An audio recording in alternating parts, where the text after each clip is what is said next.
Hello, I'm Principal Chris Carter, and welcome to Northside High School.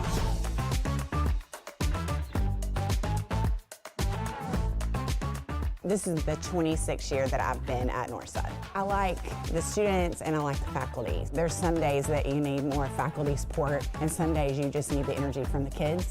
And so either way, it's a win-win. When you walk up those stairs, you can feel, and when I hit those, I just think about how many thousands and thousands of kids have walked up and down those stairs. We have a wide, diverse group of students, and no matter what your background or where you're from, you're going to find your place at Northside. It's truly a home for everyone.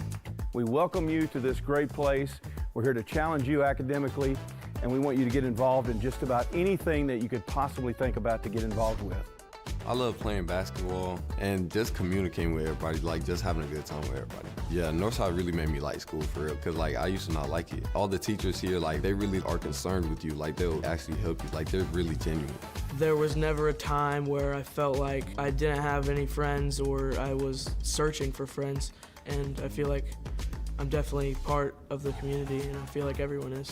I chose Northside because I love the diversity. I love being able to seeing people that are rich, that are poor, that are black, that are white in the hallway, and just everybody being able to communicate with each other is why I chose here.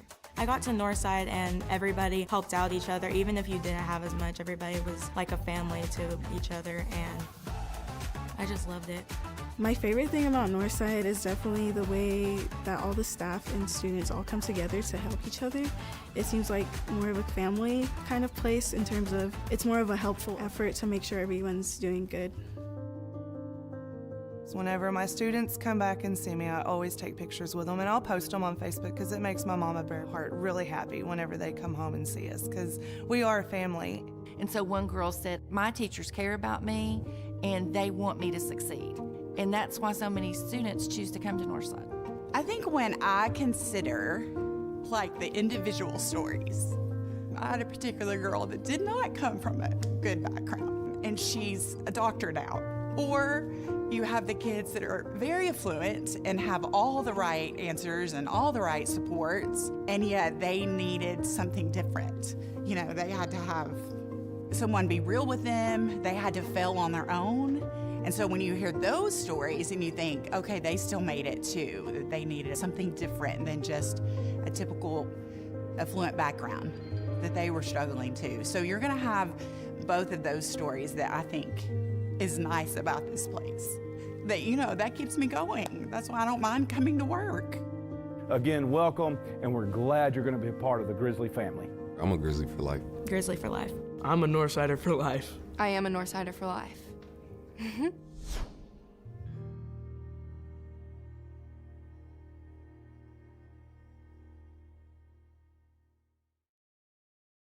Grizzly football with Don Maroc.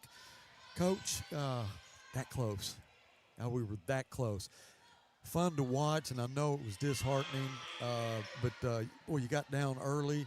Again, your team they never give up, Coach. Yeah, getting down by, what was 3 scores at that time. Yeah. And to get some stops from the defense that were big to have happen, and then for the offense just to come back and in a running game, where you throw virtually 2 second-half passes. Right. And you do it running the football, and to come back in that game being one-dimensional, that's across the board. Yeah. That's credit to the entire offense, from the O-line, the tight ends, the receivers, the running backs, all doing their job, executing what their assignments are, doing it fundamentally how they've been taught. But more importantly, they don't do that if they don't have the will and the desire to keep playing, which they have shown. Well, in the last 7 games, 6 games, we have had issues on the opening kickoff, whether it was a drive and a fumble or losing it as a fumble on the kickoff. We kicked off against Heritage, and I think the 3rd play from scrimmage, they get a touchdown. Yep. And it was questionable when it happened. We were watching on the broadcast, and we had a replay of it, but we're watching his knees thinking that's what they're looking at. That's going to be the issue. His forearm was down. You and I saw it yesterday when we played it back. But the kids didn't get down. They're down 7-0. Just a few seconds into the game, and like you said, end up getting down 3 scores, but just kept going. Yeah. Kept going. And, and even you can take any play and anything can be learned from on any given play. And, and the message to the kids on that one was you just go to the whistle. You have to keep going to the whistle. And we preach that daily. And, you are looking to hit and tackle and wrap until you hear that whistle. And you better hear it. Because if not, you're going to keep going. Right, keep going. Yeah. That's exactly right. Well, we can't talk about Friday night without talking about a record-setting performance by Warren Bijou.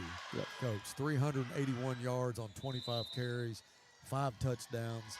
It was an incredible thing to watch, and there's not a more deserving young man for the accolades that he's getting now than he is. He has, and he has put the work in, and he has put the time and the effort, and he is so deserving of all the recognition that he's getting. Right. And again, he'll be the first to tell you that he would trade every single one of those yards for a win, and he'll also be the first to tell you that I can't do it with anybody else, without anybody else. And the O-line, the tight ends, the receivers, they did a great job. But at the end of the day, you can only block so many people for a certain amount of time. It comes up to the running back to make somebody miss, and the ability to see Warren make people miss at the line, and then in the second level, and then the third level, and then run away from everybody. Yeah, it was a very impressive performance by him. Well, if you ever question, his abilities as a running back, he ended that pretty early in the year. But to see a performance like that, and there was times that he would skip into that third level and then he'd hit another gear, and he is a lot faster than we thought he was. Yeah, and he's shown throughout the year to break away and to run away from people, whether it's early in the season or playing in the 7A West. I mean, he has shown the ability to have that separation speed and to leave defenders behind him. Exactly. 27-13 at half. We come back in the third quarter, tie it up. In the fourth quarter, we exchanged scores. We ended up having a field goal opportunity to win it, and I felt like, we got the guys, the long snapper, the holder, the kicker, to try to put this one away, and it just slipped away from us. We ended up having to go to overtime. They scored first. It was our turn. We scored first. Then there was a penalty, and then you decided to go for 2. If you had to do it all over again, would you do the same thing? Absolutely. Absolutely. I have zero regrets about it. I don't regret the call. I don't regret the decision. And it's the same thing I told the team after the game and what I told them on our Monday meeting is I have the faith, the belief, and the confidence in you to go do that. Right. And if we got to do it again, you guys know my call. You know what my decision is going to be. Right. Because I have that faith and that belief in them. And I called that play to win the game. Right. Plain and simple. It wasn't to get into a who can miss a field goal first or who can get a stop first. Exactly. It was our offense was on the field. We had scored at that time 40 points. Right. Why not? Exactly. When the penalty occurred and you get it on the 1.5, we were talking in the press box. There was a timeout, and I said, "No, he's going to go for it. We're away. I think he's going to try to put this one away, and let's go back down the hill." And when you came out with your offense, boy, the excitement was crazy. I thought the call was brilliant. I really did. I felt like everybody in the stadium thinks Bijou's going to get it, and he's going to, whatever. To be able to have him have the opportunity to throw a football, you had 2 guys with Coven and then Hunter Hansen kind of running parallel with each other. They were open. It was just a little bit confusing, I think, for Warren. I mean, I don't know. Yeah. But the play was. I thought the play was a good call. Well, and again, that when we talk about the belief and the confidence I have in the kids, a play that we scored 2 touchdowns on in that game. Yeah. And Warren scored at least 5 on the season. Right. And there's only one thing they think that's coming, and that's the run. Yeah. And to know that I trust Bijou and to go out there and do that. Right. And I did, and I still do to this day. Even though it didn't come out the way that we wanted. Right. I still got the faith in him and the belief in him. And even in that moment where a player is in the zone, you give him the ball. He just had the ball in a different way. Yeah, exactly. Well, I have a question to ask about Drew. He hadn't played for, 2.5 games. How was he feeling before the game? It looked like to us he was okay, but is he still good? He's still good. Okay. You know, he warmed up well. He warmed up. He was throwing the ball really well. And, you know, he struggled as we came out. And, you know, the thing about Drew is Drew is a leader. Yeah. Drew wants to win, and Drew understands that we'll do whatever it takes to win, whether it's handing the ball off, you know, for 90% of your plays, or if we're going to throw it for 90%. He knows, and Drew's there to support it, and he was, because he was vocal. You watch the tape and you roll it back, and we're scoring touchdowns. Drew's running down the field celebrating. Yeah. All Drew did was call the play and hand it off. Yeah. You know, and he's excited just as much as everybody else was. You know, and he had a role, but you know, you in the fourth quarter on the game-winning, on the drive to win the game, you know, we hadn't thrown the ball down the field since the second quarter. It's second and 8, second and 9, and put the ball in Drew's hands and threw a great pass to Vonjay. Jaden Charles did a great job getting the corner out of there, and it was a great throw, great catch. It was an awesome throw, and, you know, not a lot of quarterbacks can make that throw on purpose, and he did, and what a great job Vonjay did staying in bounds to make the catch. But you had pointed out to me that Jaden Charles made that happen when you showed me on the tape, and yes, congratulations to him. He sold out that and cleared out the safety and gave him that opportunity. Yeah, and it was in our Monday meeting, you know, I circled Jaden. I said, in every route concept, there's one guy that makes it go. Right. One guy has to do his job to make that play happen. Right. That was Jaden, and he executed it better than I've ever, you know, better than he did in practice, to be honest. And it was a great route by him. He did his job. He got the corner out of there. And Vonjay ran a great route. Drew threw a great ball. Well, it was a lot of fun to watch, and like I said, it was that close. 42-41 is the final. We've got Har-Ber coming up this Friday night at Mayo Thompson. I know you've got a couple days of practice in. I understand that Abram may be a little banged up. Yep. Does anybody else have any issues health-wise? No, everybody's good. You know, Abram got banged up on his fourth down stop, where he ran from Mike linebacker all the way to our near sideline and made a great play that got us the ball back to go down there and try to win the game. And you know, and we'll see how he progresses through this week with treatment and getting that checked out. Okay. Well, Coach, you brought some great guests again tonight. We got Coach Frazier coming up in the next segment, and we got Raekwon Whitaker, and then we had to have Warren here tonight. So we're going to get two kids to talk to tonight, and we're looking forward to that. So we're going to take a break and come back with Coach Frazier. Y'all don't go anywhere. We'll be back after this from Chick-fil-A. Let me tell you about this new Pretzel Cheddar Club. Hey, I'm Carlos. And I'm Ebony. And a little thing we love about the Chick-fil-A Pretzel Cheddar Club is the tangy Dijon with the pretzel bun. When I add the Dijon mustard to this pretzel bun, it takes it to a whole nother level. It goes perfectly with the chicken and the cheddar cheese and the bacon. Man, you know how much you love bacon. And I love the different varieties. Grilled, spicy, original. It gets you nice and excited for fall. Real guests paid for their testimonials. Welcome back to Grizzly Football with Dom Maroc. This is Coach Chad Frazier, and we've done this a few times. We've done it a few times.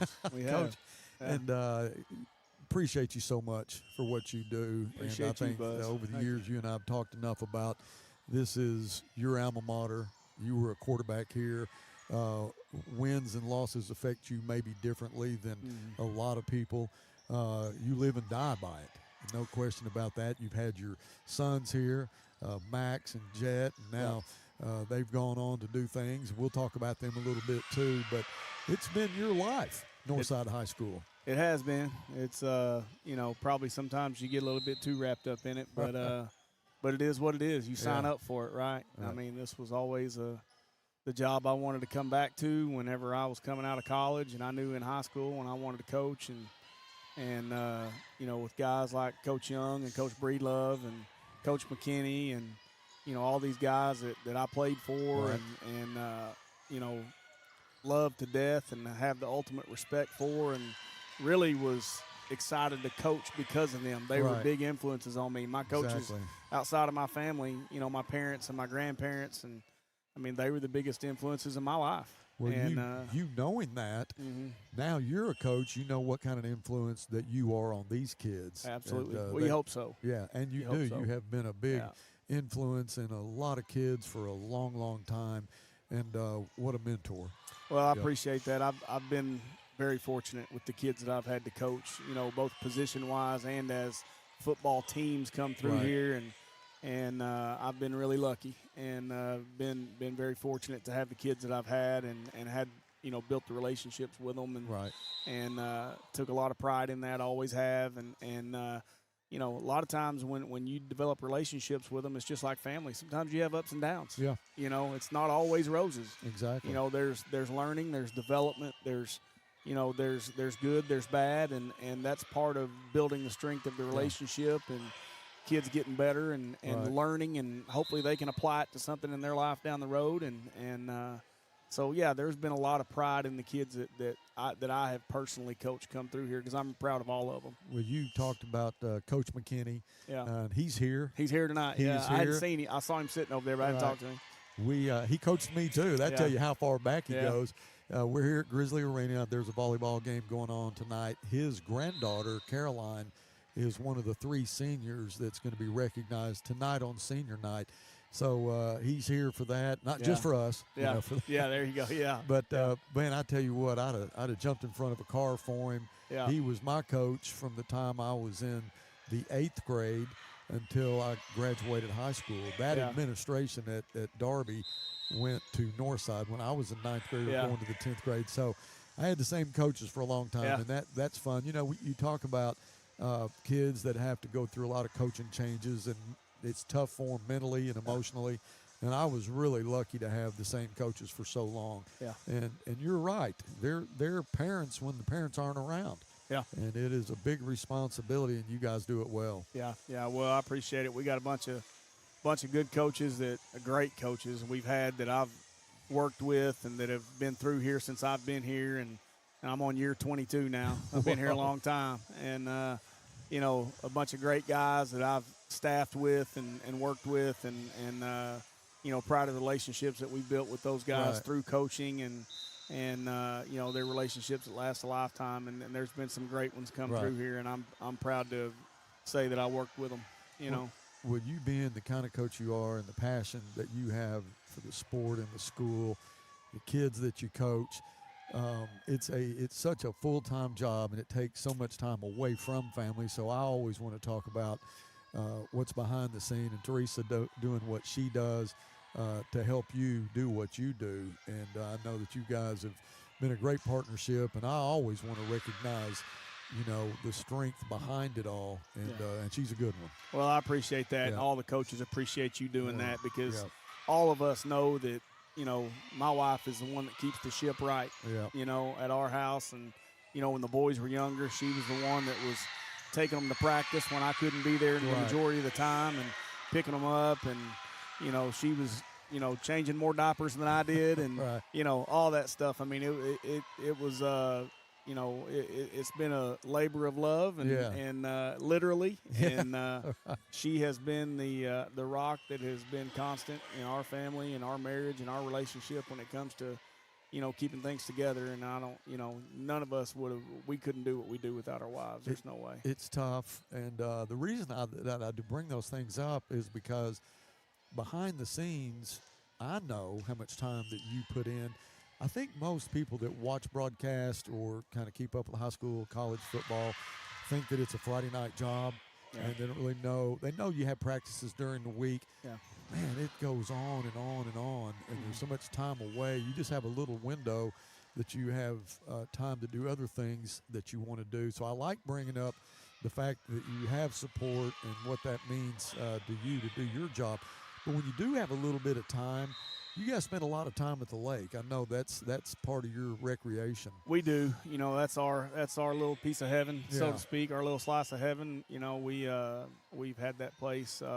Teresa's mom and dad had it for a long, long time, and after they passed away, we kept it, and we've made it our own, and it's a place that we want to hold on to in our family. Our boys love going up there, and we've spent a lot of time up there over the years, and it's been really good, and hopefully we'll continue to be good, down the road through retirement or whatever. And but it's a place that we really and it's close. Yes. Lake Tenkiller. Yeah. You know, it's close, so we really and we've got a family up there. We've got a lake family. Yeah. You know, right there in our neighborhood and around Chicken Creek where our place is, and those people are, you know, they mean the world to us too, and they're all people who, you know, now have been going up there for years and years, but also people who were close with her parents for 40, 50 years and still have places up there.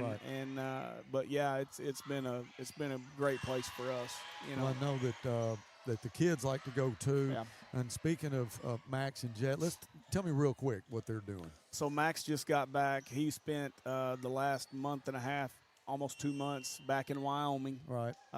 He's been doing some guiding out there, hunting and fishing, and working out there at a place called Brooks Lake Lodge. It's right outside of DuBois, Wyoming. It's kind of up between, the way he describes it, and we've been out there one time, but the way he describes it, it's about halfway between Yellowstone and the Tetons, almost to the border of Idaho, northwest Wyoming. And he's going to go back up there this winter for the winter season because, you know, they do all that stuff seasonally. Right. And he's going to go back up there and do it again, and you know, he really enjoys that, and I don't know if it's going to be a long-term gig for him, but he's enjoying it right now. It's a good time for him. You know, he's not married or anything like that, so he enjoys traveling. And his buddies are. He's got a couple of buddies. One of his best friends is Kiesler Nye, who's from Alma. He's a son of Ryan Nye, who's from Cameron, who I played ball with back in the day. So here we are with, you know, athletics kind of bringing these relationships together like we were talking about, you know, and they work out there together, and that's been a really good thing, and so he's doing that, and then Jed is at Texas A&M Texarkana playing baseball, and you know, he's doing well down there, flourishing, doing good, and we'll see what the spring brings. You know, he's got to go in there and earn a job and give himself a chance to play every day. He's still a two-way guy. He's pitching and playing in the field, so. You know, they're seeing some value in him in both of them. You know, so he's still doing both and enjoying that. So, you know, I mean, they're both doing good. He's in his 4th year, so he's got another. Yeah, he's got another year. He's going to graduate after next year. He'll be done and have a degree. He's majoring in criminal justice. But don't know what he's going to do with it for sure. You know, we don't know what he's going to do exactly. He's thought about being a firefighter. He's thought about going into Homeland Security, because I've got a cousin in that has made a career out of that, and he's really working on him, trying to get him to do that. But he's doing good. They're both doing great. I appreciate you asking about them. Well, I sure loved watching them do what they did. They were such good kids, and I always loved watching Jet get ready for a game. You know, when he got his face mask fitted, and I mean, he just not only played good, he looked good. Well, you know, he looked like Trevor Lawrence out there playing. You know, he had all the swag. Boy, he did. Definitely had that. But boy, I appreciate that. He was a headhunter, though. Golly, he would hit you hard. Yeah, we really enjoyed playing. He's ultra competitive like his daddy, and his mama is too, believe it or not. But I believe it. He's got it in him as far as just the competitive side and the fire, and he's always taken a lot of pride in being that way. You know, and sometimes you got to kind of reel him in a little bit. That's okay. I'd rather have him that way than the other way. Well, so give him a hug for me. I will. Tell I appreciate that. We like to keep up with them and know how they're doing. I know, Coach, we got another game coming up Friday night against Har-Ber. Boy, we were that close to beating Heritage. Just got down to the end of it. Didn't go our way, but it seems like we're getting better every week. I think we're making strides. I really do. And one thing that I've noticed about these kids, and I know Coach Dom has alluded to it, but they haven't quit. No, sure have. You know, they have. It's been an up and down year. We've dealt with some injuries. We've dealt with, you know, some things along the way that have kind of held us back a little bit. And the coaches are still coaching just as hard as we ever have from August till now. And even though we're 0-7, but it's one of those deals where, you know, Friday night was a heartbreaker. It was. We'd be lying if we sat here and said that it wasn't. But I tell you what, we had a good day today.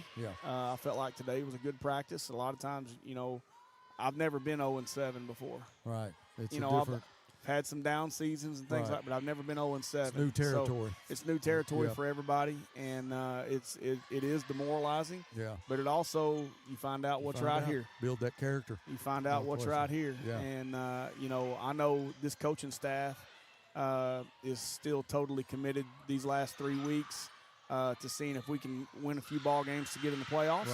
Right. That's not out of the question. It's not dead yet. And we're going to coach just as hard as we have since day one. We knew you would. There's no question about that. Yeah, well, I appreciate that, and I know what these I've been around, and we got some new guys on staff, and I've been around them long enough to know that these guys, they take a lot of pride in what they're doing. Northside High School means a lot to them. Yeah. They're learning the tradition and what this place means to this community and to our people, and they are totally bought into selling out to finishing this thing strong, however it may wind up. Right. So, well, Coach, thank you for doing what you do and appreciate that. pouring that Grizzly red blood into it every day. Yeah, well, thank you. And it Thank shows. And, man, we could never replace you. You are who you are. And, man, it's been a joy working with you and looking forward to a lot of more years. Well, I appreciate it. All Me right. too. Thanks, Buzz. I appreciate you, buddy. All right, that's Coach Frazier. We're going to take a break. We'll come back with Raekwon Whitaker after this. We'll be back right after this from Armstrong Bank, the official bank of the Northside Grizzlies.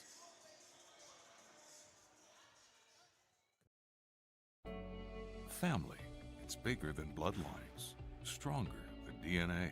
It's the circle we draw around the people that matter, the people we care about and care for, the folks who inspire us, guide us, root for us.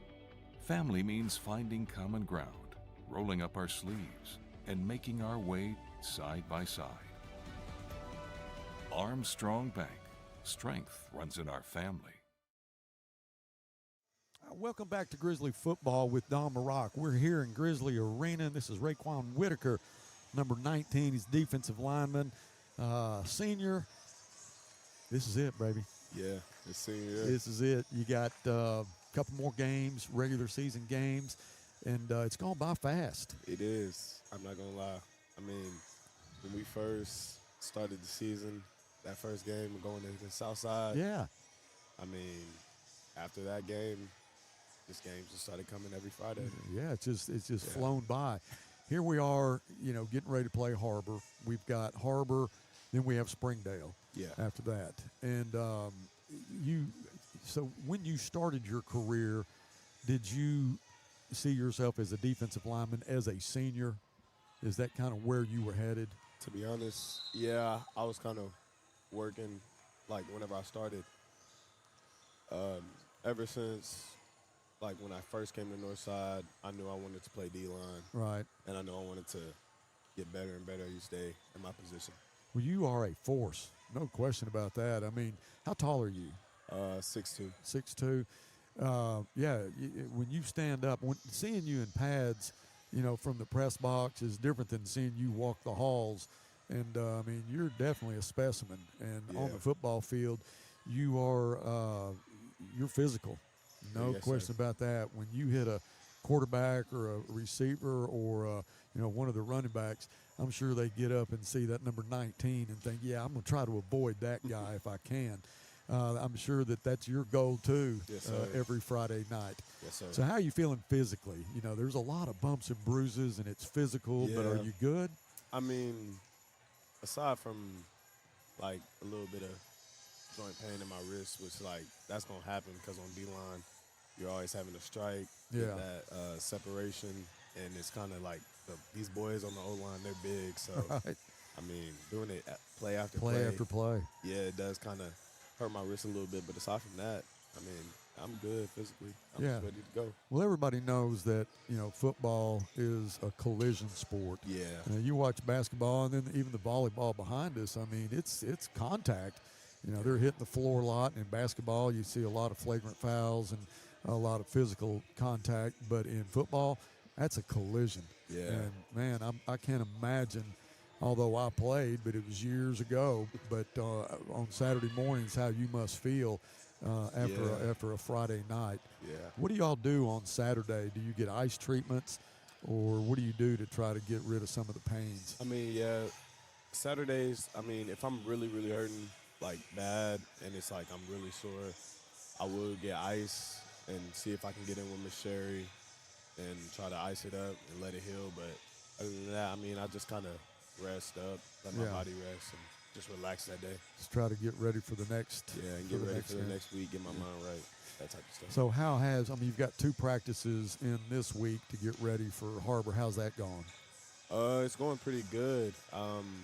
We got a forefront, and we got to walk down. I kind of like the game scheme. I like how it's kind of all being schemed up right now, and I think we got the scheme for this game. So during school, you know, we talk about football. You know, that's what we do. I broadcast it, you play it, but we have lives other than football. I mean, when you're in school, what's your favorite class? Something you look forward to every day in school? Definitely AP Pre-Cal, since I'm a big math guy. Pre-Cal. So, yeah. Whoa. Man, I tell you what, when I was in school, I struggled with math. Yeah. I mean, a lot of people do, I know, because I ask around, and not many people do like math, but I'm just one that does. Well, good for you.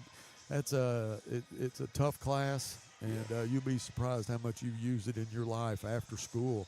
Yeah. And so that's good that you enjoy it now and you're learning it. What are your plans after school? I wanted to get into either business management or engineering along that path, something that also has to do with doing a lot of math. Right. So after that, I wanted to go into college and get into one of those fields of business. Do you have any college in mind right now that you may be going to? I was really thinking about either UCA or U of A, one of those. Gotcha. Both good schools. Yeah. Both good really schools. Good schools. So since you just have 2 games left and that time's really flying by, have you ever thought about continuing on in football? I definitely still do that too, because I still got my film going every week, making sure that's up, getting in with some coaches, trying to see what I can make. But I know it's really hard getting to that next level. I know I can definitely, I know I'm capable. It's just about getting my film out and making sure it's getting to the right people. With your size and your physicality, if you get an offer, you'd be probably inclined to continue on if you do get that offer. So it's not off the table as far as you playing football. Yeah, definitely. The next label. Well, somebody needs to pick you up.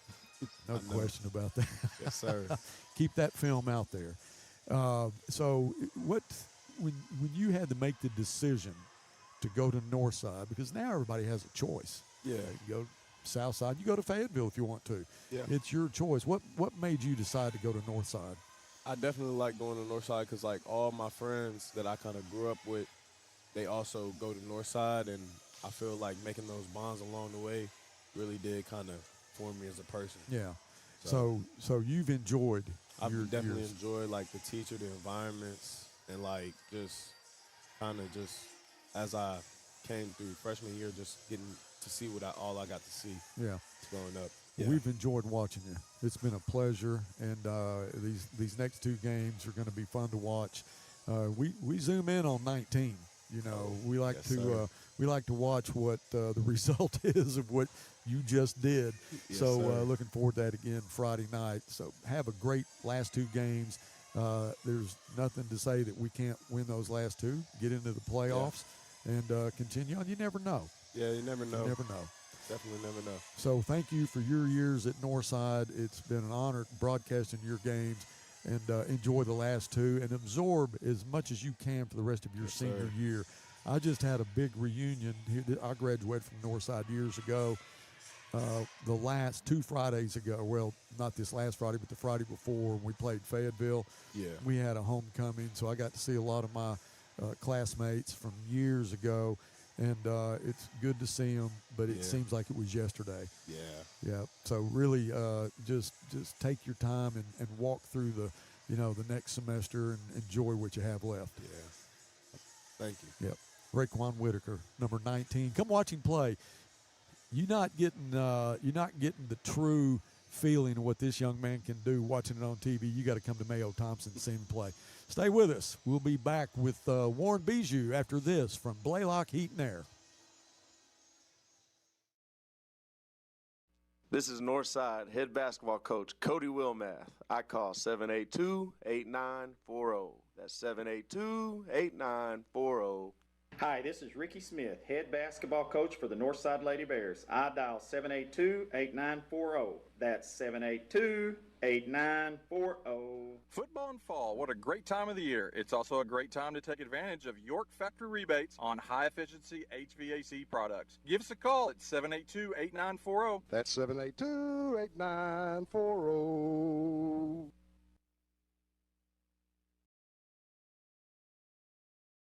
Grizzly football with Don Maroc.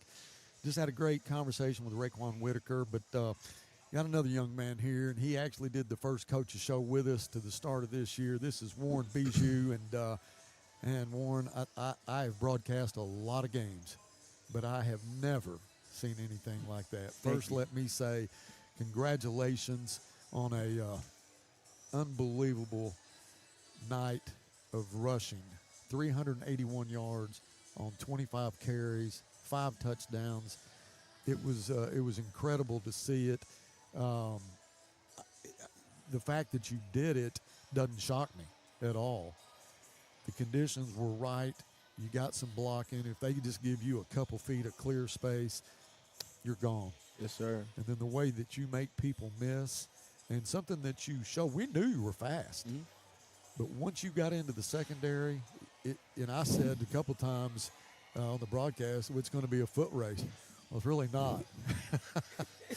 So what was your mind like as this game was going on? What were you thinking? Just keep giving me the ball? Yeah, you could say that, but I really try not to think about it, because if you think about it too much, you won't perform how you really want to. So the more you think about it, you won't, but the less you think about it, the more you will do. Gotcha. Yes, sir. So it was kind of in the back of your mind, but you're just doing your job. Yes, sir. You buy into it, and it's bound to happen. Yeah. Yes, sir. Well, it's I know it's a school rushing record. It may be the 7A rushing record. 7A too? It may be. Now I know that we checked to see if it was a statewide record. I think somebody had more yards from a smaller school, but we need to check and see if it is a 7A record. But regardless, 381 yards on 25 carries. You see somebody get, almost 400 yards. You're looking at 40-plus carries in a night in most cases. But you were averaging 15 yards a carry. Yes, sir. And so, not only that, you got invited to the touchdown club. Oh, yeah. So what is? I really don't know what that is. That's big. That is big. The Little Rock Touchdown Club they do it every Monday, and I think it's starts in the summer and goes through January, I believe. But David Basil started it. He was a player for the Razorbacks. It's big. They have a lot of big-time guests. Some of them you may recognize, some of them you may not. Lawrence Taylor has been there. Houston Nutt's been there. Ed Orgeron's been there. Holly Rowe will be there the night that you're going. She's an ESPN analyst. No, it's big time. It's a huge honor to go watch it, much less be a part of it. So I just found out that this afternoon, and so I want to say congratulations to you for being invited to that. We're going to contact them and see if they want us to send the highlights of you to them, which would be pretty cool to see on the big screen there. So it's like I'm going to be there and they going to say my name and I stand up or something? Or they Probably. Okay. Yeah, they might want to see you carry a football. But it is a big honor. I don't know what the format is. We'll find out. I think it's going to be at 11 o'clock Monday morning. Yes, sir. So we're going to try to go. Yes, sir. So we're going to definitely check into it. What was Saturday morning like to you? Did you get any sleep Friday night? Kinda, yeah. I went to bed at like 1 because I was a little sore after the game. I'll bet. But I woke up, phone blowing up, talking about you broke the record. I didn't even know that till my mom. She was like, she had called me. She was at work. She was like, boy, you broke the record. I was like, I didn't even know that. And then my sister texted me, my brothers, friends, family members. It was all just congratulating me and my family down there in Louisiana, they're so proud of me. And all I can say is God is really good. I'm proud of myself, too. Yeah. Well, you have definitely been blessed. We've been blessed just to be a part of it. And like I said, I've had a lot of fun broadcasting games before, but to be able to say Warren Bijou's at midfield, he's at the 40, he's at the 30, it's a foot race. Well, no, it really isn't. He's going to blow past him. That is so much fun for a broadcaster to be able to do a couple times a game, but to be able to do it 5 times for you was really fun for us. And I know you have mixed emotions about the finish of the game. Yeah. You'd like to have gotten the win, but it's gratifying to know that you guys are still working hard. You come into practice Monday, practice again today. We got Har-Ber coming up Friday night. And you're a target every game. Yes, sir. No doubt about that. I mean, they all knew after the Southside game, you got to stop Bijou. I mean, he's going to be the guy. Yes, sir. And so you continue to do what you do, but I know you well enough to know that it takes an offensive line and a good play scheme to get you where you need to be. Yes, sir. You need about that much room. And if they'll get you that much right there, you're going to get through it. Yeah, my guys like Tony, Vladimir, Kevin, and Charlie, and Kalen, I wouldn't be able to do what I do if it wasn't for them. Right. And Coach Dom calling the plays and Coach Beatty coaching them. Right. I wouldn't be possible without them. Yeah. It's a team effort. Yes, sir. No question about that. And like I said, our congratulations to you. And we're looking forward to the last 2 games. Yes, sir. You being a senior, man, I wish we had another year. And I want you to really enjoy your last 2 games. And then the rest of your senior time at Northside. Gosh, it has flown by. Yeah. Have you got any plans that you know of for sure after you graduate? I know that I want to go to school for football. Yeah. And God bless me with the opportunity. But as far as majoring, I want to go to school for sports medicine. Okay. Yes, sir. I'm pretty sure after your achievements and after your production this past Friday night, I mean, to get 381 yards, I mean, you can put about 6 guys out on the defense and then try to get a guy to get 381 yards. He may not be able to do it. But for you to do it in a 7A conference game like that, that's going to get you a lot of recognition. Yes, sir. And then being at the touchdown club, and then there's honors to come, at the end of the season. You're already over 1,000 yards rushing, and you still have 2 games left. Getting to 1,000 yards is a milestone. Yeah, that's what I wanted to get this year. Yeah. Telling myself this seems like since after the last game, after we played Springdale last year, I've been telling myself I'm going for 1,000. Right. Yes, sir. Well, you're there. Mm-hmm. Let's just have a great last 2 games, enjoy it, and I want to say number 8's got it again. Yes, sir. And I want to see Bijou in the end zone this Friday night against Yes, sir. Har-Ber. I got you. All right. Yes, sir. Thanks for what you did. Yes, sir. All right. That's Warren Bijou, just set the record, the school rushing record, may be the 7A record, 381 yards on 25 carries, 5 touchdowns. He averaged 15 yards every time he touched it. We're going to play Har-Ber Friday night. Whenever we play at home, you need to come watch him because this guy is special. Yeah, I You'll won't see it let in you person. Yeah, you won't, no question. All right, stay with us. We'll be back with Coach Maroc in the last segment after this from the Oil Doctor. Here at the Oil Doctor, we keep your engine running smooth with fast, reliable oil changes done right. Car care should be easy. That's why our expert techs get you in, out, and back on the road fast. Plus, with our loyalty program, your first oil change comes with a discount, and you'll earn free perks on your 3rd and 6th visits, as well as a free oil change every 8th visit. So why wait? Drive in today and experience service that's fast, friendly, and built for your convenience. Only at the Oil Doctor.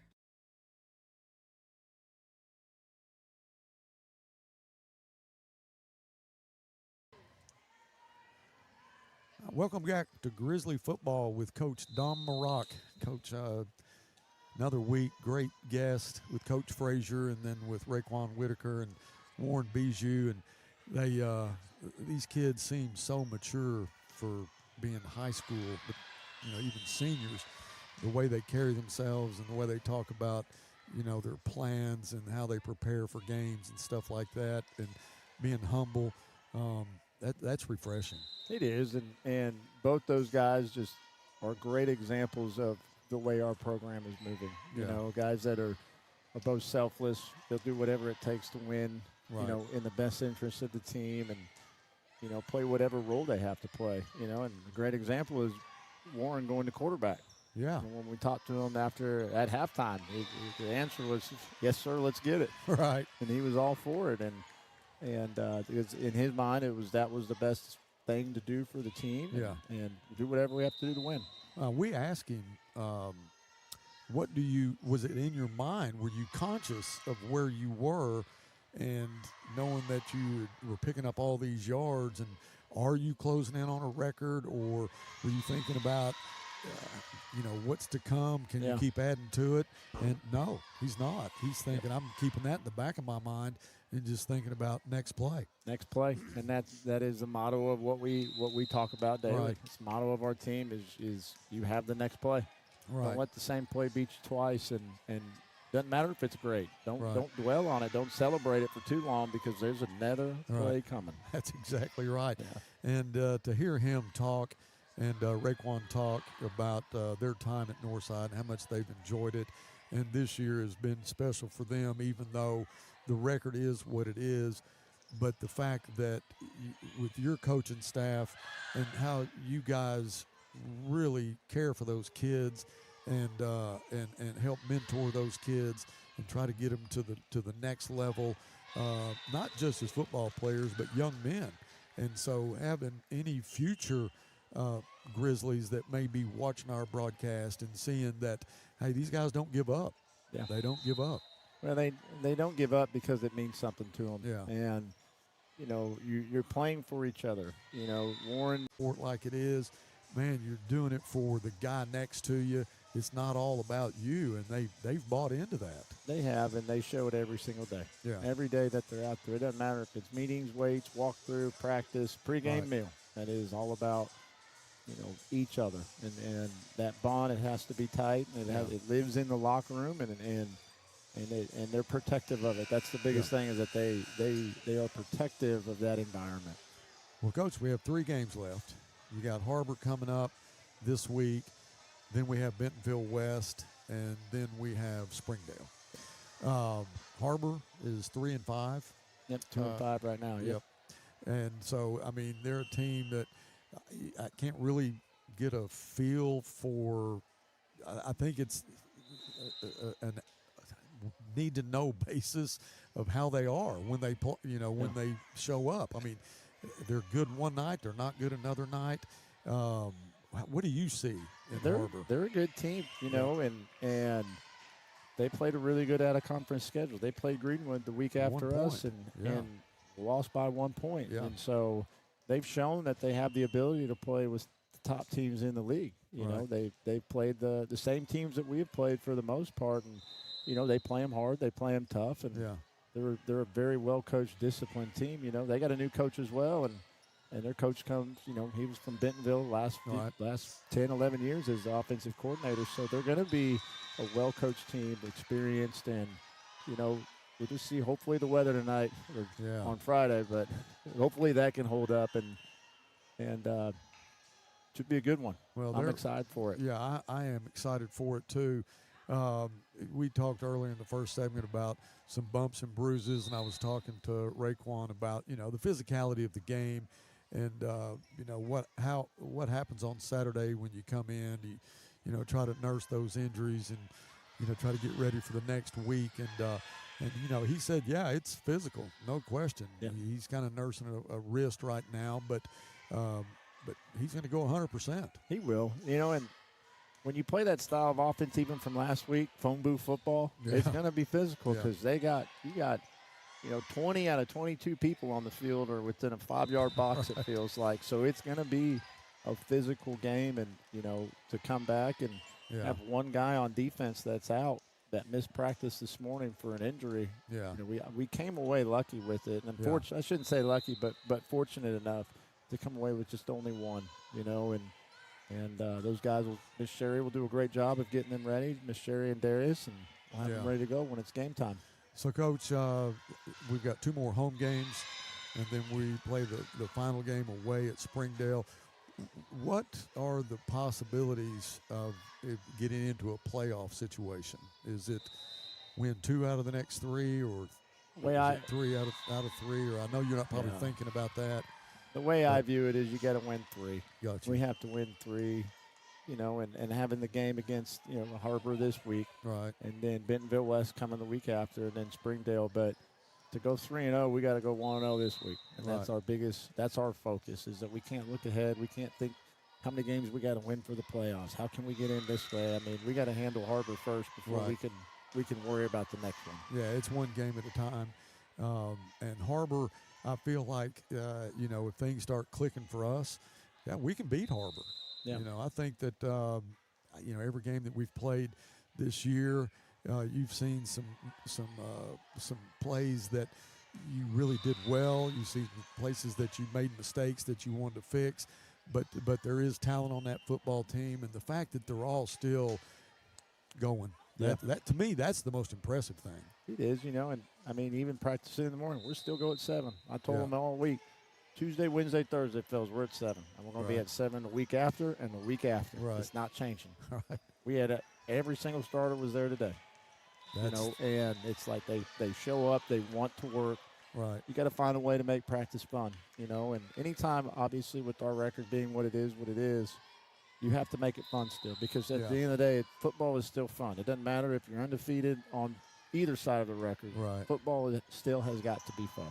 And I think the kids are having a good time. It is. And when you bring them in to be a part of your coach's show, hearing their voice about how much they really enjoy doing what they're doing, that's a tribute to the fact that you guys have made it fun for them. Being the record, like you said, what it is, and nobody's let go of the rope.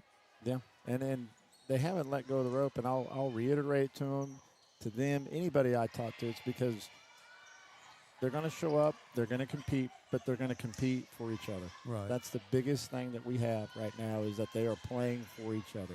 They're playing for the logo on their chest, the Northside brand, and playing for that locker room. Yeah, and you hear guys like me and you talk about playing for each other, but when you actually hear a player, when Warren was here earlier and him talking about his offensive line, and how he can't do it without them, he can't do it without you and all the coaches, and being able to give that tribute to what it really takes to give him the opportunity to get 381 yards. It's his physical ability, but boy, it is a lot that goes into it. It's, I told him you could put 6 guys out there on defense, and there's a lot of people they can't get 381 yards. Yeah. You definitely have the physical ability to do it, but you got to have the blocking and you got to have the coaching. Yeah. Everybody that stepped on the field on offense that night had a role in Warren achieving that record. That's why it's an offensive record. Right. It's all those kids own that. They can say that. Yeah. Hopefully until that record is never broken, but they can say it forever that they were part of the reason why that happened. Yeah, that was special to watch, and regardless of the outcome of the game, it was fun to watch and fun to see him do what he did, and know that all those kids do get to join into that. Yep. So, Coach, good luck on this coming Friday night against Har-Ber, and we'll be in the broadcast booth.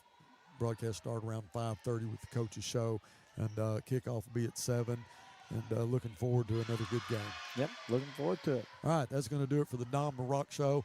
We're going to transition into a volleyball game, but the next time you see me is going to be in the booth Friday night.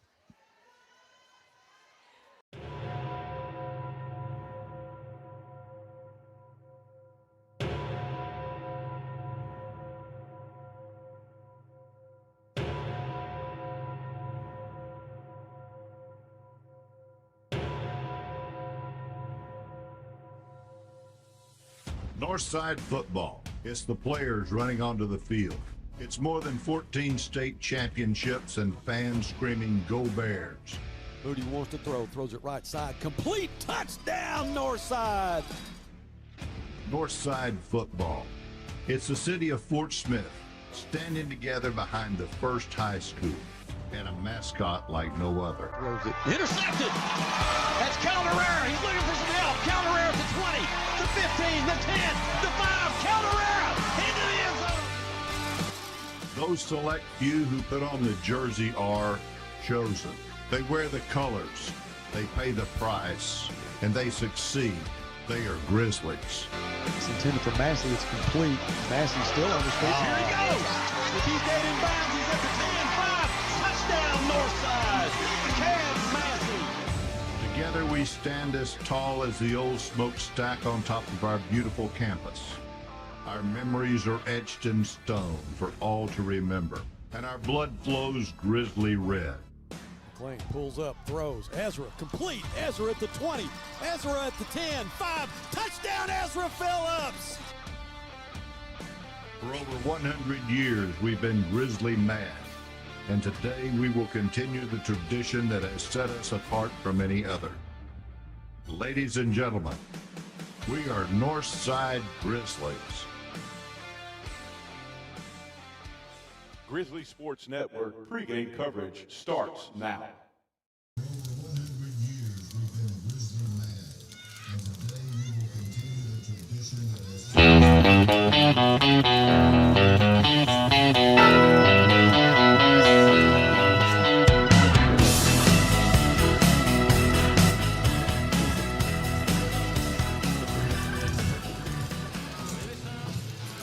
Well, we pushed our luck all year, and it finally caught up with us.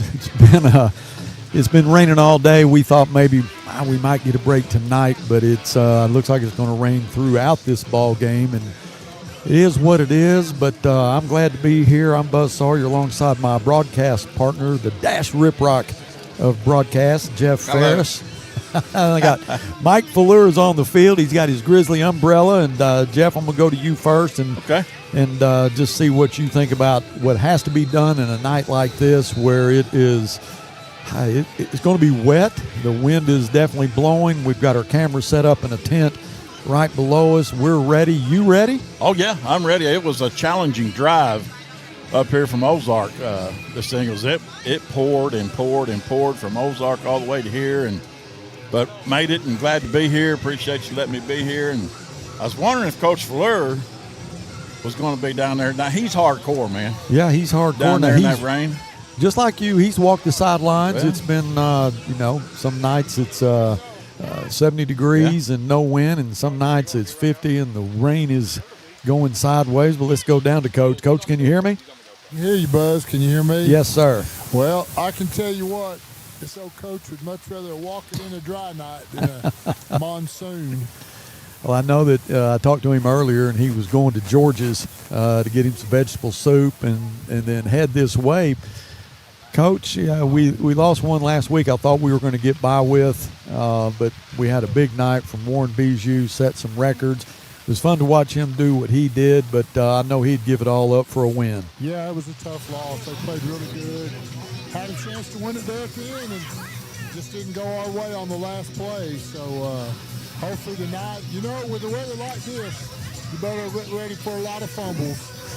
Yeah, that's exactly right. You don't know who it's going to affect the most. You just don't know.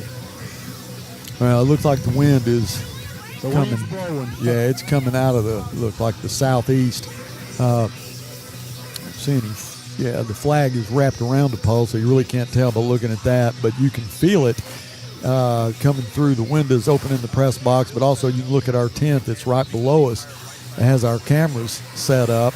We tried to do this last year against Springdale, the last game of the season when it rained like this, and we did it through glass, a floor above us here, and it just didn't really work very well, so we spent the afternoon, Jonathan and Brandon, setting up the tent, and we're able to put our cameras inside that. So it got a little bit lower view, but it's still, I think it's going to work a lot better than trying to do it through glass. Well, tonight our opponent's going to be Har-Ber Wildcats. They're 2-5, 1-3 in the conference. Their only win comes against Heritage. They beat them 35-3. We lost to them last week 41-40. We're 0-7, looking for our first win, and you got tonight, and then you have West next week here at Mayo Thompson. That's going to be senior night. And then you've got Springdale on the road, so it's winding down right now. But it'd be nice to get a win tonight, Jeff. And I think if we're going to get one out of the last three, this one or maybe Springdale will be the one you're looking at. Yeah, and like Coach Fleur said, expect a lot of fumbles tonight, and Northside needs to minimize that, and they need to minimize is not cut out the negative plays. They had too many negative plays last week, whether it be fumbles, whether it be bad snaps from the quarterback to from the center to the quarterback, deep snapping on punts, deep snapping on extra points and field goals. So they need to minimize that, and they need to cause on defense. They need to cause some negative plays for Har-Ber. Yeah, turnovers could be the key to tonight's game. When you talk about passing, Drew, who is 71 for 143, he's thrown 3 touchdown passes. His main receiver has been Keelan Mendoza. He's caught 28 passes for 307 yards and a touchdown. Bonjay has caught 15 for 203 yards and a touchdown. Jaden Charles, 13 for 154. Elijah has 11 for 147. He's got a touchdown. Warren not only runs with the football, but he catches the football. He has 5 receptions for 44 yards, and he has a touchdown through the air. Kane Teague has 2 catches for 9 yards. Had a deflection that he caught in the end zone against Fayetteville for a touchdown. Rushing, Warren Bijou, 127 touches for 1,025 yards and 13 touchdowns. Last week was incredible. 374 yards. He carried it 25 times. Had 5 touchdowns. Coach Fleur being on the field. Coach, it was fun to watch him from the press box. What was it like on field level? Yeah, he did a great job. You just knew that he was the best player on the field. And they've traditionally had a hard time tackling those kind of guys. And so we finally started getting the ball. Like you said, 25 carries, 375. I think he would have had 500 if they'd have just kept giving it to him, and probably scored 3 or 4 more times. But he's done a great job. Really enjoy watching him play.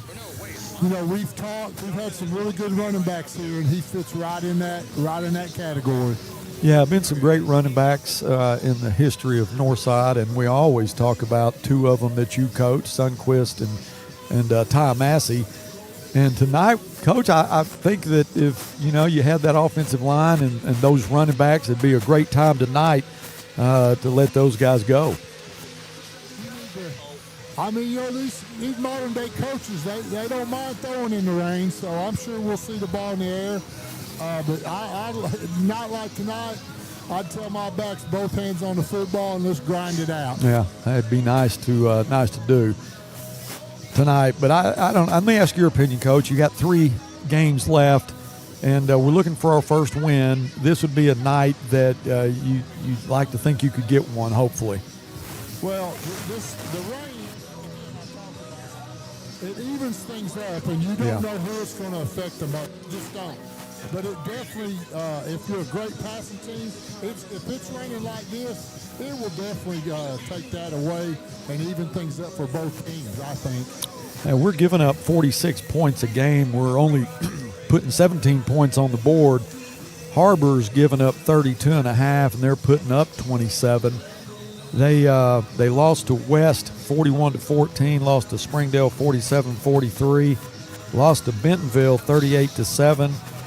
But the one that really gets my attention is that Greenwood game. They only lost by 1 point. Greenwood had to, I think it was a 2-point conversion that they had to go for to get that win. Yeah,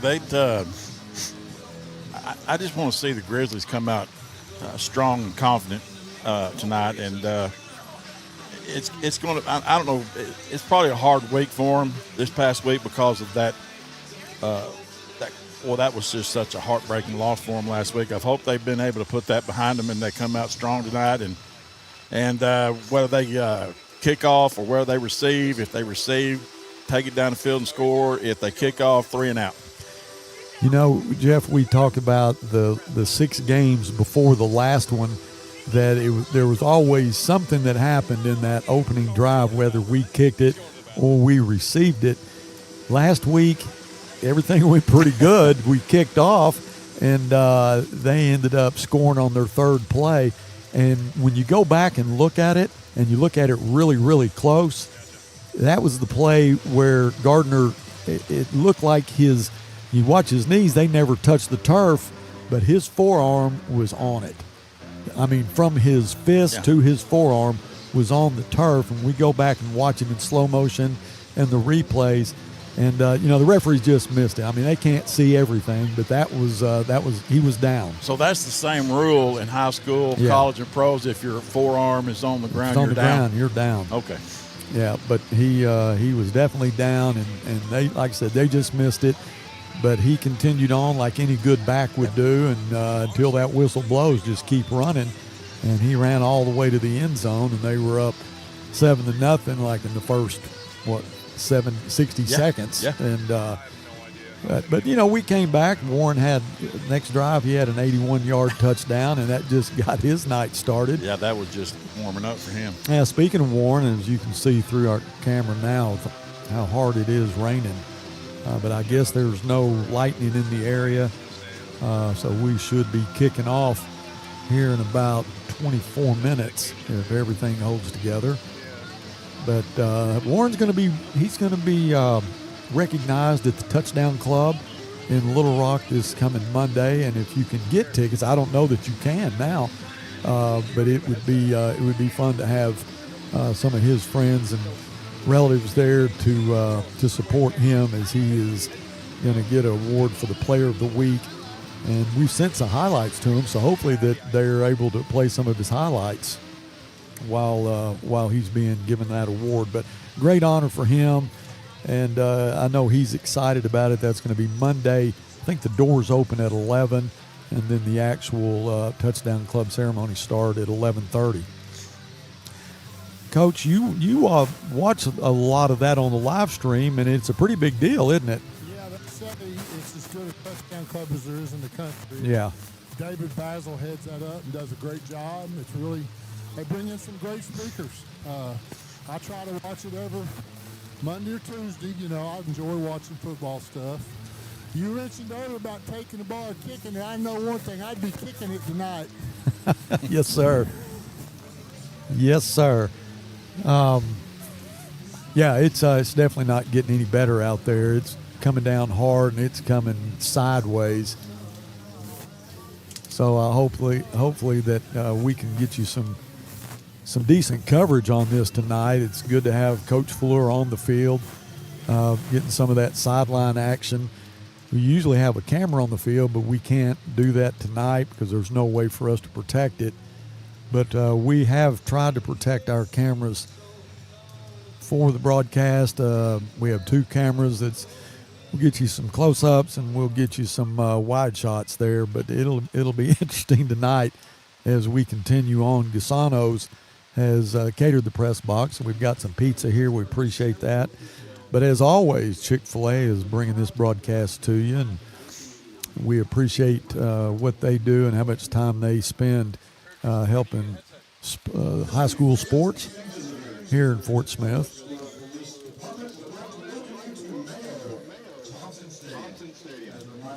Well, I think we're going to take a quick break and maybe get a bite to eat and get ready for this kickoff, which right now there's only about 21 and a half minutes on the scoreboard before that happens. Stay with us. We will be back after this from Chick-fil-A. Let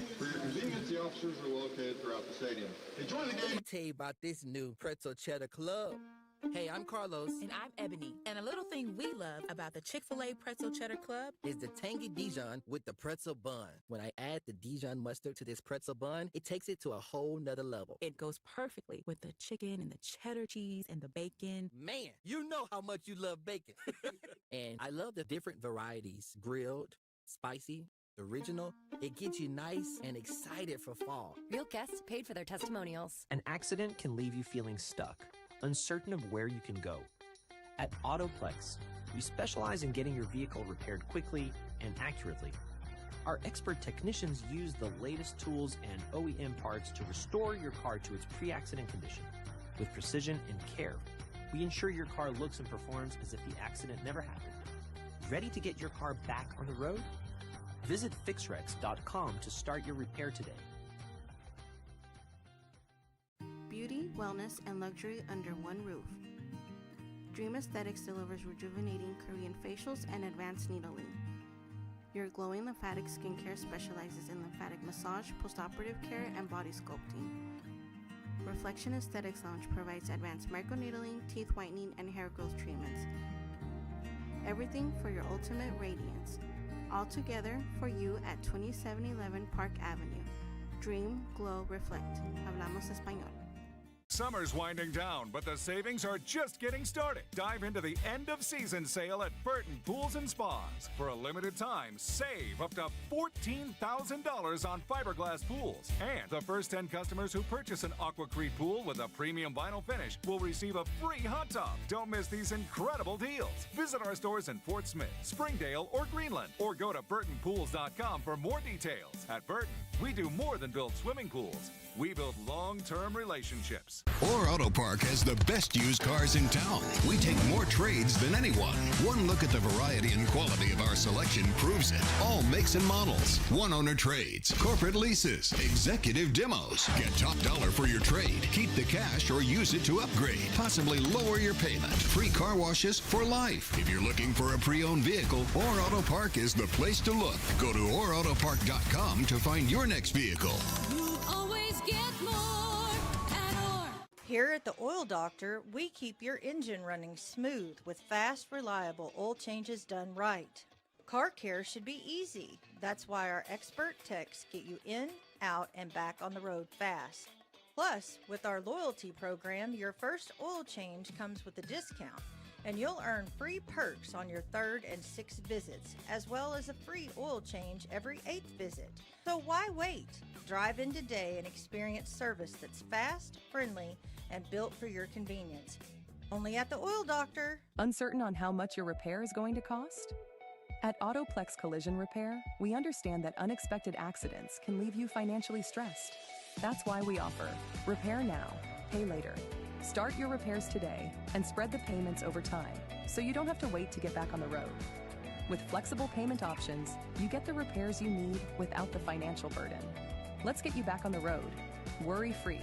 Visit fixrex.com to learn more and start your repair today. Whether it's record temperatures or below freezing, Ted's is here to keep you comfortable all year long. We've been in business for over 55 years, and we love serving our community. Call today and schedule your seasonal checkup so you're always prepared for what's around the corner. Ted's Air Conditioning and Heating, always ready to help. Tell us you saw Duke and save 10%.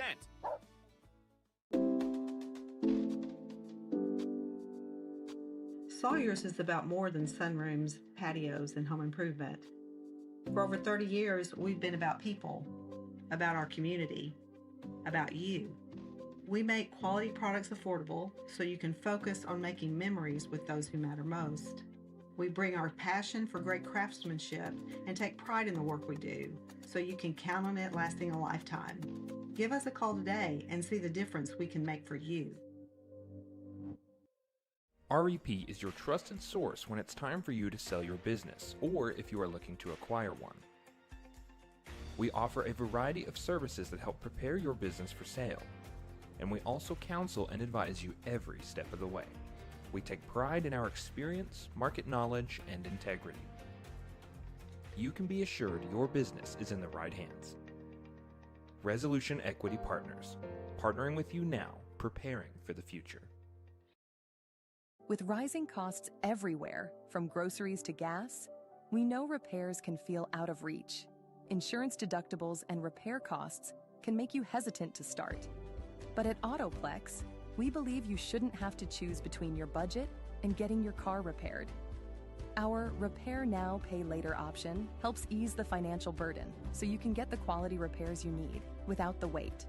Let us help you get back on the road. Visit fixrex.com to learn more. This is Northside head basketball coach Cody Wilmath. I call 782-8940. That's 782-8940. Hi, this is Ricky Smith, head basketball coach for the Northside Lady Bears. I dial 782-8940. That's 782-8940. Football in fall, what a great time of the year. It's also a great time to take advantage of York factory rebates on high-efficiency HVAC products. Give us a call at 782-8940. That's 782-8940.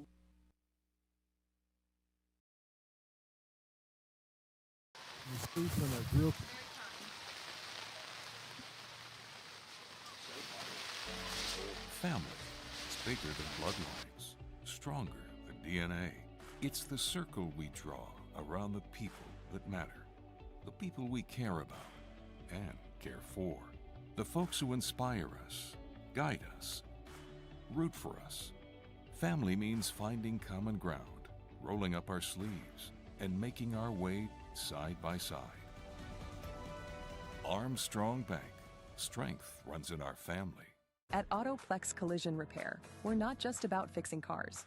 We're committed to providing the best customer experience. Our team is here to guide you through every step of the repair process. We make it easy, transparent, and stress-free. And with convenient locations in Northwest Arkansas and the River Valley, your repair is always close to home. At AutoPlex, your satisfaction is our priority. Visit fixrex.com to schedule your repair today and see why customers trust AutoPlex. Fort Smith is a city built on pride, community, and a rich history.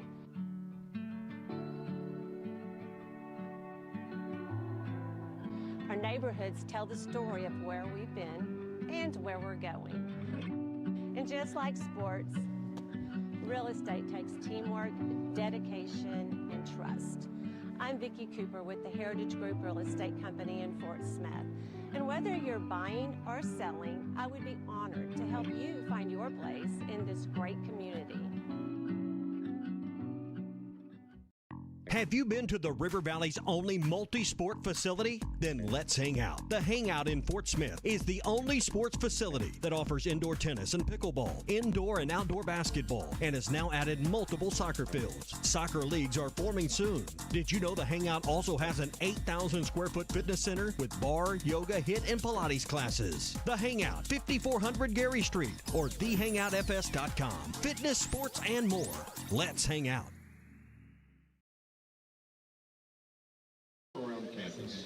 Now, welcome back inside Mayo Thompson, rainy Mayo Thompson Stadium. It has not lightened up at all. We were able to grab a few slices of pizza while we're waiting. Let me go over the starters for tonight's game. For Har-Ber offensively, their left tackle is going to be Hudson Mayhew, and if we do have any viewers from Har-Ber, we welcome you inside the broadcast too. I know that their live stream team is here. I talked to Brad just a little bit earlier.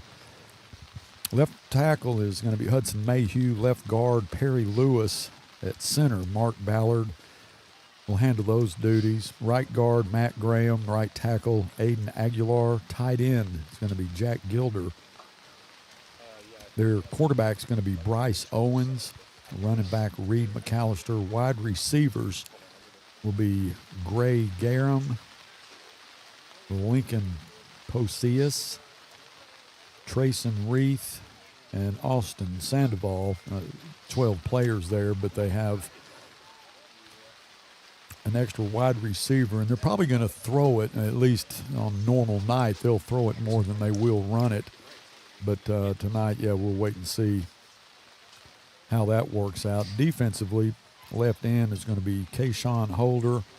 Nose guard is going to be Andy Barbosa. The right end is going to be Keenan Teef. Inside linebacker, Jake Adams. The other inside linebacker is going to be Cameron Bisbee. Outside linebackers will be Will White and Siler Moore. The corner is going to be Sloan Wilson and Tony Berry. Free safety, Grayson Despot. Strong safety will be Kenan Doss. All right, so we're going to have a moment of silence, and then we're going to have the national anthem. We're about a little over 10 minutes away from kicking this off.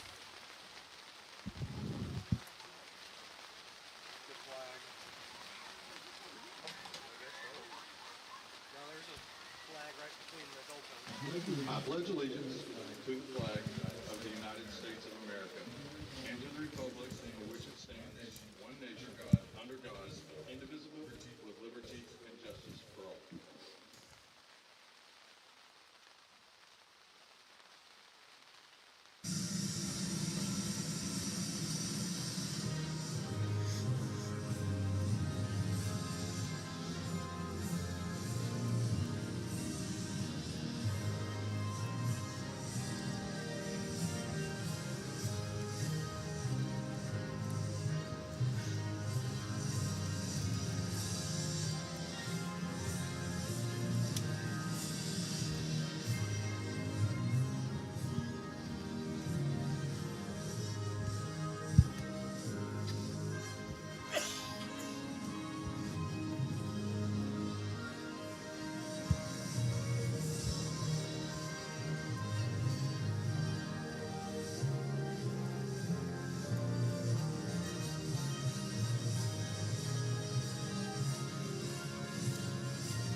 So normally you have the end sound that will take care of the national anthem, but due to the weather, that didn't happen tonight, and probably, unless the halftime changes quite a bit, you're supposed to have the band for 8.5 minutes, then the Northside cheer team, the Northside Insteppers, but doubt that will happen either. Very thin in the crowd, and I sure understand that.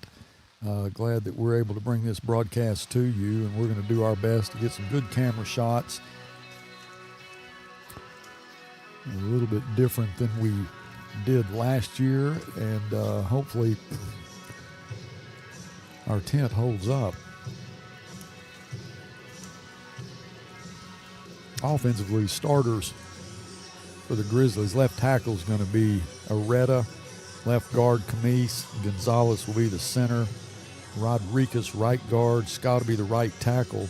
Your wide receivers are going to be Johnson, Mendoza, and Charles.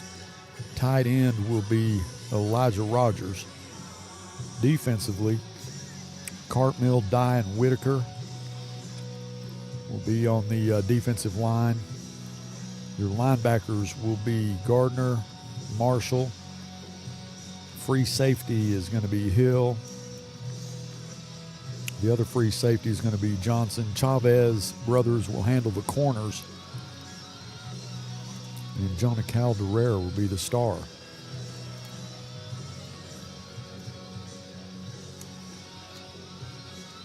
About 7 minutes before kickoff. Both teams should be making their way to the field here shortly.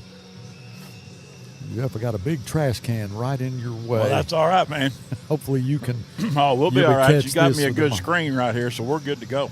Okay, so that monitor definitely comes in handy. Oh, yeah. But we've had some leaks in the press box tonight. I know that top floor was having some issues, and here we are on the first floor, and we've got them in our booth, and they were in Matt Blaylock's booth, so I think everybody's dealing with the same thing. Yeah, they got them down in that bar room, too. We'll, as we always do, are going to have Coach Fuller. He's making his way out to midfield now for the coin toss. And then also try to get a word with Coach Maroc.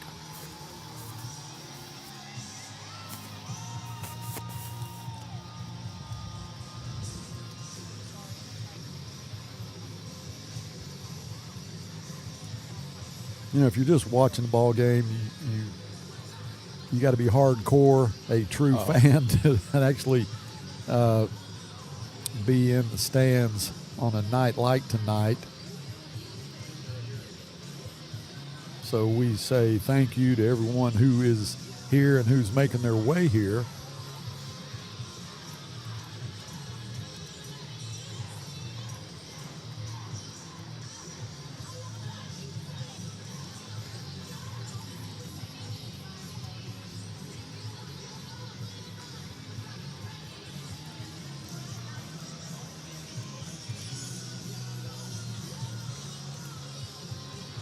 you do appreciate being inside, too, on a night like this, watching it from your living room recliner, or if you're in the press box in a controlled environment with some catering out there in the hall.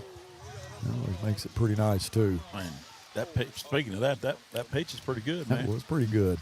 Thank you to Coach Smith for arranging that and getting that up here. And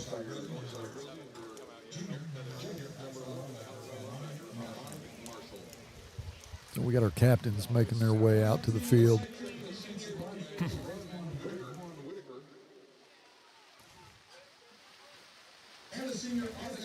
It's going to be Anthony Camise, Raekwon Whitaker, and Amani Marshall are going to be the captains for the Grizzlies.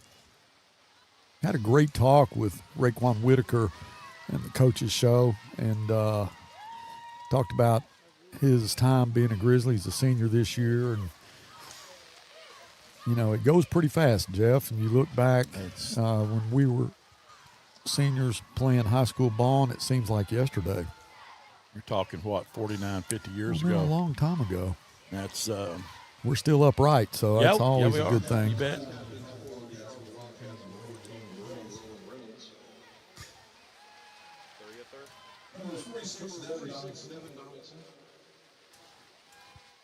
So the real stars of tonight's broadcast is going to be Mike Fleur, and we'll let him, along with our camera crew. Here we go. I've got a heads. I've got a heads. I've got a tails, and I've got a tails. You guys are the visitors tonight. What's your call? Tails. I've got a tails call.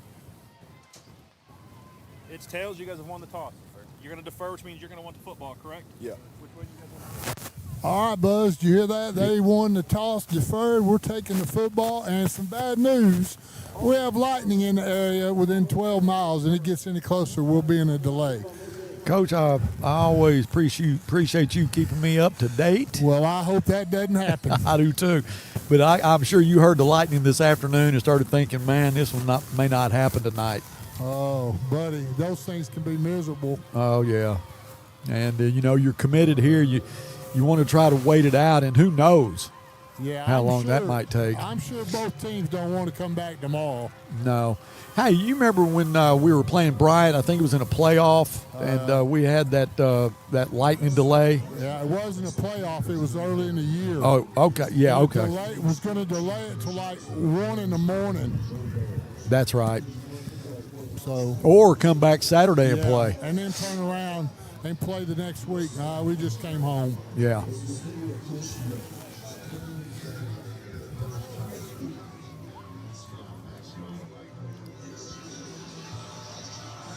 We are going to have a shortened halftime. Yeah, I figured that they would probably cut that down. You're not going to be able to have any entertainment as the Grizzlies are come onto the field now. Yeah, he said 10 minutes. Here we go. I got Coach Moran. All right, let's go down to Mike Fleur. We lost a tough one last week. Got all kinds of bad weather.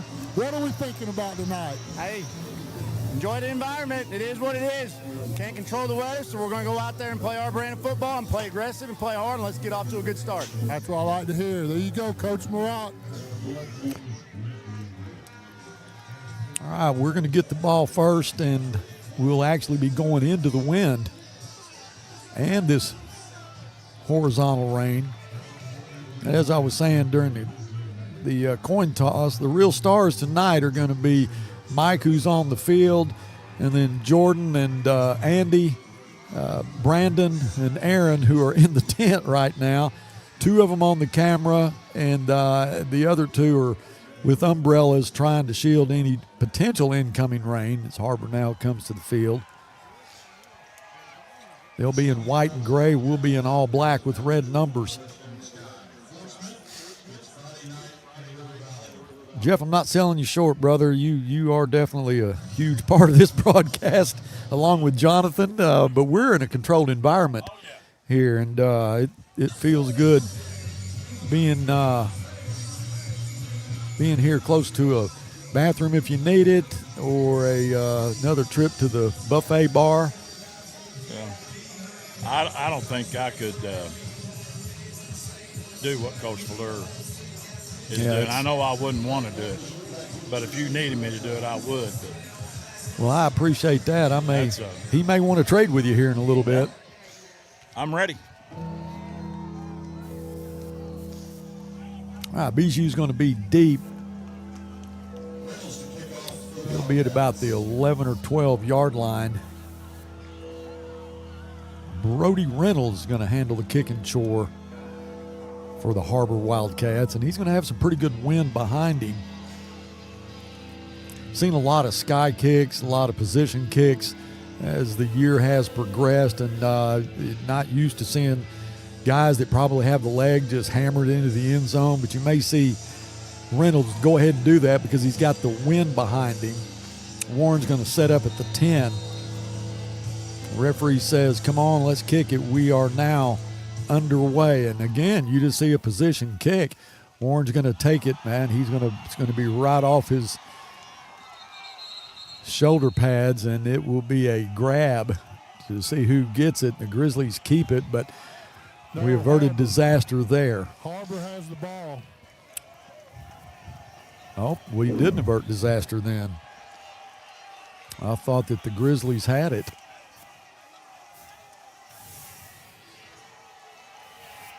Yes, they have it. Okay, so we do have the football. It's going to be at the 26-yard line.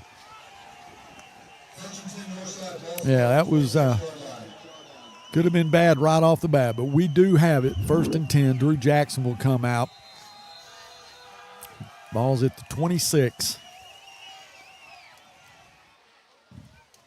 He'll send Warren in motion. Now he looks. He's going to throw to Warren. Warren catches it, and he's going to go down. And you can tell right now, Mike, that field is slippery. Yeah, you got to think about turf. It absorbs a lot of water, but it's still slick on the top. Yeah, Warren lost 4 yards there. It's going to be 2nd down and 14. He had a little bit of running room there. They gave him some space. Drew out of the gun. Throws it incomplete, intended for Elijah Rogers. 2nd down and 14 is not where you want to be to start. Now it's going to be 3rd down and 14.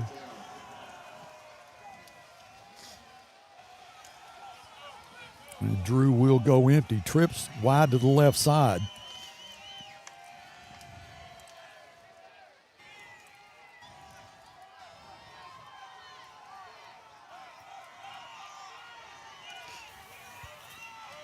And Jeff, what you said, you got to concentrate on the snap and quarterback connection. That pass is complete. That's Vonjay. Vonjay will have enough for a 1st down by a yard. He needed 14, Coach. He got 15.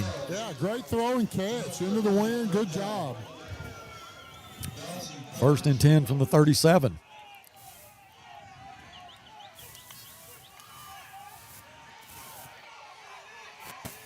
He's going to throw deep, and he has a man that's incomplete. No flag, just good defense.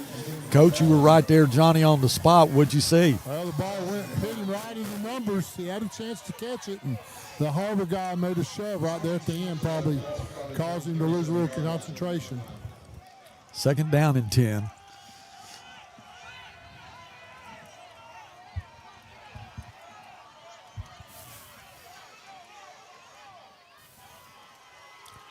Drew out of the gun, gives it to Warren. Warren to the 41-yard line. He'll pick up 4 yards. 3rd down and 6 for the Grizzlies. So if you watched any of the Heritage game, you know what number 8 can do if they give him just a little bit of clear space. 374 yards on 25 carries last week. And I watched the replay and a lot of his highlights, and his speed was incredible. All right, 3rd down and 6. Fakes it. Steps up. He's going to have to throw it and just get rid of it in and out of the hands. In and out of the hands of Kennan Doss. He's a junior defensive back, so that'll bring up a 4th down. I think Drew was surprised, Coach, that he emerged out of that congested backfield. and had a chance to throw a pass. Yeah, I'm not so sure he couldn't have maybe been close to running for a first down. Graham at his own 30-yard line. Chavez takes a good snap at the 25. The kick is away, and it will be caught at the 30. And he has nowhere to go as the Grizzlies will quickly converge on him.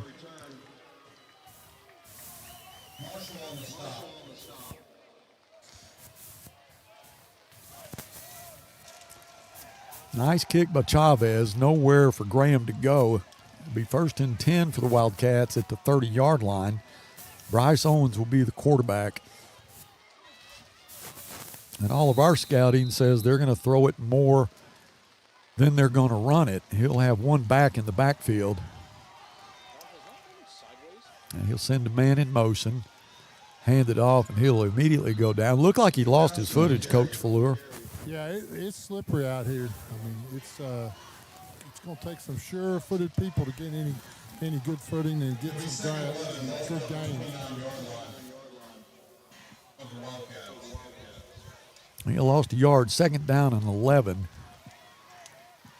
Reed McAllister is the running back. Owens out of the pistol. Owens is going to keep it himself this time, and nothing doing there as the Grizzlies quickly. A lot of black jerseys there, and we apologize for the unclear picture. I think it's just a lot of moisture that you're seeing right now.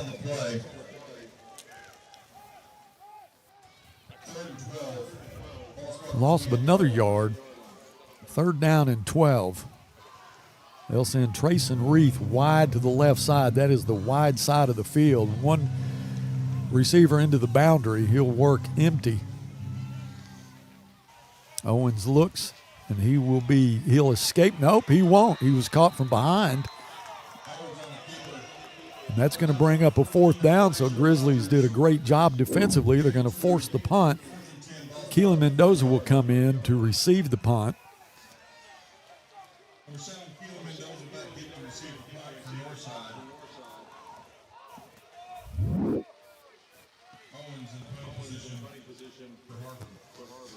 He'll catch the snap at the 16. The kick is away, and it's a high, just a floater, and it's not going to take, well, it does take a Wildcat bounce now, down inside the 30 to the 26-yard line. So the Grizzlies will start for the 2nd time from the 26. So both teams have had to punt after their first possession. The Grizzlies did get a 1st down, but the Wildcats went 3 and out. Hopefully that'll give Grizzly defense a little bit of confidence there. Yeah, you make the offense, get them a little motivated, get on the field knowing that they had a couple of receivers open the last possession. Bijou gets the call, left side. Warren over the 30, spins. Here he goes over the 40. He's off to the races, past midfield. Run out of bounds at the 39-yard line, so Warren Bijou is taking up where he left off last week. Mike, his speed from 0 to 60 is incredible. Yeah, he can turn it on pretty fast. That's a great job. Good job of getting him to the 2nd level and him breaking the tackle. Well, the Bears at the 39-yard line of the Wildcats. Fakes to Bijou. Needs to throw. Runs out of the pocket. That ball is just going to be thrown out of bounds. It was intended for Mendoza, but there's a flag on the ground. Coach, when it takes that long to throw it, it usually is a holding, isn't it? Yeah, it looks like that's what it's going to be. I mean, holding. Jeff, did you see anything in the monitor? I did not. I couldn't get a number. It's an illegal. Okay. Yeah, illegal receiver downfield. That's another thing about taking long to throw the ball. You can always sometimes you get a lineman kind of drift downfield. 2nd down and 10.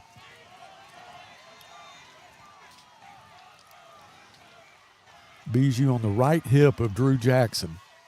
He gives it to Warren. Warren, left side. Warren makes a man miss. Warren at the 20. Warren goes out of bounds at the 14-yard line, maybe the 13-yard line. Man, he is just, Coach, he's just gotten better and better each game. Yeah, and Buzz, he did that on his own. There was not a hole. I don't know how he got through it. He does slither through some tight spaces. 1st and 10. Warren gets the call again up the middle.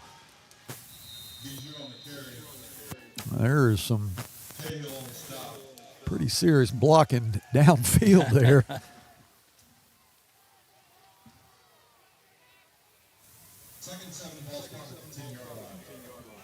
All right, 2nd and 7 from the 10. Bijou gets hit from behind, never had a chance there. They were in the backfield about the time he got the football.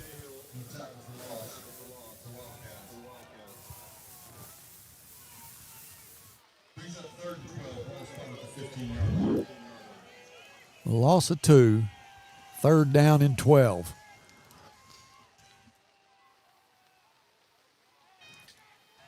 Drew looking to the sideline to get his play. He's going to go to the line of scrimmage, get everybody set.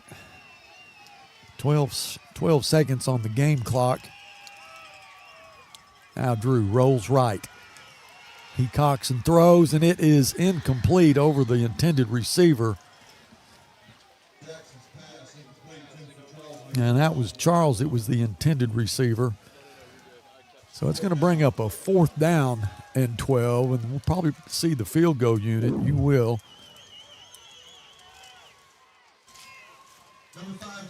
Jalen Chavez will be the kicker. Drew's going to be the holder. Mike, you just got to be real careful right here just to handle the snap. Just need a good snap, concentrate on the hold, and put it through the uprights. Get on the scoreboard. 32-yard field goal, and it looks like it's hooked. Well, the snap was a little bit low. It skidded, but Drew was able to get it down, and Chavez got a foot on it, but it was just wide left. Yeah, he had good contact. So the Grizzlies, who held them on their first possession, the Wildcats will start from their 20 this time.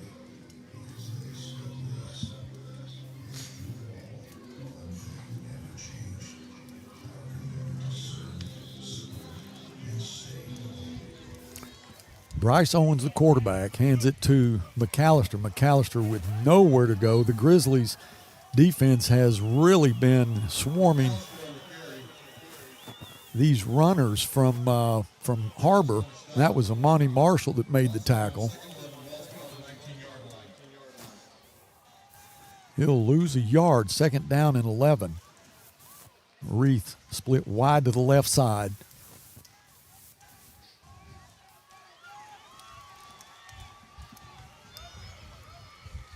Owens gives it to McAllister. McAllister goes to the edge on the left side, and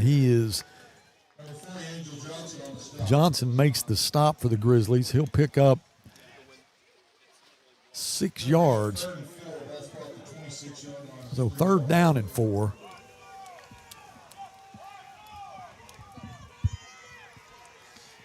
Tight formation for the Wildcats. 2 backs in the backfield for Owens. Now he'll keep McAllister in the backfield. Hands it to him right side. Boy, he is met immediately, and he won't have enough for the 1st down. Did he even gain a yard on that? They gave him a little over yard. It's going to be 4th down and 1, and they'll bring in the punting unit, and that'll send Keelan Mendoza back to return.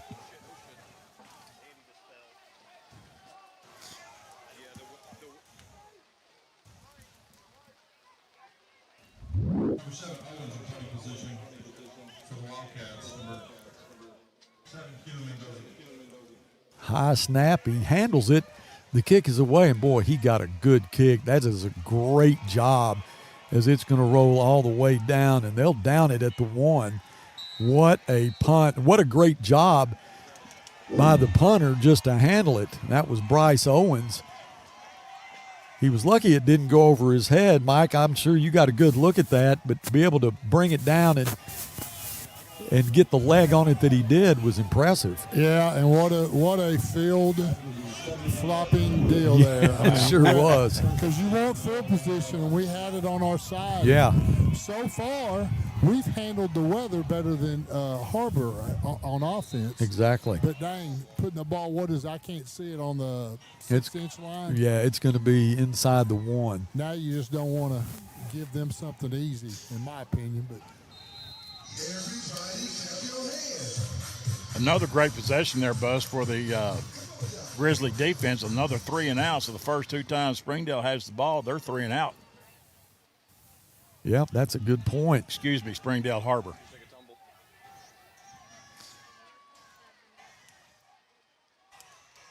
This will be Bijou taking a direct snap. And he drops it, and they're going to have to get on top of it, and hopefully it's not a recovery for a touchdown, and it is. And that's what you needed to be careful of right there, was just handling that snap with that wet football. Yeah, could you tell? Was it a bad snap? Or? No, it was a good snap. It just hard to handle. Yeah, that's tough when you get backed up in this kind of weather. I mean, it just takes you totally out of what you want to do. Yeah, and you're concentrating when you're 5 yards deep in the end zone taking a snap. You're concentrating on what you have to do to get out of the end zone, maybe get some positive yards, and it may not. You just take your eye off the ball a little bit. This will be Reynolds in for the extra point. That kick is good. 7-0 is the score with 4:32 to go in the first. Stay with us. We'll be back after this from Nicodemus. The story of our family business starts back in 1878 when our ancestors settled in Old Town Van Buren and set up shop.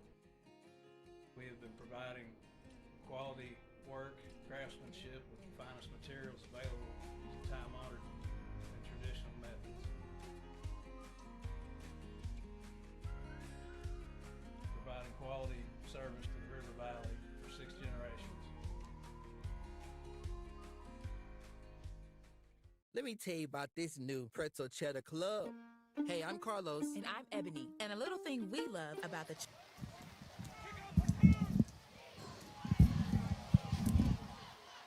Clean it, tell them.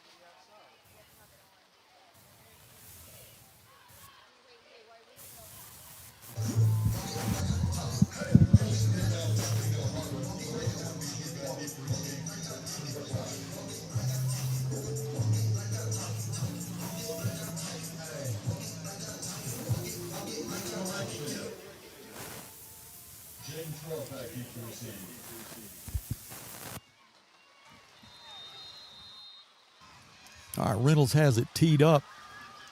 It is 4:32 left in the first quarter. They're up 7-0, and he'll just squib that one. That's off Elijah's hands. We're just going to have to get on it, and it is still loose. And it looks like Har-Ber got it. It hit Elijah first, and then there was a scramble for it. Yeah, it is going to be Har-Ber's ball. So we were handling the weather better up until the touchdown, and that little mistake right there.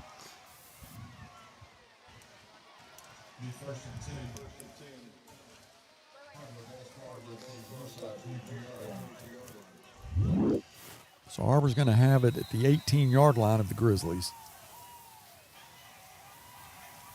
This time Owens will go empty.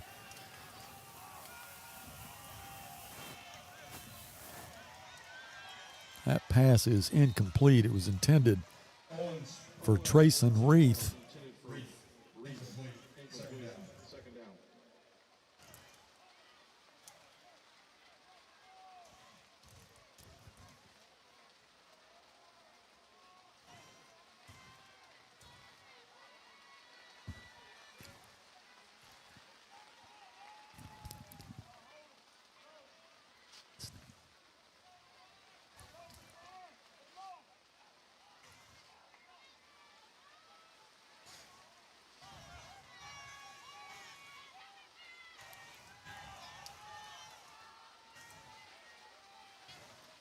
The reverse goes to Zach Miller around the right side.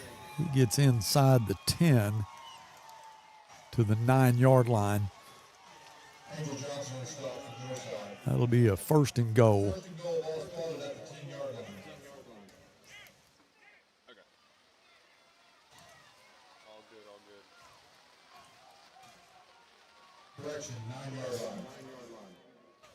Two backs in the backfield with Owens. Now he'll change the formation and go empty. Miller split wide to the left. This time Owens is going to go right side, and he'll walk into the end zone for the 2nd touchdown.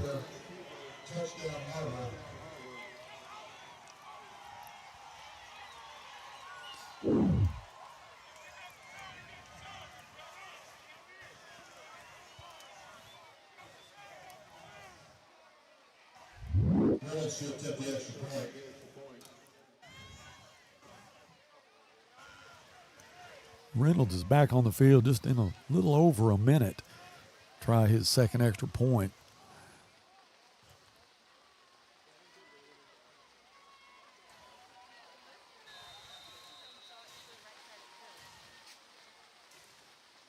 Low snap, and the kick is blocked. So the weather strikes again as they'll not convert the extra point. 13-0, 3:38 to go. Back after this. An accident can leave you feeling stuck, uncertain of where you can go. At AutoPlex, we specialize in getting your vehicle repaired quickly and accurately. Our expert technicians use the latest tools and OEM parts to restore your car to its pre-accident condition. With precision and care, we ensure your car looks and performs as if the accident never happened. Ready to get your car back on the road? Visit fixrex.com to start your repair today. Beauty, wellness, and luxury under one roof. Dream Aesthetics delivers rejuvenating Korean facials and advanced needling. Your glowing lymphatic skincare specializes in lymphatic massage, postoperative care, and body sculpting. Reflection Aesthetics Lounge provides advanced microneedling, teeth whitening, and hair growth treatments. Everything for your ultimate radiance.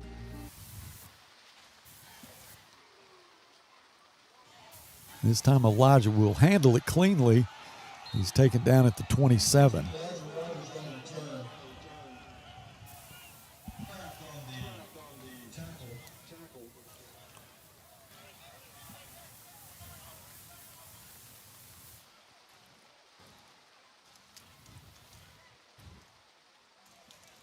And we 1st and 10 Northside, ball spotted at the 28-yard line. Jaleel Colvin will be in the backfield with Drew Jackson. He'll be on his left hip. Keelan split wide to the left side. Drew gives it to Colvin. Colvin with a nice move, spins over the 35 to the 36.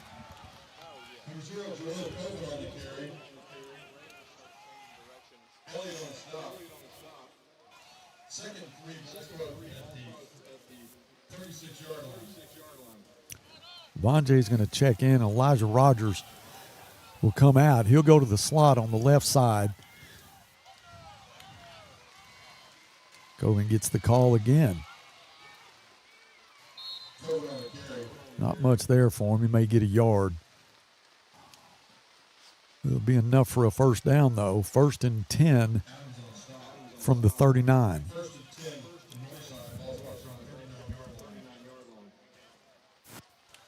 Bijou back in the ball game on the left hip of Drew Jackson. Twins to the left side. Bijou gets the call. Bijou to the 44-yard line. Jeff, when you watch him run, it's like he just glances off tackles. He has a strong lower body. He does. He gets hit a lot at the line of scrimmage and just glances off of it. And Warren gets the call again and just tries to spin out of the white shirt. Grasped there, but wasn't able to. He gets a couple yards.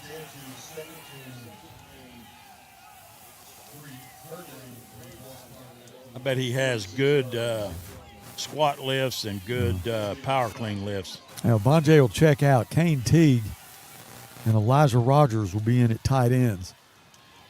Kane will actually be at the 8s, trying to draw him off sides. 3rd down and 3.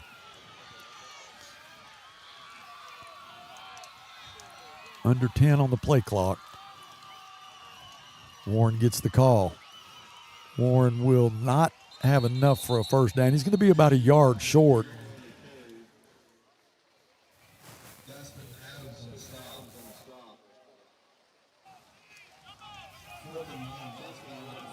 Fourth down and 1. The Bears are going to go for it. Now Coven checks back in the game.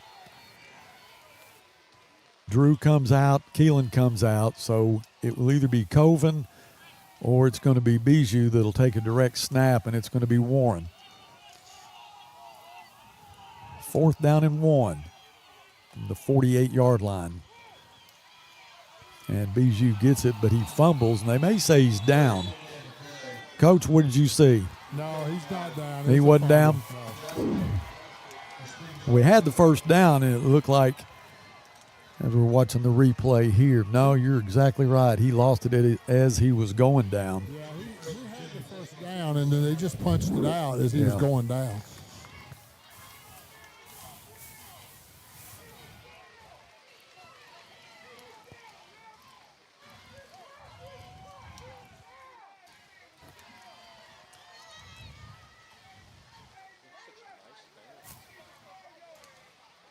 McAllister is going to be in the backfield with Owens. Branch will be split to the right side, Reith to the left. He's into the boundary. Line of scrimmage is the 47. McAllister gets the call, and he has room at the edge. Outside the numbers, and he just lowers his head and tries to run over Chavez. Big gain to the 21-yard line of the Bears.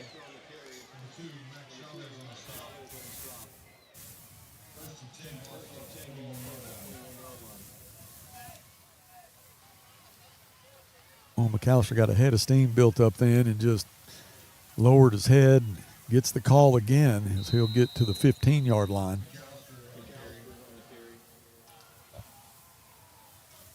Well, I'm looking at the sideline. Abram Dodson, who was hurt in the last game against Heritage, not dressed out tonight. Hate to not have him on the field. Had a lot of big licks last week. It looks like he took one pretty good on the ankle.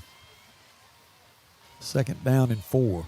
They'll give it to McAllister again, and he will get the first down, carry the pile to the 5-yard line.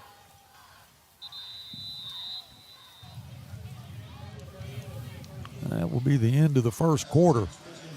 13-0, but the Wildcats are on the move. Stay with us. We'll be back after this. Summer's winding down, but the savings are just getting started. Dive into the end-of-season sale at Burton Pools and Spas. For a limited time, save up to $14,000 on fiberglass pools. And the first 10 customers who purchase an Aquacrete pool with a premium vinyl finish will receive a free hot tub. Don't miss these incredible deals. Visit our stores in Fort Smith, Springdale, or Greenland, or go to BurtonPools.com for more details. At Burton, we do more than build swimming pools. We build long-term relationships. Or Auto Park has the best used cars in town. We take more trades than anyone. One look at the variety and quality of our selection proves it. All makes and models. One-owner trades, corporate leases, executive demos. Get top dollar for your trade. Keep the cash or use it to upgrade. Possibly lower your payment. Free car washes for life. If you're looking for a pre-owned vehicle, Or Auto Park is the place to look. Go to OrAutoPark.com to find your next vehicle. You'll always get more at Or. Pizza is our game day food sponsor. Son's Pizza generously provides meals for both the Post Pros and the Prospects County area this evening. Big thanks to Son's Pizza and their team for coming out on the rain tonight, supporting the Grizzlies and the Force. All right, welcome back to Mayo Thompson. Just getting ready to start the second quarter. We're down 13-0. First and goal. Ball is at the 6-yard line.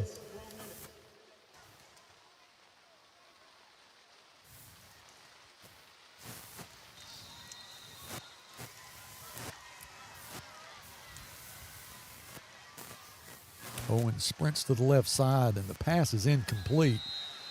Good coverage. They were just out of reach of the receiver. Be a 2nd and goal.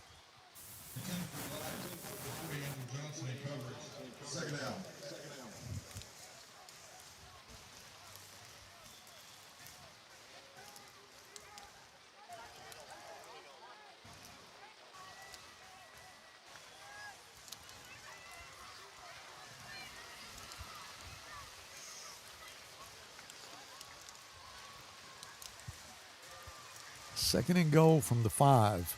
McAllister running back in the backfield, and the ball is down. The Grizzlies get it. Snap was low. Owens could not handle it. The Grizzlies recover. And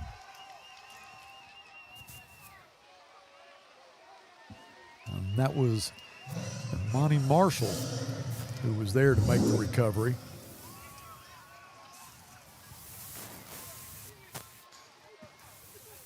Well, Coach, we need to take advantage of this. Like I said, that ball's going to be on the ground. You never know when it's going to happen. Right there, you think Har-Ber's going to get a score, and boom, we got the football. Just got to do something with it here and just protect it. Whatever you have to do to protect the football.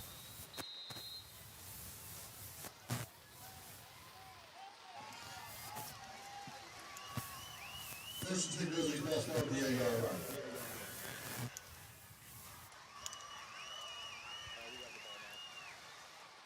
Drew's going to throw it. It's incomplete, in and out of the hands of Vonjay Johnson. Boy, it's just hard to hang on to. You know, he makes that catch 9 out of 10 times, maybe 10 out of 10. Yeah, and that's almost through his hands into Har-Ber's DBs. That was close. Yeah.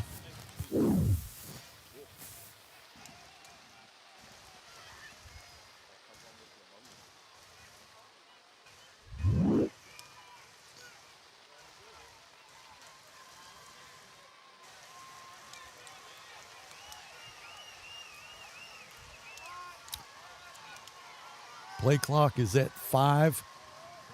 Twins to the right side. It's at 2. Gets the snap. And he's going to throw it deep down the left side, and that's going to be out of the reach of Keelan Mendoza. Kenan Doss was in coverage, but it was nowhere that Keelan could have reeled that in, as we've got a Wildcat that's down right now.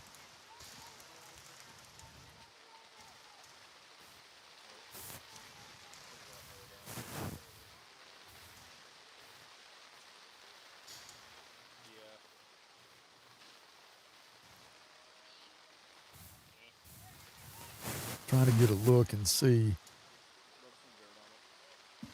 He's going to be able to.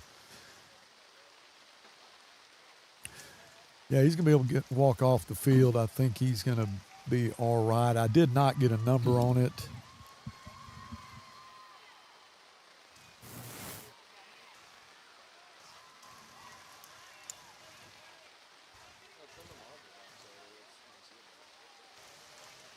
It's going to be 3rd and 10 for the Grizzlies.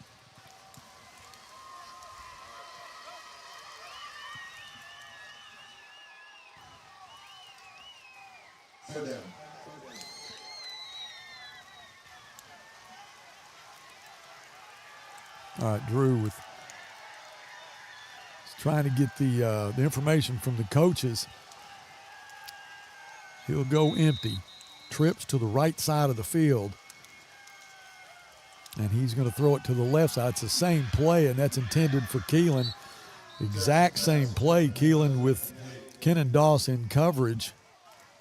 And just couldn't. Keelan got turned around, couldn't really make a play on it. It was close, but that's going to bring up 4th down. Chavez will come in to punt this away. Graham will be deep. They ought to have good field position after this, as Chavez is going to be with his heels on the out-of-bounds line. He's looking straight up at the crossbar. Graham will be at the 41. Whistle blows. Now, Grizzlies want to take a timeout. Let's just stay with it. Coach, has got to be a good connection between your long snapper and your punter right here. Yeah, not a whole lot of room for error. No. Got to have a good snap, concentrate on catching the ball. Now, you do have the wind with you like Har-Ber had a minute ago, so hopefully that'll help us. And now the rain's picking back up. Well, I want to talk to the best long snapper I've ever known and ask him what are you thinking right now? I mean, you got a timeout, you're down 13, you got your punter standing underneath the uprights, the ball's wet. What do you think? Well, I'm thinking that he needs to, hopefully he's not thinking about last week because he had a couple of bad snaps and the ball was dry, and this is a dangerous place to be deep snapping on a punt. Looked to me like when they were lined up first, the punter was a little bit deeper than he normally would be. Yeah, that's what I was thinking, He too. looked like he was about 17 yards deep, and you only usually get about 13 to 15 yards deep. Yeah, you're exactly right, but he's got his heels on the out-of-bounds line. Wow. You just got to think good thoughts here. Perfect snap. Wow. And he didn't really – that's going to get a good roll. And Graham's just going to get away from it. We're going to come out all right there as it gets over midfield down to the 47. So nice snap from Jonah Calderera. Chavez with a nice punt. It wasn't pretty, but it was effective. Yeah. Coach, you being up here, we could see it. You be down there, it didn't really come over the top of the line of scrimmage too high, did it? Barely cleared the line's head. But got a good result. It sure did. You know, that's a, 45, 50-yard punt. Yeah, that looked like a Tiger Woods stinger there. Tonight, it don't matter what they look like. That's exactly right. But they'll have good field position at the 47. Need a couple more bad snaps. Maybe a fumble here. Owens wants to throw, and he's going to throw it deep, and it is intercepted. What a great interception by Max Chavez. He was in good coverage and made a great play on the ball, and that was Hayden Branch, the intended receiver, but Chavez just wanted it more. Coaching did a great job finding the football. Yeah, he went up and high pointed it just like he coached. I don't understand. Run the football. You got great field position, but hey, we'll take it right now. All right, the Grizzlies will have it. 1st and 10. 11:09 left in the second quarter. We're down 13, but we've made it easy on them. We need to get a good drive here, try to get some points on the board.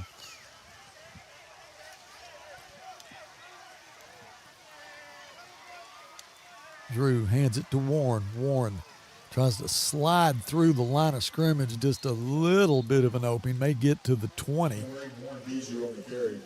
Get 3 yards. 3rd down and second down and 7. Kane Teague will come into the ball game. 2nd 6, ball from the 21-yard line.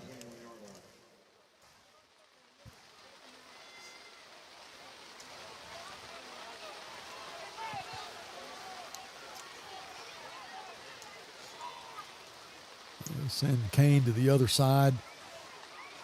Gives it to Warren. Warren goes to the right side. Warren makes a man miss. Here he goes. He's at the 40. Midfield, and they will knock him out of bounds at the 41-yard line. So Warren with another big play. And, man, when he gets loose, he hits that next gear.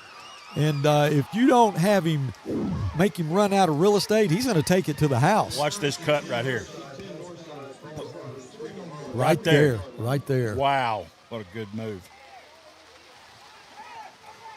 All right, 1st and 10 from the 41. Coven in the game. He'll be on the right hip of Drew Jackson. Twins to the wide side. Keelan into the boundary. Fakes it to Coven. Looks for Keelan over the middle. Check that down the left side. Keelan looking for the flag, and he sells it. Here comes the yellow flag. It's going to be interference.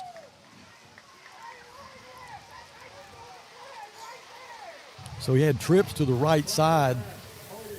His favorite receiver this year has been Keelan Mendoza, and he was running in man coverage down the left side and got interfered with. He 1st and 10 now at the 31.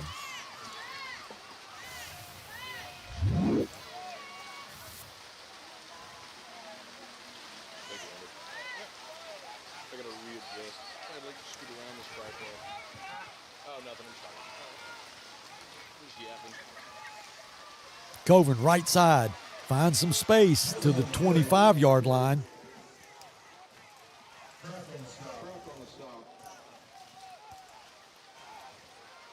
Now Jaleel will come out.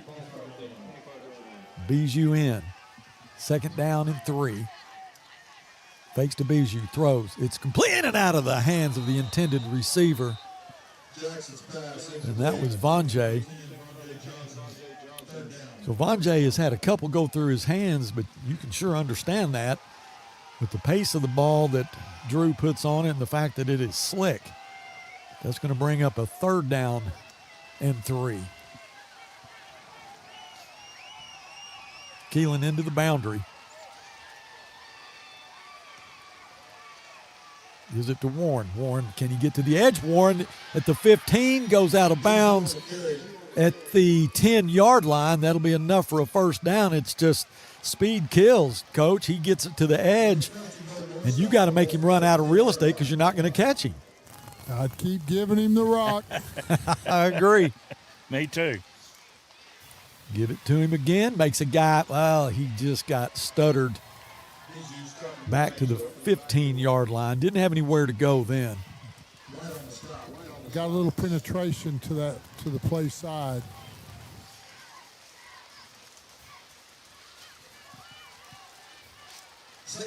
All right, second down and goal from the 15. All right, Vonjay, who took his gloves off, goes back to the slot on the right side, Keelan into the boundary.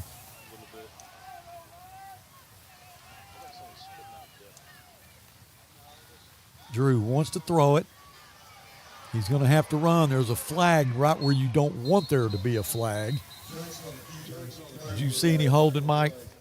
It happens so fast, Buzz, but, you know, it's tonight, as slippery as it is, the guys lose their block, they're going to grab, and these guys are going to see it. Yeah.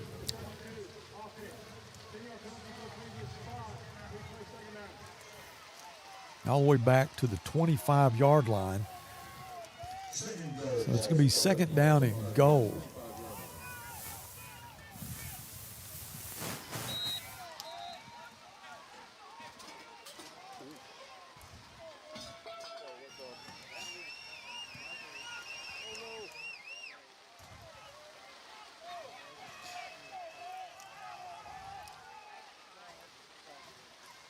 Drew wants to throw again. Throws it. It's complete. That's Vonjay. Vonjay spins, gets to the 10-yard line, down to the 8-yard line. And taking those gloves off did the trick. Coach, he made a clean catch there. Yes, sir. It's going to be third and goal from the 8. Fought for a lot of yards after he caught that ball, too. Yeah, that spin and that momentum, he had 3 white shirts on him and carried him all the way to the 8.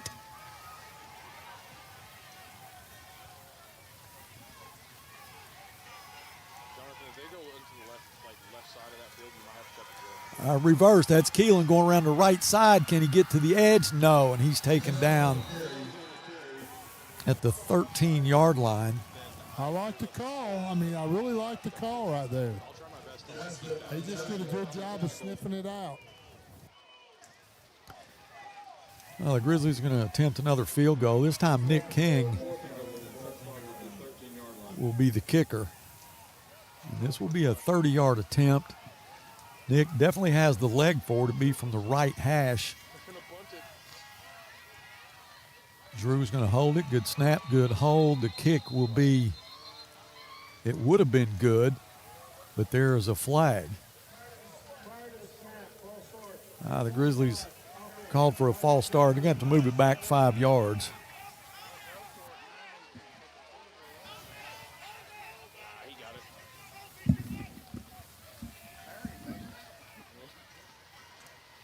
So they'll try it again from 35.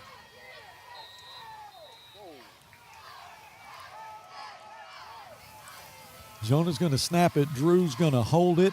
Another good snap, good hold. This one is got the distance, but it's good. Well, from here it looked like he might have hooked it a little bit, but that's good. Nick King puts us on the board. through the left upright. So good for Nick. I know he's happy to get that field goal and get the Grizzlies on the board. And, hey, he's got a good leg. I watched him last year, and he can do it. We're going to take a quick break. We'll be back for the kickoff after this from the Oil Doctor. Here at the Oil Doctor, we keep your engine running smooth with fast, reliable oil changes done right. Car care should be easy. That's why our expert techs get you in, out, and back on the road fast. Plus, with our loyalty program, your first oil change comes with a discount, and you'll earn free perks on your 3rd and 6th visits, as well as a free oil change every 8th visit. So why wait? Drive in today and experience service that's fast, friendly, and built for your convenience. Only at the Oil Doctor. All right, the Grizzlies with a 35-yard field goal. They get 13-3, 7:08 to go in the second quarter, and Nick's going to kick it off.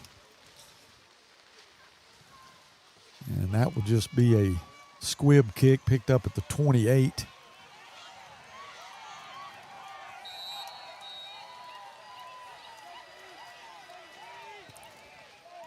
Decent run back there. They'll have it at the 47-yard line.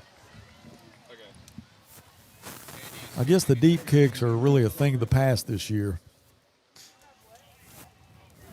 They are. They have been to this point. Yeah. And I'm not just talking about us, but everybody we've played. No, you're right. I haven't seen anybody. But, you know, in a flight tonight, I would kick about every ball on the ground and make them field it with it being wet.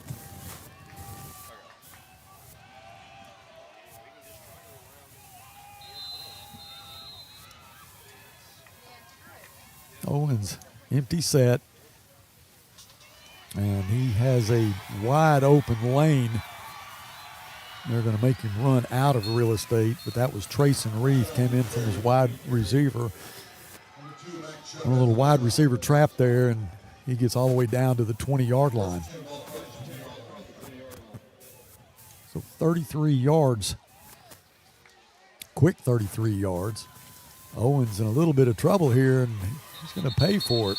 You have 4 Grizzlies that bring him down. Caden Dye, the Cheerio, was there first.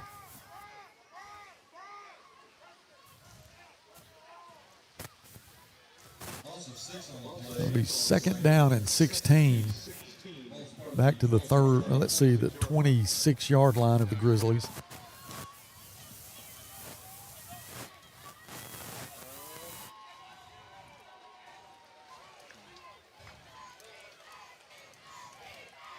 It looks like the rain has slowed down quite a bit, almost to a stop here. Empty set for Owens.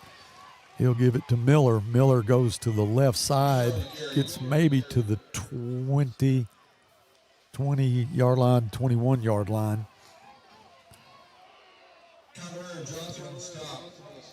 So Reith took it from the left side. Miller takes it from the right, trying to get their wide receivers involved here. It's been McAllister all night long, doing most of the groundwork for the Wildcats. 3rd down, 11 yards to go.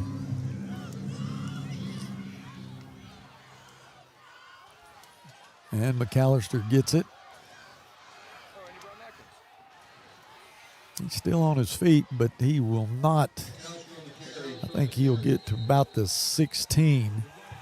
Is there a fumble? Yep. All right. Well, the Grizzlies get it. I'm sorry, either that or he took it away from him. Yeah, so we'll try to get a replay here and see as McAllister hits a lot of congestion there at the line of scrimmage. And that was Raekwon Whitaker. It looked like he may have stripped him. Mike, could you see from where you were? Well, it just came out late, but, you know, that's these referees let this play go on so long that they're all reaching in there trying to grab the ball, and right there we did a great job of getting it. 5:23 to go in the half. And from what I can tell, there is no rain right now. Still have a little bit of wind coming out of the east.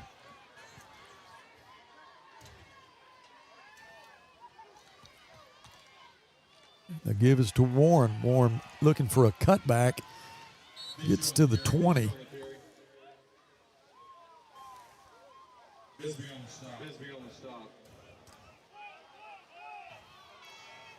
He'll get 4, so that will bring up 2nd down and 6. He'll get a rest, and Jaleel Coven will check in.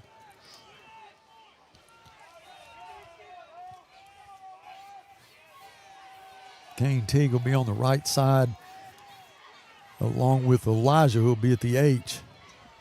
Charles in the slot. Keelan split wide.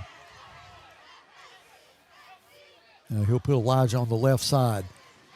Gives it to Coven. Coven looking for a cutback. And there's a flag down. Same place you said a while ago you don't like to see a flag thrown. Yeah, usually you see it when your quarterback's trying to find a receiver. This time it was a quick hit from Coven. Let's see what the penalty is.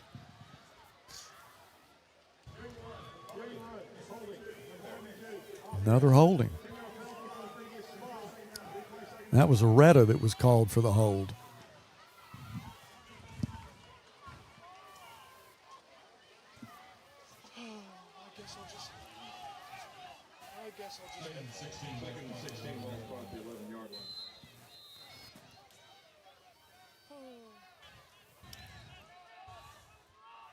Second down and 16. Drew's going to go empty. Coven split wide to the left.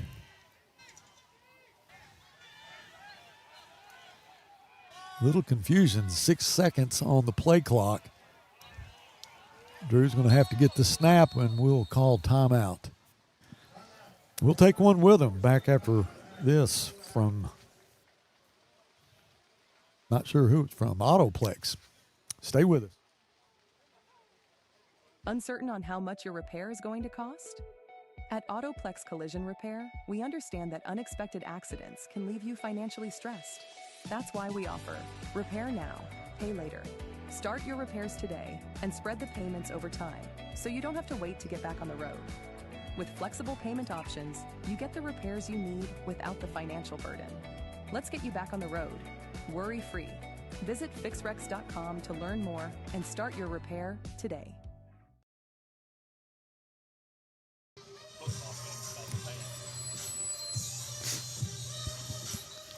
Yeah, while we were on break, Jeff made a good point. This really doesn't, it's not the same atmosphere when the band's not playing.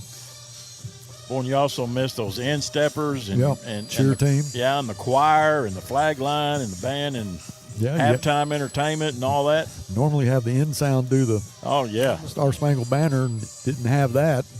But, yeah, right now we are looking at a 2nd down and 16. Drew throws it. It's complete, and he will go nowhere as he is slung to the ground. That was Elijah Rogers that made the catch. And Devin Robertson, who really was very unpleasant to Elijah with that tackle. 3rd down. 3rd and 16 still. Empty set for Drew.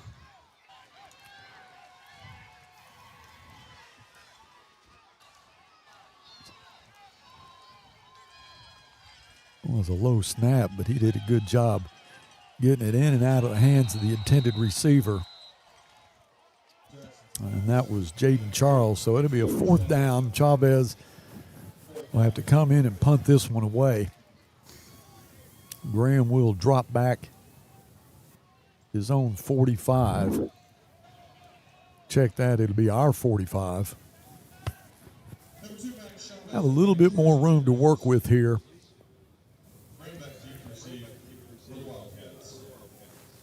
Yeah, Chavez goes, it's about 6-7 yards deep. The line of scrimmage is the 10. Great snap, gets the kick away, and this is a low spiral, and it's even more effective than the last time. Graham just got away from it. Grizzlies hurry down to down it. It will be the 38-yard line. Great punt by Chavez. Coach, that one was a lot prettier than the last one. Yeah, he got his foot into it. Well, he Good did. roll. Good job of getting him on the other end of the field. And one thing that Chavez is doing, he's getting back 2 or 3 yards further than what you see in a normal punt formation. But maybe it's giving him a little bit more time to take one more step. But he hammered that one. McAllister off the left side over the 40. They'll call it dead at the 43.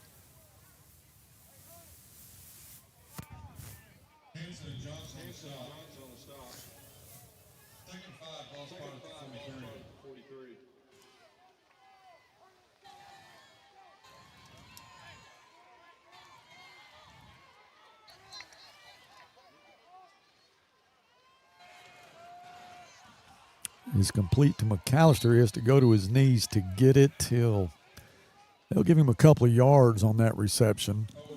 Boy, the quarterback from Har-Ber took a shot right in the middle of his back.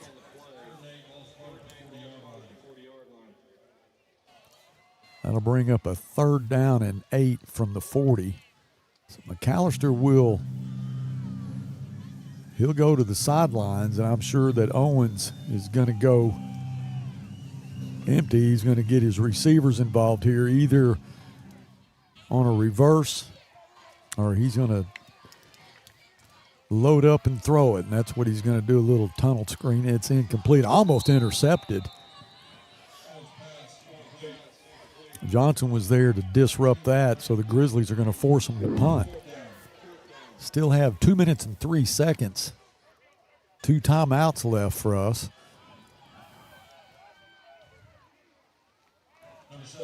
So Keelan will drop deep. Bryce Owens will take the snap at about his 26-yard line.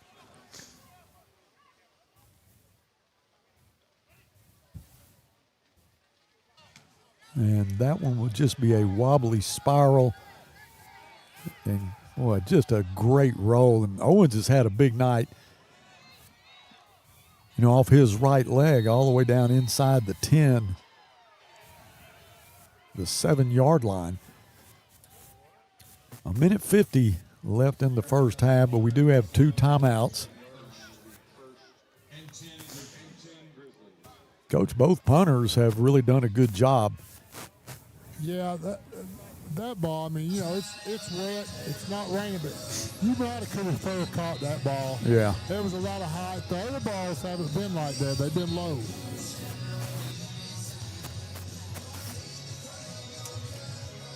Early in the season, we talked a lot about just getting away, and everybody was getting away from the punts and how much yardage we were losing when you get to the end of the game and you start adding up, letting it get by you and how many yards it cost you. And they've done a good job since the second game of the year. Bijou had nowhere to go there. He's going to lose a couple of yards. That ball probably rolled 30 yards. Yeah.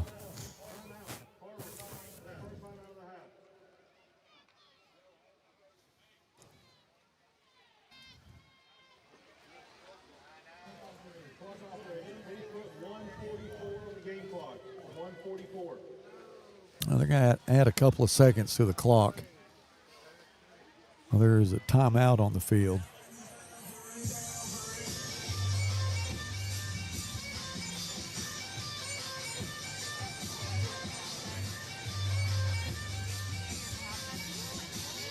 Yeah, I'm looking down at our camera tent, and man, it has been rocking all night long, but right now it's pretty still. The flag's so wet it's just wrapped around the pole. You can't tell. Mike, is there any wind on the field? There's still a little bit, but it has died down tremendously, and the rain. It's a little bit of drizzle right now, but maybe whoever made the decision to play this night maybe should have played it at 8. Or yesterday. Or yesterday would have even been better.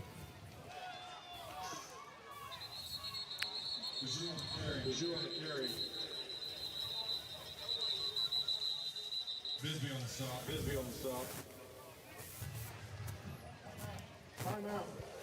Oh, Har-Ber's going to take a timeout. Yeah, they're trying to hold us and get the ball back short field. Probably at least try to get a field goal out of it. Minute 36, and it is 3rd and 8. They have one more timeout. Yep.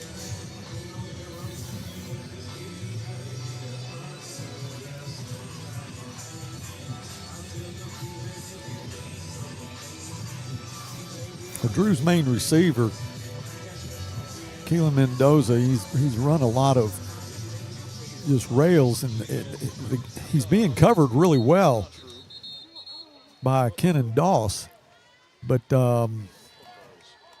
we've missed a couple of opportunities for some completions just due to the ball being wet.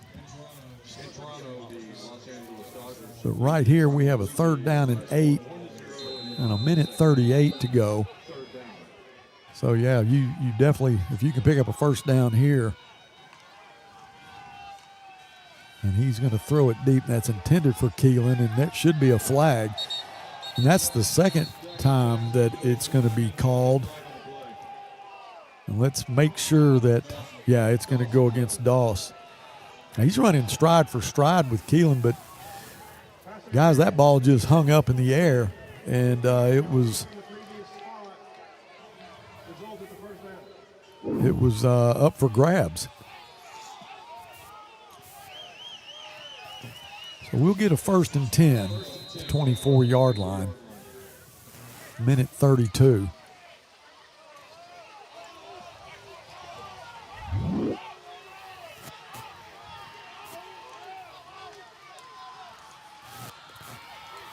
That pass is intended for Vonjay. It's complete at the 49-yard line. It's a little post route. Beautiful throw from Drew Jackson, and Vonjay just watched that one all the way to his numbers. Minute 25 to go, 1st and 10 from the 49. Fakes to Coven, steps up, throws complete to Mendoza. Keelan goes out of bounds at the 40-yard line. Another 1st down.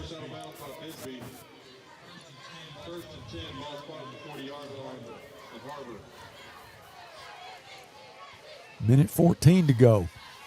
Grizzlies still have 2 timeouts. Drew goes empty. Coven will split wide to the right side. Keelan will be into the boundary. He looks for Keelan. He throws it on the comeback. It's out of his reach. It'll be 2nd down and 10.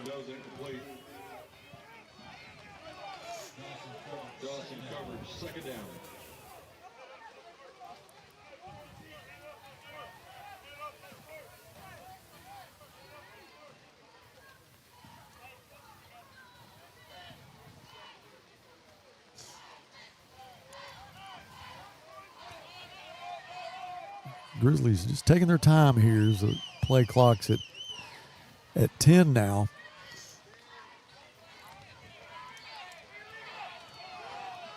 Coven in the backfield with Drew.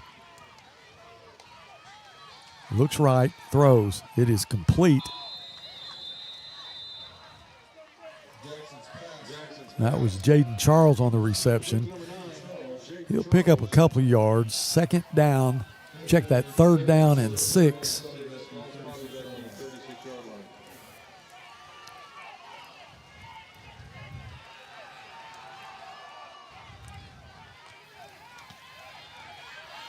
Drew's going to have to get out of trouble. He rolls right, and that is almost intercepted. That was Austin Sandoval, who went to the turf, tried to make the interception. And it'll be incomplete, 4th down and 6.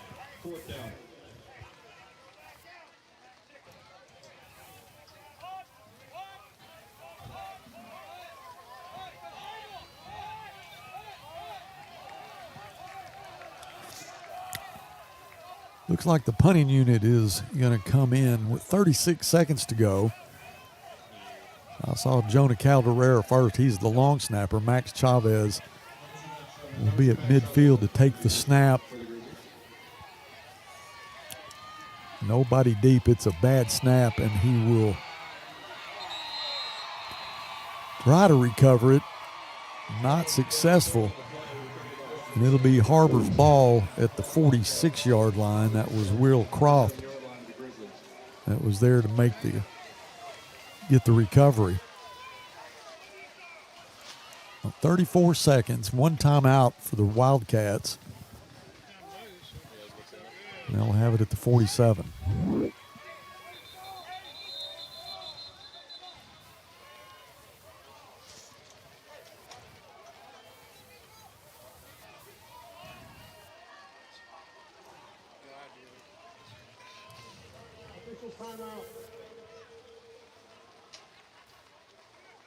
All right, we have an official's timeout. See if I can get a interpretation of this from Mike Fleur. Do you know why? I think it was something with the chains came loose and they were over there fixing them. That's what I see, Buzz. Okay.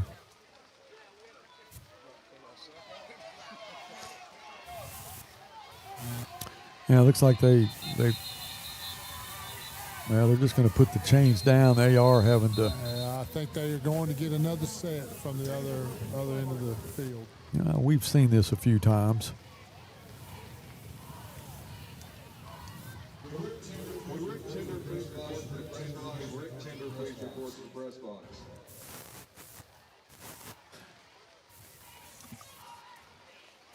Yeah, he's just getting the chain from the other set.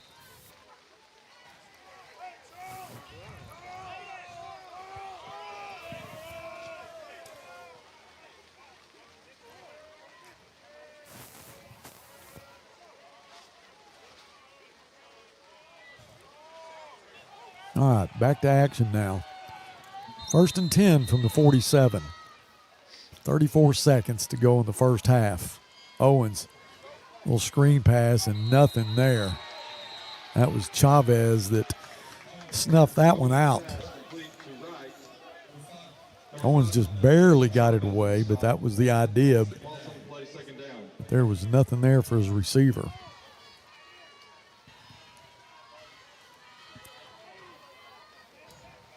Second down and 14. And they'll just let the clock run out. We're going to end the half down 13-3. And it has been a half where the Grizzlies have had some opportunities and given some opportunities to the Wildcats. So we'll take a quick break. We'll come back and maybe get some stats and some ideas on how we can get back in the ballgame. We are going to have to kick it. So we're going to need a good defensive stand right off the bat. So don't go anywhere. We'll be back after this from Ted's. Whether it's record temperatures or below freezing, Ted's is here to keep you comfortable all year long. We've been in business for over 55 years, and we love serving our community. Call today and schedule your seasonal checkup so you're always prepared for what's around the corner. Ted's Air Conditioning and Heating, always ready to help. Tell us you saw Duke and save 10%.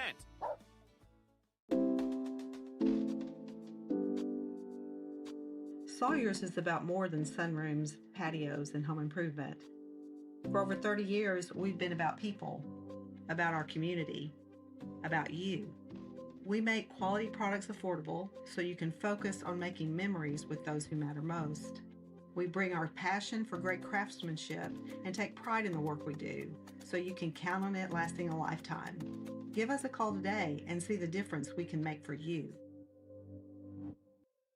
REP is your trusted source when it's time for you to sell your business, or if you are looking to acquire one. We offer a variety of services that help prepare your business for sale, and we also counsel and advise you every step of the way. We take pride in our experience, market knowledge, and integrity. You can be assured your business is in the right hands. Resolution Equity Partners, partnering with you now, preparing for the future. With rising costs everywhere, from groceries to gas, we know repairs can feel out of reach. Insurance deductibles and repair costs can make you hesitant to start. But at AutoPlex, we believe you shouldn't have to choose between your budget and getting your car repaired. Our Repair Now, Pay Later option helps ease the financial burden so you can get the quality repairs you need without the wait. Let us help you get back on the road. Visit fixrex.com to learn more. This is Northside head basketball coach Cody Wilmath. I call 782-8940. That's 782-8940. Hi, this is Ricky Smith, head basketball coach for the Northside Lady Bears. I dial 782-8940. That's 782-8940. Football in fall, what a great time of the year. It's also a great time to take advantage of York factory rebates on high-efficiency HVAC products. Give us a call at 782-8940. That's 782-8940. Family, it's bigger than bloodlines, stronger than DNA. It's the circle we draw around the people that matter, the people we care about and care for, the folks who inspire us, guide us, root for us. Family means finding common ground, rolling up our sleeves, and making our way side by side. Armstrong Bank. Strength runs in our family. At AutoPlex Collision Repair, we're not just about fixing cars. We're committed to providing the best customer experience. Our team is here to guide you through every step of the repair process. We make it easy, transparent, and stress-free. And with convenient locations in Northwest Arkansas and the River Valley, your repair is always close to home. At AutoPlex, your satisfaction is our priority. Visit fixrex.com to schedule your repair today and see why customers trust AutoPlex.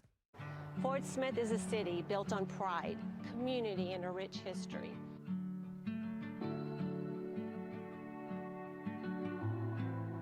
Our neighborhoods tell the story of where we've been and where we're going. And just like sports, real estate takes teamwork, dedication, and trust. I'm Vicki Cooper with the Heritage Group Real Estate Company in Fort Smith. And whether you're buying or selling, I would be honored to help you find your place in this great community.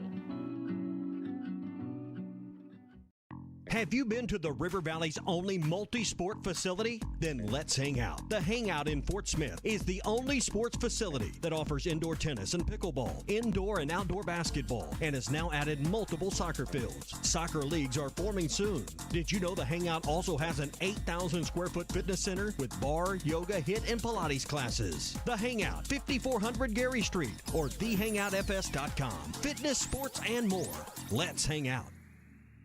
The story of our family business starts back in 1878 when our ancestors settled in Old Town Van Buren and set up shop.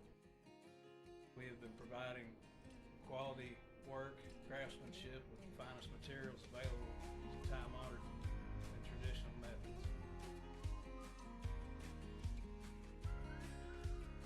Providing quality service to the River Valley for 6 generations. Let me tell you about this new Pretzel Cheddar Club.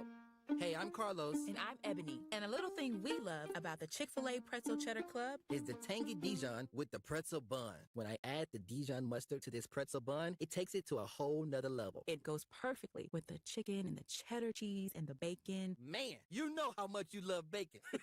And I love the different varieties. Grilled, spicy, original. It gets you nice and excited for fall. Real guests paid for their testimonials. An accident can leave you feeling stuck, uncertain of where you can go. At AutoPlex, we specialize in getting your vehicle repaired quickly and accurately. Our expert technicians use the latest tools and OEM parts to restore your car to its pre-accident condition. With precision and care, we ensure your car looks and performs as if the accident never happened. Ready to get your car back on the road? Visit fixrex.com to start your repair today. Beauty, wellness, and luxury under one roof.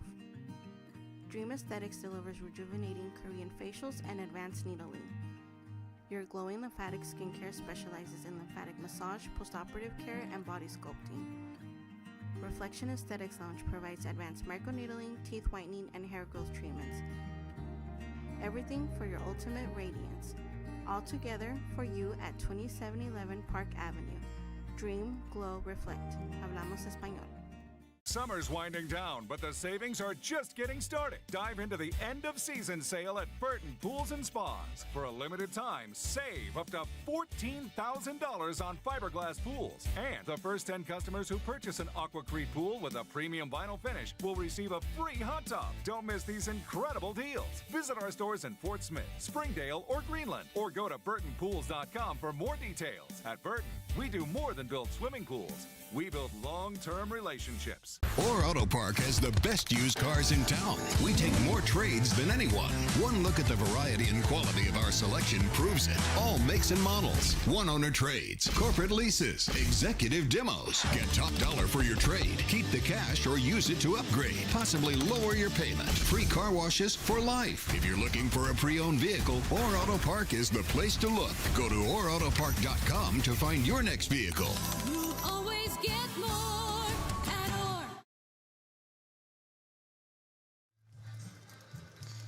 Or. Welcome back to Mayo Thompson Stadium. Rain had stopped for a lot of that second quarter, but it is back now.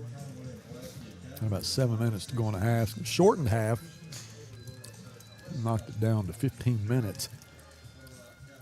As you see, there is no entertainment. Well, I miss that. It's always good. The band does a great job. And the cheer team and the insteppers. I want to say congratulations to the Lady Bear volleyball team. Last night they got beat by Fayetteville, but they had to win that one to get into the playoffs.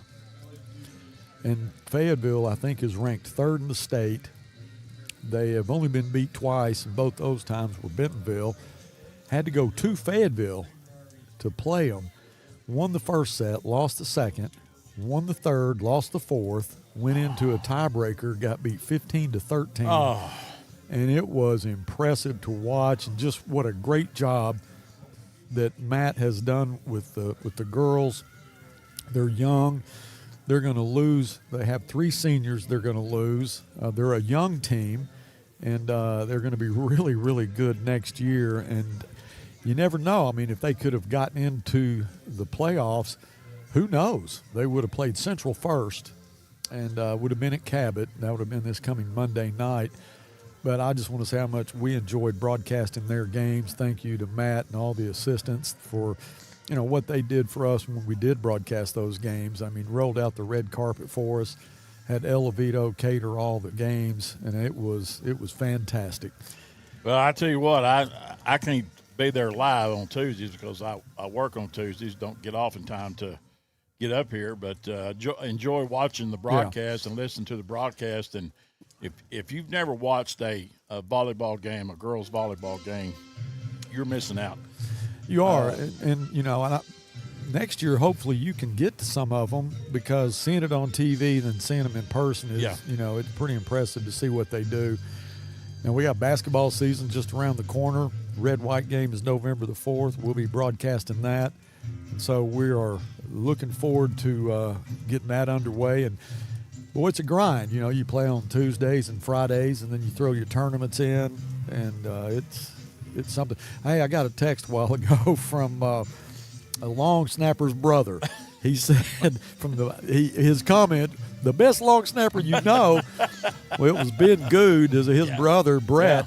Yeah. And so Brett was a pretty good long snapper, he too. Was. He was long snap. He was a long snapper here for Northside, and then went to Arkansas, then went to Green Bay, and he was good.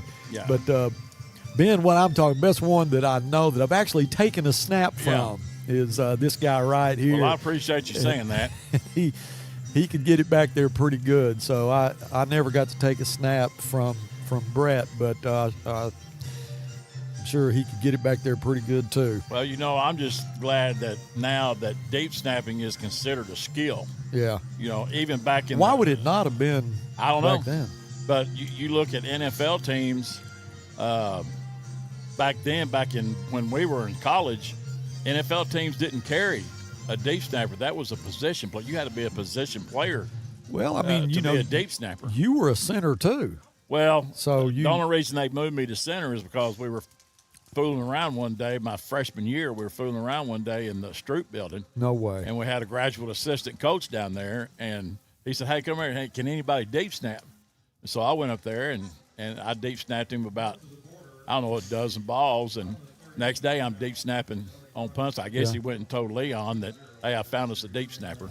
And I guess you got the job. Yeah, I got the job. And so it was between you and Bubba. I tell you what, and I'm not going to. That's a good story. I'm not going to mention names, because for a lot of reasons, but I will mention one, Kelly Davis, who was an All-American punter and place kicker, who took, you were his long snapper too, and he requested you, which was, that'll tell you something right there when you got a guy that's an All-American. He didn't request. He said he'd quit? No, he demanded. He said either Ferris comes back out there the next time we punt or kick a field goal or extra point, or I'm not going out there. Wow. Well, and because I was standing right by the head coach when he said that. The only way that you can get away with that, you have to be as good as he was. Oh, yeah, that's true. To be able to say that. Yeah. Well, it'd be like Steve Little. He could say he probably could have said that to Frank Broyles, and So. I'll tell you the difference between me and Steve Little, real quick. Well, there's a lot of differences, but he was a year older than me, and he came from Shawnee Mission, Kansas, and went to Arkansas. And Arkansas, I mean, he could have gone anywhere he wanted to, any school he wanted to. He decided to go to Arkansas, and I wore number 12 in high school. He wore number 12 in high school. 12 for Arkansas was retired. Clyde Scott wore number 12, and he was also an Olympic champion, gold medalist. But they retired his number back in the 50s, I think is when it was. So Little said that he would come to Arkansas, but he had to have number 12. So they called Clyde, was still living at the time, and said, hey, we can get this guy from Shawnee Mission, Kansas, and he's a great athlete, but he wants number 12. And Clyde Scott, being the kind of guy he was, said, yeah, whatever you got to do, get him, So they give him number 12. Well, when I go to Arkansas Tech, I remember being in line, to get your numbers. I think Cogswell was handing them out, best I can remember. Yeah. And when it got up to me, and I said, hey, I want number 12. He goes, you get 17, now get out of here. And I'm like, yeah, that's my life right there. That's it. Well, another story about Cogs, I'd be the first one in the training room to get taped and the last one to leave. Yeah. And I'd say, hey, man, come on, tape my ankle. I'm going to be late. He said, I ain't wasting tape on you. Well, he's the one that came. I broke my ankle and was laying in my dorm room. And my ankle was, this big around. It was black and blue, toes pointing all different directions. And I'm laying in my bed with my foot up on pillows, elevated. And he comes in. He goes, what's wrong with you? I said, you probably can look at it and tell. And he goes over here and grabs my heel and my toes, and he twists, and he said, I've seen worse on my eyeball. Yeah. He said, get to practice. He always said that to me, too. Whereas I've had worse on my eyeball. Get out of here. Yeah, we survived some tough times. Oh, Cogs, he's still alive and well in Northwest Arkansas. Yeah, I keep up with him a little bit. Well, let's go down to the field. Coach Mike Fuller, let's get an update. What's going on down there? Well, I'm just sitting here listening to the Jeff and Bus show. Well, you get bored. Did I wake you up? I hope all the people out there were as excited as I was listening to the stories. Well, the only reason I was checking in with you because I thought I heard you snoring. No. I'm just sitting down here in my mind thinking, I don't know what the decision was to play this tonight. But he ain't going to get off that. When it could have been Thursday night in 75-degree weather and clear as a bell, coaches from both sides said they wanted to, so I just don't understand it. But it is what it is, and we're out here, and guess what? It's raining again. The rain is back. Yes, sir, it is. Now, it's supposed to rain all tonight and all day tomorrow, isn't it? Yeah, that's what I've heard. But all day tomorrow, I'll be in my house watching football. Who the Hogs have tomorrow? Auburn. It'll be at home, isn't it? Yes, sir. Yes, sir. I don't need this guy. I'm glad we have a camera in here. right here, look into the camera. This is Rick Tender, and this is kind of abuse. This is live right here. Principal Carter, you brought him in here just to jack with me. Why did you have to page him a while ago? Last day on the job. What? Last day on the job, I'm tired. Last day, is this it? Did you have a little altercation in the parking lot? No, it's a hall, man. If you get this guy to get you an elevator, why did you have to page him? Was he lost? Well, the theatrics never end. That was Rick Tender and Principal Carter. Rick, who does the security here, but he usually causes more problems. No, I'm just saying that. He does a good job, but I heard him paging him a while ago. Why? And he said, well, because he was lost. Man. That's too funny. Well, we're going to have to kick it off here to start. Let me see what we've got going here. I'll tell you what. This is a great text. I'm going to send this to Jonathan. I got my grandson. He's watching the Grizzly Sports Network. Watching these old Grizzlies and these Wildcats. Mikey, Biggs loves you. What are you doing up so late? Maybe I'll see you tomorrow. I might see Ava there, my granddaughter. Yeah, they got the Grizzly Sports Network on. I'll get this sent to Jonathan and see if we can't get my grandson and my granddaughter on the air with us tonight.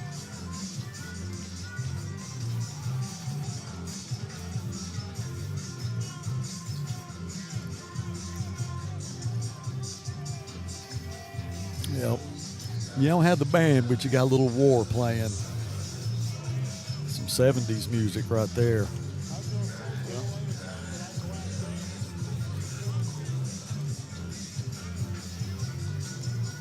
Well, we got Bruce Stanton just sent me a text. Bruce Stanton is the father of the Iceman Slate, and they've got 3 games on right now. I think they've got Arkansas basketball. They've got our game.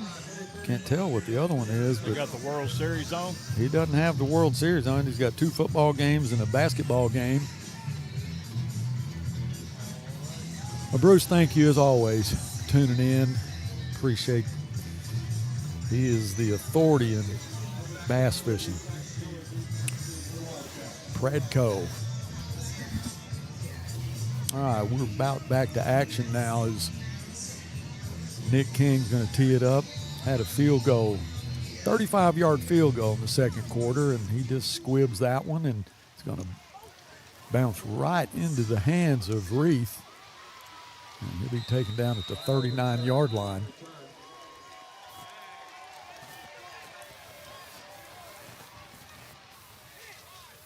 So that was a quick halftime. That was a fast 15 minutes. Sure was.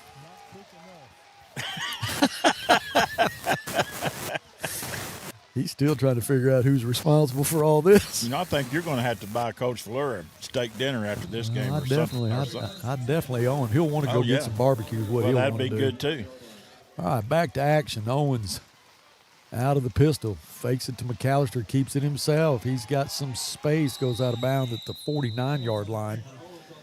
I'll tell you what, Bryce looks like he's a little cold, a little stiff. Maybe he wasn't in a big hurry then, but he did have some space to get to the 49. That doesn't look like he did. It looked like he was just trying to get it over with.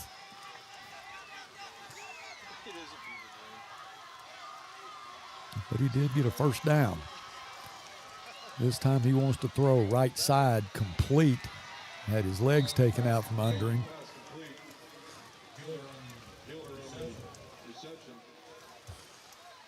Pick up a 5. Second down and 5.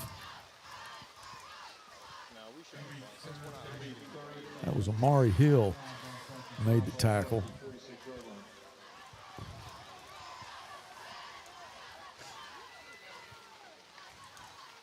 Low snap. He gets control of it. makes a good handoff to McAllister. It's going to bring up a 4th down. Looks like he's going to have maybe a 4th and 2. Well, that's check that. It's going to be 3rd down.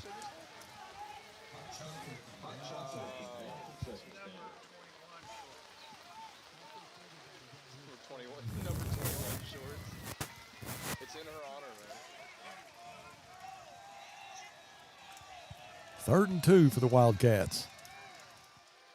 Fakes it to McAllister, and he's going to keep it himself. He has enough for the first he maybe get it by a yard, but it will be a 1st down. The line of scrimmage is going to be the 40. There's going to be some words exchanged there between the Grizzlies and the Wildcats. Flags are thrown.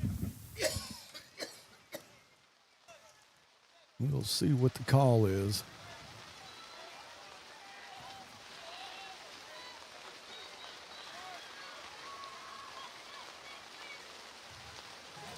The result of the play is a 1st down.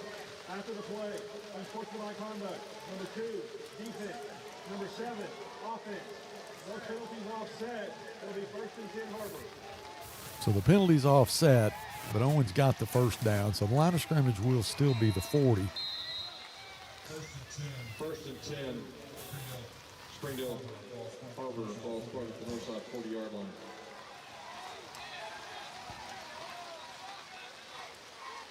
McAllister gets the call, left side. Over the 35 to the 33.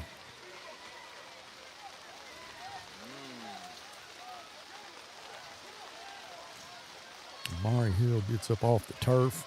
Raekwon Whitaker was there. Now Kalen Rodriguez,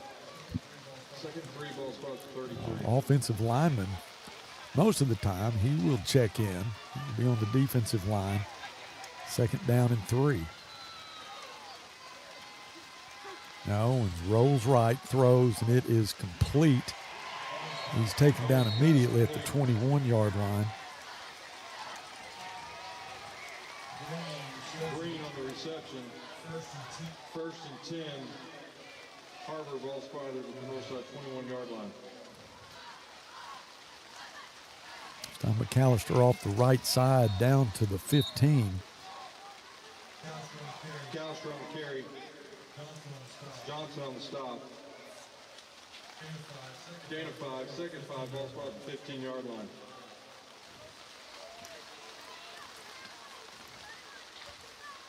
Second down and 4 for the Wildcats.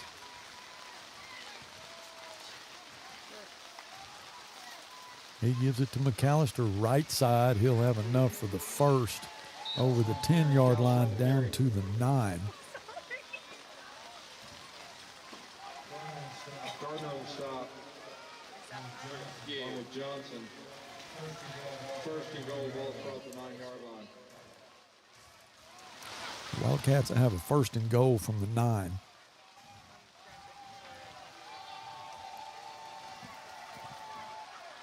Three backs in the backfield, but I'm sure they'll shift out of it, and they do. McAllister will stay behind him. He gets the call, left side, and he will be able to get into the end zone.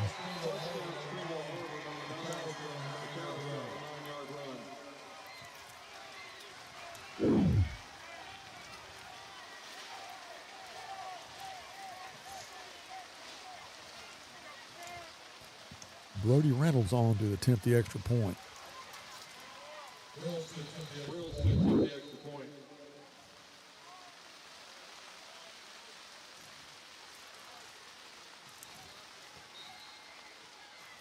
The kick is good. 20-3, 8:17 left in the 3rd quarter.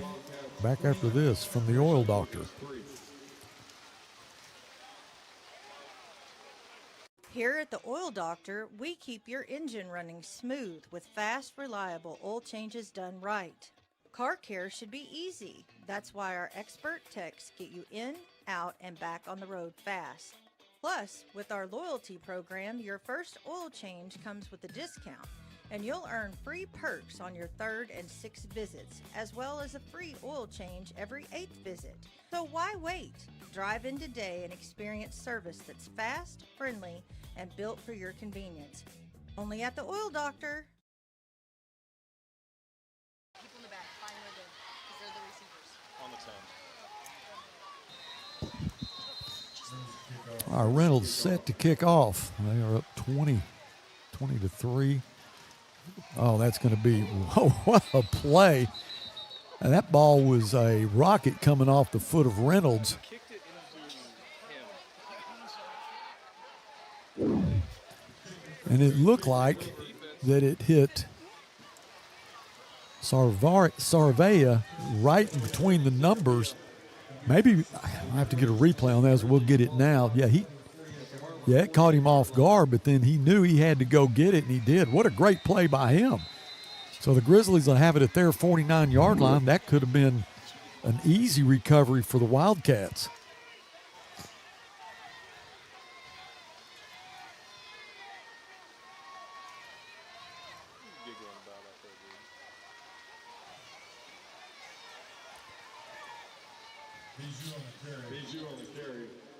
Warren just get a yard or so there.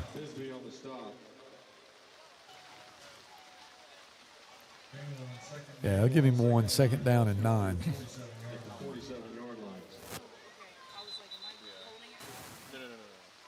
7 minutes, 50 seconds. Warren's going to have to come off the field. Now, he's got some kind of equipment issue or what it is. It's like it's a shoulder pad issue. So Jaleel will come in for him.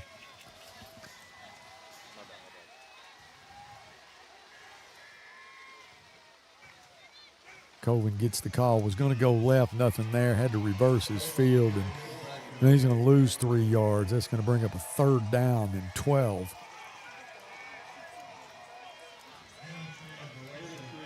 Well, he started to go left, Jeff, and said, nope, nothing there. By the time he reversed, they were all over him.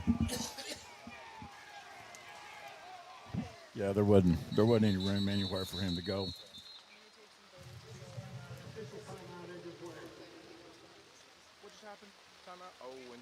Another official timeout. Oh, we have a player down at the 35-yard line. It's one of the Har-Ber kids.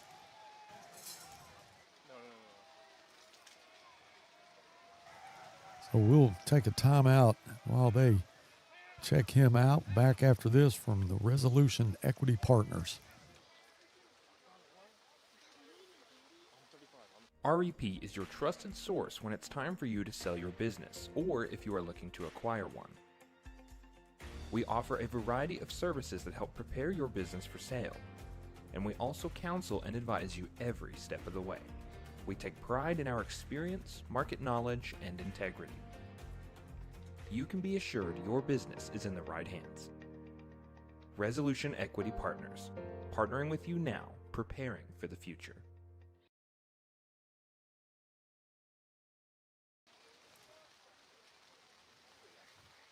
As we come back, we've got a picture of Ava and Mikey, my grandkids who are watching the Grizzly Sports Network. Mikey is, he's intense right now.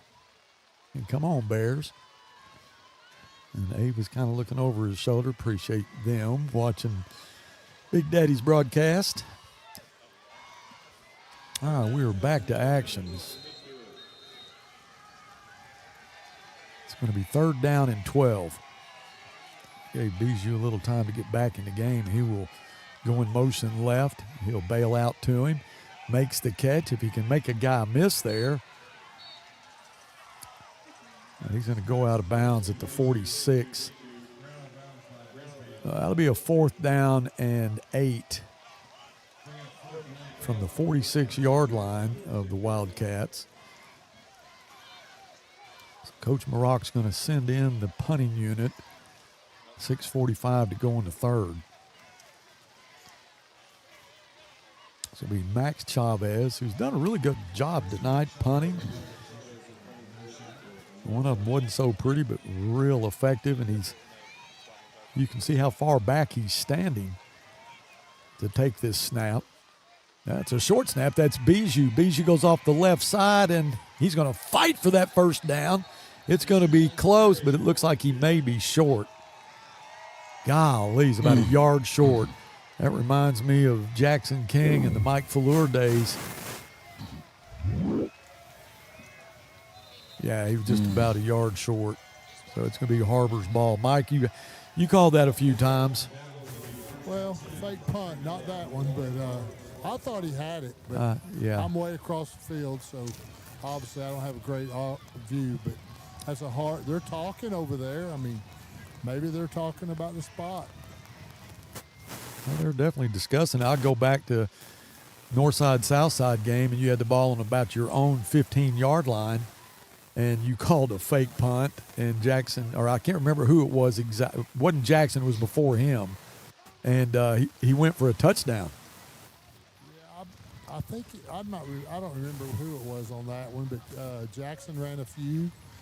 Greg Washington ran a few. And I'll tell you what, we were here 2 weeks ago, and a player that was doing sideline camera work, Rex Pathathon, was here, and he reminded me of him doing one against Greenwood right here on this field. Coach, you brought up Greg Washington, and I do remember him doing that. I think it was against Greenwood. It was here, and I remember him. You actually called it off, and he knew it was called off, and did it anyway. but you didn't. Well, he didn't get he didn't get that information to your long snapper, and I think it was Clayton. James Clayton. Yeah, he didn't get the information to him. And it still worked. It worked. That was Owens on a quarterback keeper. We have a Grizzly that's going to be slow getting up. Yeah, but you go back to when he did make that first down, he came to the sideline, and you said, "What are you doing? What are you doing?" Because you had called it off, and you didn't know that Clayton didn't get the call, and he just looks at you and go, "Instincts, coach." Yeah.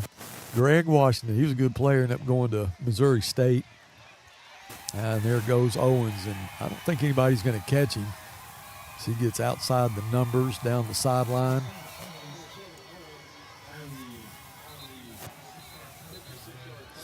"56 yards for the TD. We got a flag back behind the play, so it might be coming back. It looked like the flag's at the 36.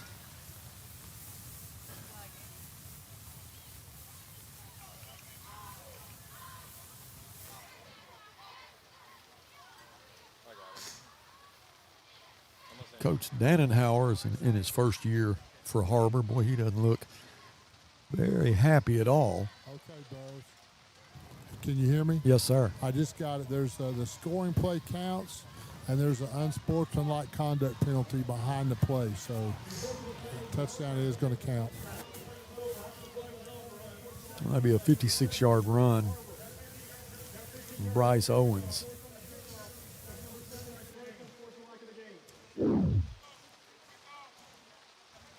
Brody Reynolds on for another extra point as the rain is still falling. It's more vertical now than it was in the first half. And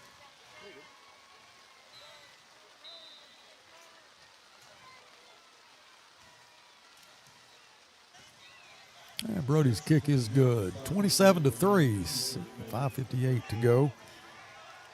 We'll be back with the kickoff after this from the AutoPlex Collision Center.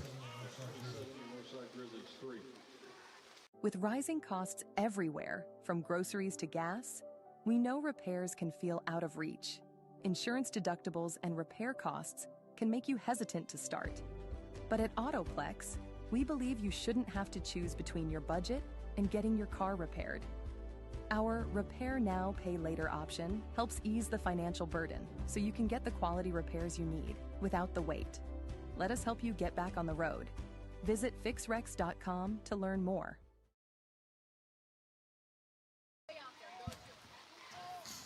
All right, welcome back to Mayo Thompson. 27-3.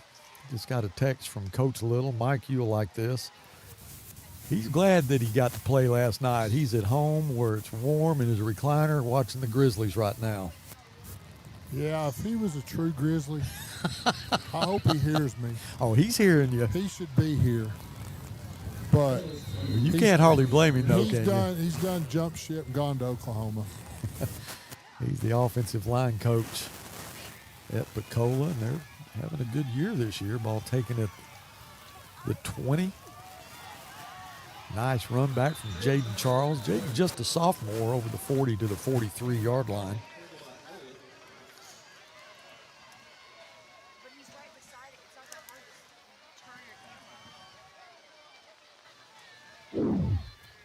Well, I'm sure there's a lot of true Grizzly fans that aren't here tonight, sitting at home watching it in the comfort of their own home, and it is definitely miserable.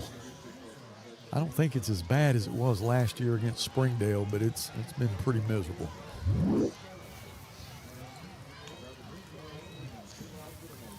Bijou left side.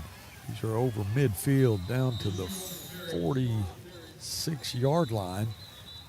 And we'll have a Grizzly that's going to be slow getting up. And Buzz, been told that Bijou's playing with a slightly shoulder sprain. So that shows you his toughness right there. And I'm not sure who's down right now, but I think it's Vonjay. And he's holding his left leg. As Bijou comes off the field, and yeah, you can tell he's holding his shoulder.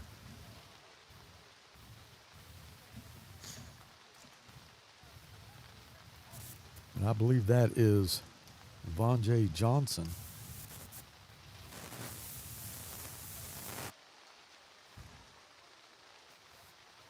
So they're going to get him up, and he's going to be a little bit light on that left leg. Oh, and you hate to see that.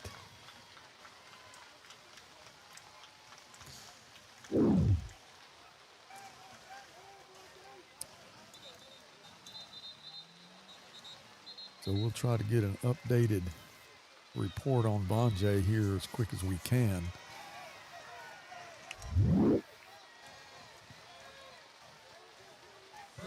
First and 10 for the Grizzlies at the 46. So Coven on the left hip of Drew Jackson. Coven gets the call right side, and he's going to run out of real estate there. He'll get over the 45 to the 44-yard line. Running to the short side, and they had him pinned up. You need a couple yards, second down and 8.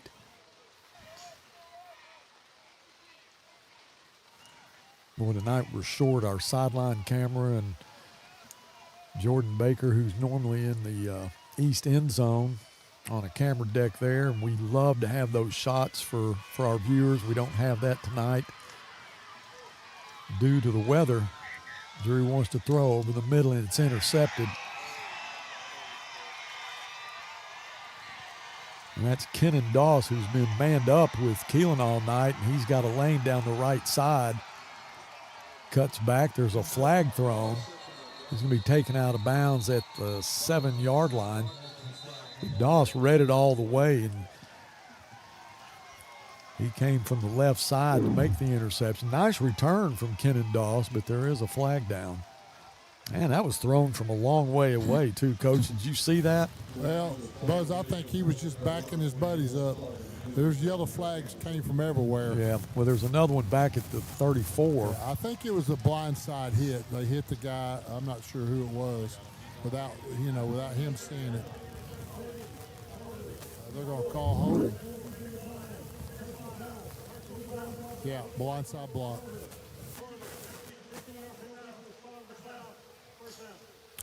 And it doesn't take away from the interception that Doss made. It is going to move them back. It was a nice run back. Had a lane outside the numbers, and boy, you had all his teammates running the sideline with him.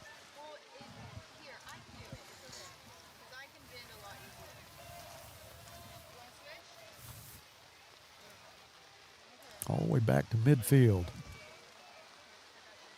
Still 5:33 to go in the third quarter.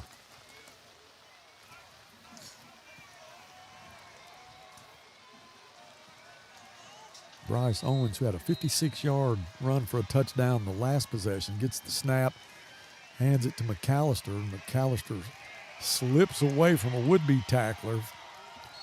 A short gain turns into a long gain as he gets into Grizzly territory across the 30-yard line to the 27.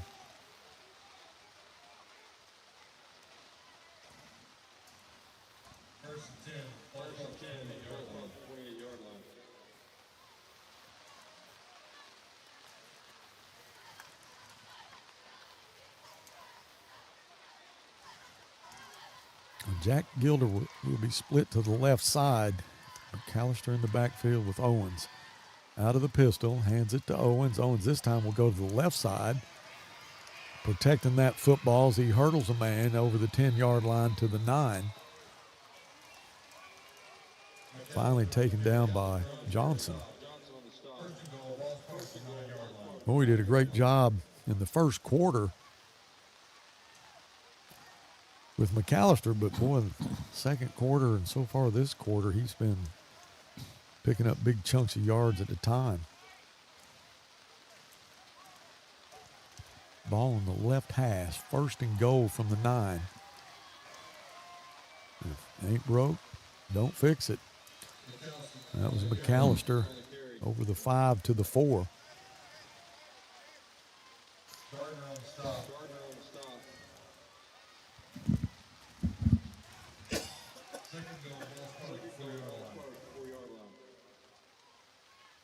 Kalen Rodriguez come back in the defensive line. 2nd and goal, 4-yard line for the Wildcats. Owens out of the pistol. And for the 3rd time in a row and an easy touchdown, McAllister just walks in. And they're going to have some, that was Calderera. Got into it. Actually, it was outside the boundary. I guess they had some words, and I think they're gonna eject Calderera.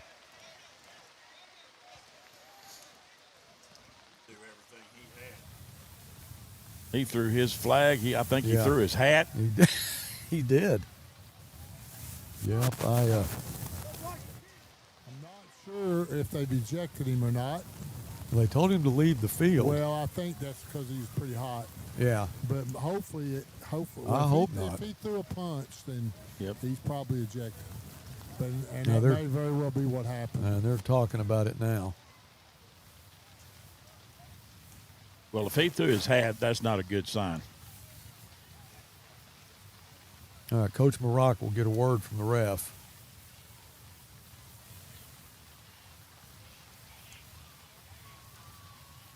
So Jonah, who is a huge part of this football team,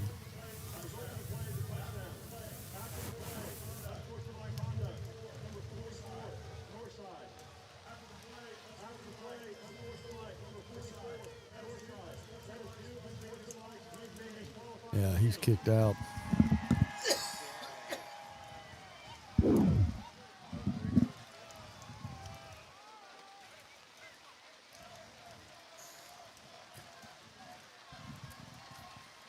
So Brody Reynolds will come on to attempt the extra point.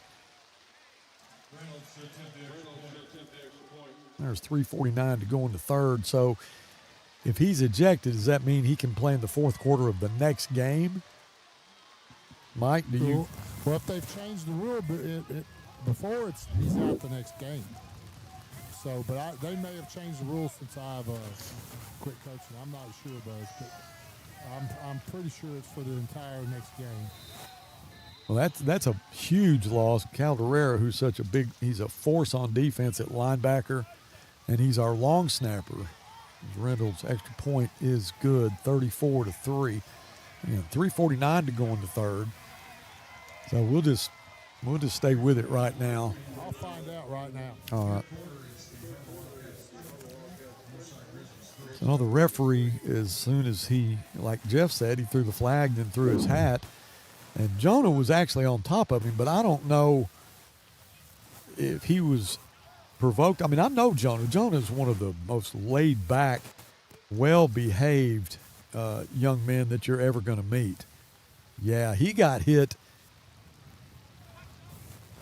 Yeah, there was some. You know what?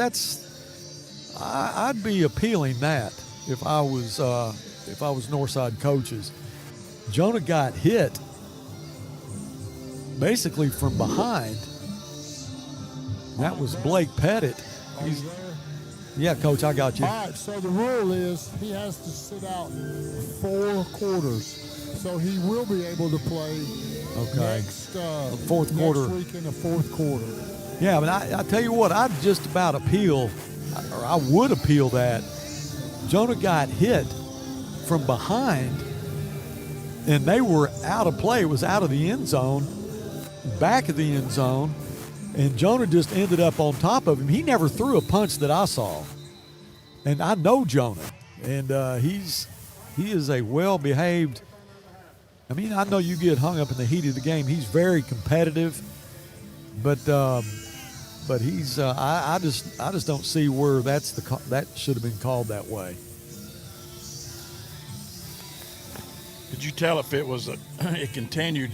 Did it continue after the play was over? Well, I think it was after the play, but he got hit after the play. Yeah.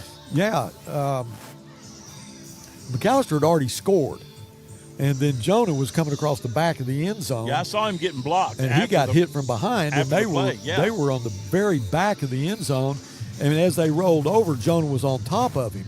There may have been some things said, but I didn't see any kind of a punch. Did he take him to the ground or throw him to the ground or anything? Well, he can use his hands. He can use his hands in his own defense. Yeah. But I definitely would appeal that. I don't know how much luck you'd have with it, but I don't think there is an appeal process because they won't let you look at the tape. Well, I hate that. That's unfortunate. Now,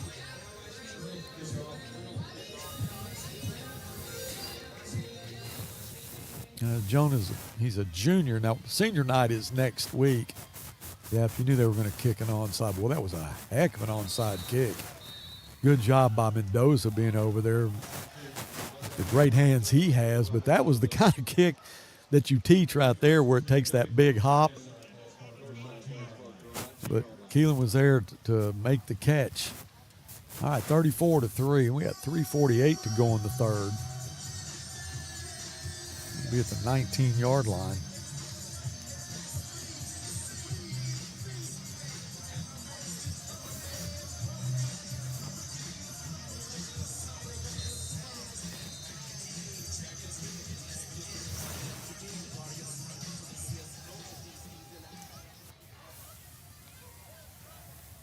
Coven, right side, kind of picks up some speed there. There's a flag thrown at the 34.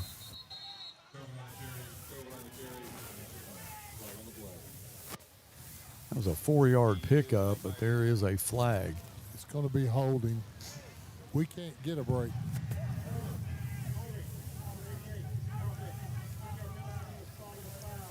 I haven't seen this much holding called on rushing plays this year.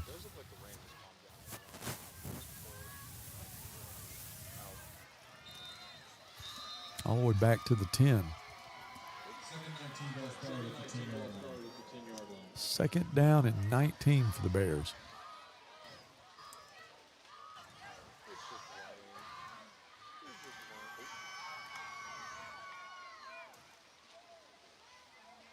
Boy, Coven just slung a man off. He had nowhere to go. As soon as he got the handoff, they're all over him, and he just slung a guy off of him. You see Jaleel Coven without pads on, that's a specimen. I think he's 5'10", 205.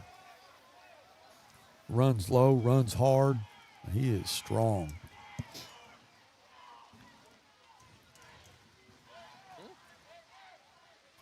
And I guess Warren is definitely dealing with a shoulder issue. Fakes to Coven. He wants to throw. It's intended for Charles. That's got to be interference. He's all over him. Well, that was right here in front of us. Coach Maroc is like, really? Are you kidding me? He was all over him. If we get a replay of that, you watch Doss. He's interfered with Keelan all night. And then I thought that that should have been interference on Jaden. He never turns his head. No. And right there he's making contact. Yeah, he's making contact. That is interference. Finally turns his head right there, but wow. Third and 24. Drew on the goal line. He's on the left side, on the O and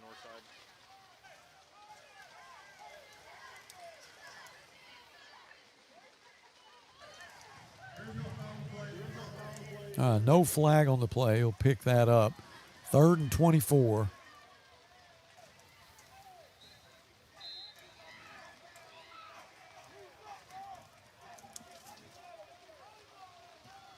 Darian Dupriest in the slot on the left side. Keelan wide. He throws it. That's intended for Charles. It's almost intercepted. He dropped it, but again, no call. And they're just all over him. Yeah, I mean, now Charles is laying down at the 37-yard line after he took a couple of licks. As the ball was in the air, no flag. And we got a couple of flags in the first half when Doss was interfering with Keelan, but the last two plays didn't come out of his pocket. Wow. Yeah, that's horrible. That really is. I try to be as fair and unbiased as I can be when it comes to the guys wearing the striped shirts. It's a tough job. It is. I sure understand that, and I couldn't do it. But the obvious ones, you got to pull that flag out of your pocket. And number one is going to think he can get away with just about anything if he didn't get anything called on those last two plays. Yeah, you're exactly right. And that's going to make it even tougher on the Northside players. Well, this time Chavez will have his heels on the out-of-bounds line for the second time tonight.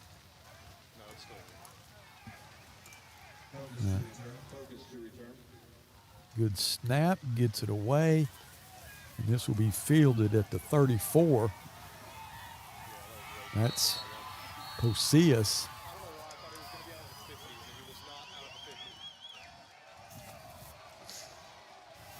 Back to the 26.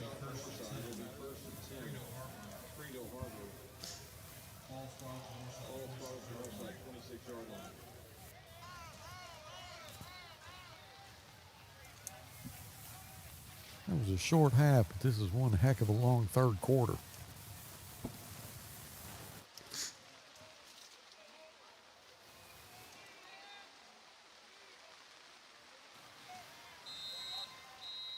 Empty backfield for Owens.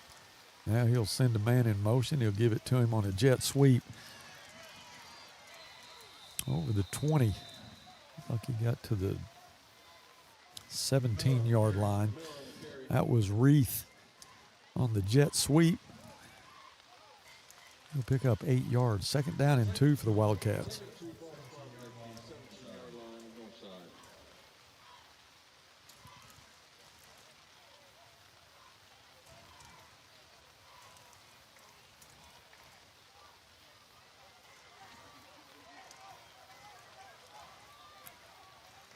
Owens will go empty again, and he will fake the toss sweep. He'll go to the right side, and he didn't fool us that time.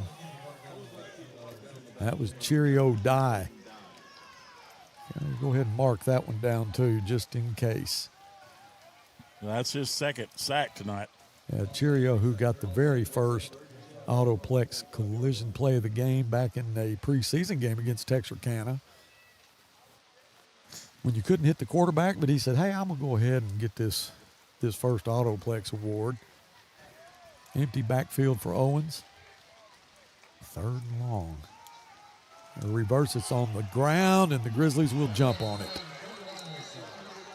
That was Raekwon Whitaker.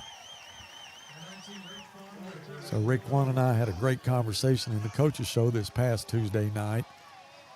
He was in the right place at the right time as the Wildcats tried to get a little too cute with it. And go on a night like tonight when the ball's slippery, you don't want it to touch hands a lot of times. So the Grizzlies will have it at the 30. 46 seconds to go in the third. So Keelan will go to the wide side of the field.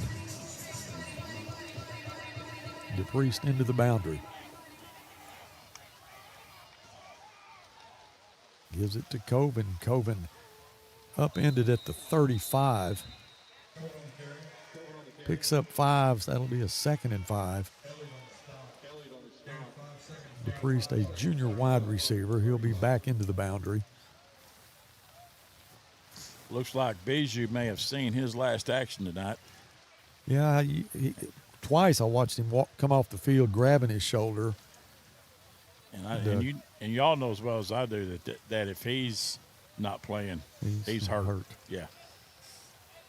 That's a tough kid.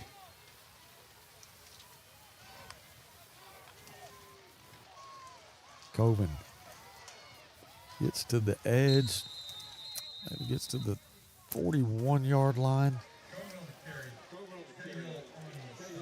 Taken down by Kenan Teff. And the third quarter is going to come to the end. We'll have it at the 41-yard line when we come back. We're down 34-3 back after this. This is Northside head basketball coach Cody Wilmath. I call 782-8940. That's 782-8940. Hi, this is Ricky Smith, head basketball coach for the Northside Lady Bears. I dial 782-8940. That's 782-8940. Football and fall, what a great time of the year. It's also a great time to take advantage of York factory rebates on high-efficiency HVAC products. Give us a call at 782-8940. That's 782-8940.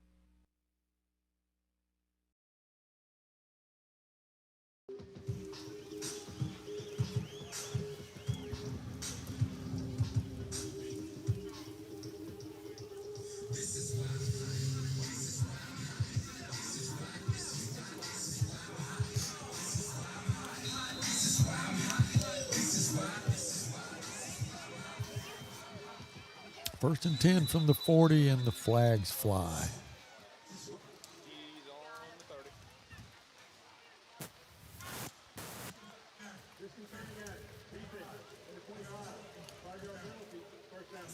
That's going to go against the Wildcats. So it'll be 1st and 5 for the Bears.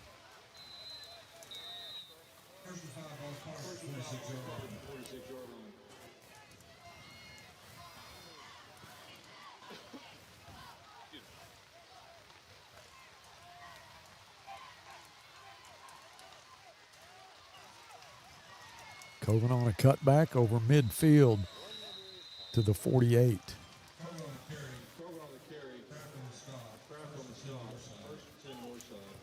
So Jalil grinding out the yards, gets the first down.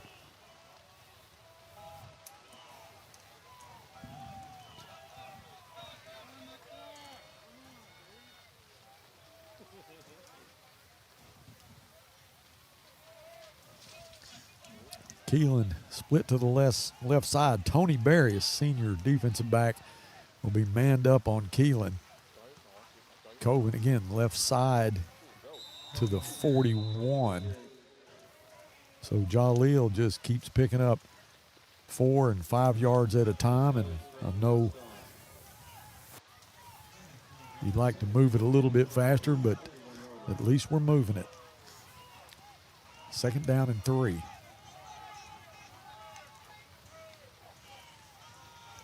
There you go. It's a late handoff. Drew really had to reach to get it into Coven's hands, but he'll pick up another first down. It'll be at the 33.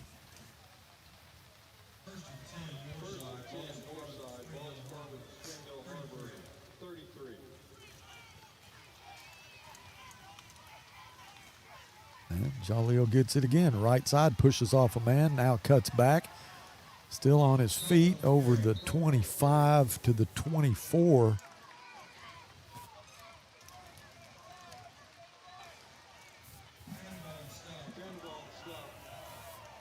So Coven doing a great job protecting the football and picking up yards, doing what he can to find that little crease. Again, he gets the call, spins to the 21.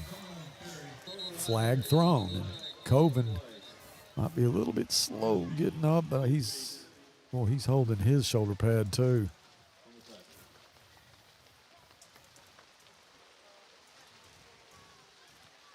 Elijah gives him a pat on the helmet, telling him good job. Penalty goes against the Wildcats down to the 10-yard line. So it'll be first down.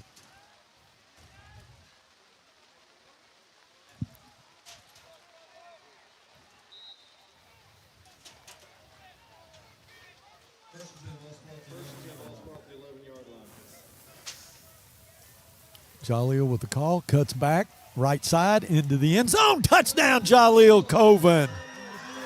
Coven did it all by himself. Well, I take that back. He had help. His lineman did a great job, and I'm just saying carrying the load. Warren Bijou's out of the game, and Coven, if we go back and check that possession, how many times did he touch it? And he was picking up 3, 4, 5 yards at a time. And then gets it into the end zone. First touchdown of the night for the Grizzlies. This will be Nick King will attempt the extra point.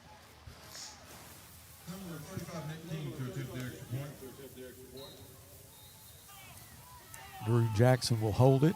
Good snap, good hold. The kick is good. So King has been perfect tonight. Hit a 35-yard field goal in the first half and was good with his extra point there. 34-10, 9:51 to go in the game. We'll be back right after this from Armstrong Bank, the official bank of the Northside Grizzlies. Family, it's bigger than bloodlines, stronger than DNA. It's the circle we draw around the people that matter, the people we care about and care for, the folks who inspire us, guide us, root for us. Family means finding common ground, rolling up our sleeves, and making our way side by side. Armstrong Bank. Strength runs in our family.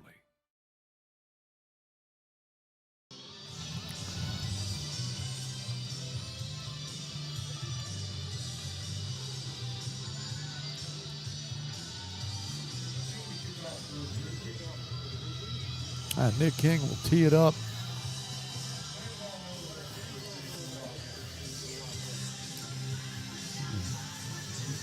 Return men for Har-Ber at 18-yard line, so just expecting another squib. This one will be a sky kick, taken at the 29-yard line.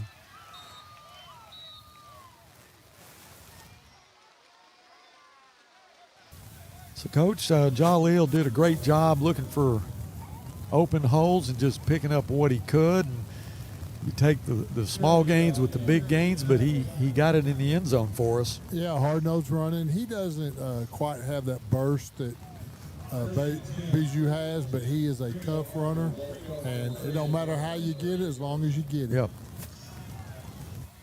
4 or 5 yards at a time, boy, it makes it, it'll wear a defense out.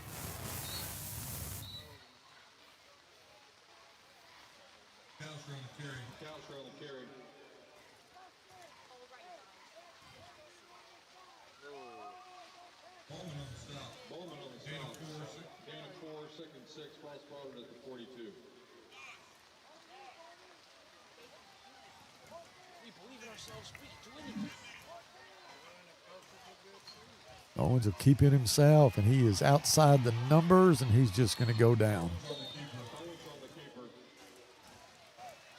They're just going to try to keep it in play, run the clock. They're up 34-10.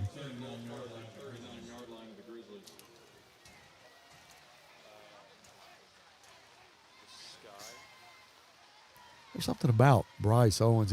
He's a great quarterback. He's got a good arm. But when he's running with the football, it just doesn't look like he's going 100%. I may be wrong about that. I know then he's just trying to keep the clock running.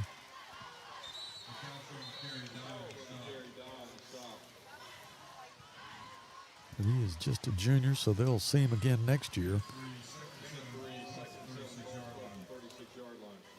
Second down and 7 for the Wildcats, and they'll just milk the clock as much as they can. Saw a lot of that last week. Yes, sir. That was an offense you don't see very often. McAllister left side, and he's got a lane to the end zone. Oh, that should be a clip. A block in the back. No call. Wow. That's you know, I mean, he had a referee right there on it. If you'll watch this replay. Right there. There's one right there. There's one. And then you'll see another one right there.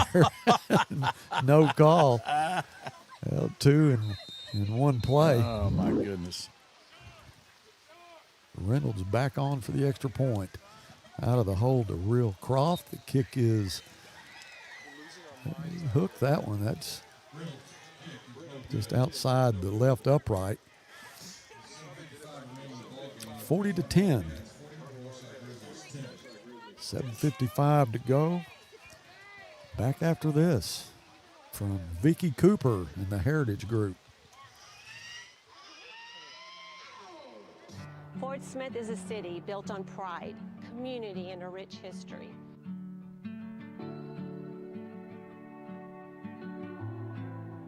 Our neighborhoods tell the story of where we've been and where we're going. And just like sports, real estate takes teamwork, dedication, and trust. I'm Vicki Cooper with the Heritage Group Real Estate Company in Fort Smith.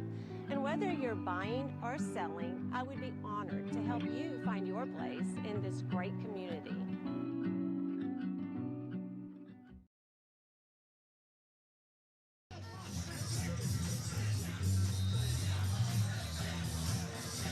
All right, Coven and Charles back deep, and this will look like it's going to, well, it won't go out of bounds. We'll get it in play, but we stepped out of bounds. At the 13-yard line.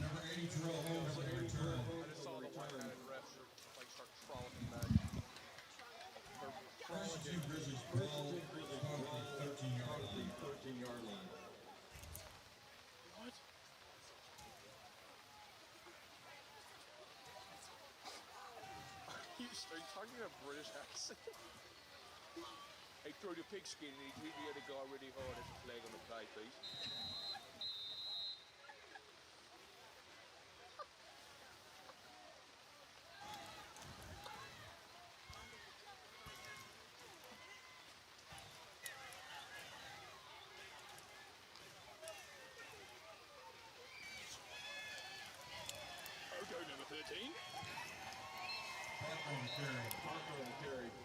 That was Kadarius Parker. He just didn't have anywhere to go. No. Guys, he was running for his life there. It's going to be a loss all the way back to the 6-yard line. I'm sorry, the 5-yard line.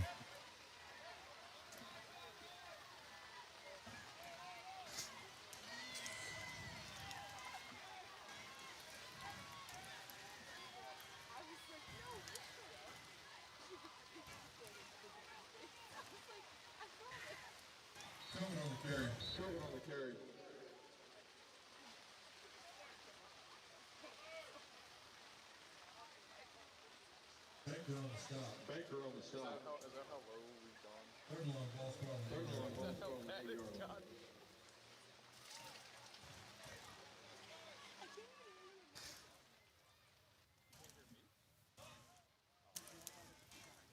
Third and 15.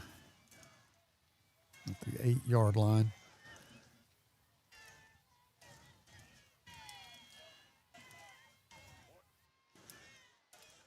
Coven left side trying to get to the edge, and again he is just going to run out of real estate as he lowers his head, goes out of bounds at the 16.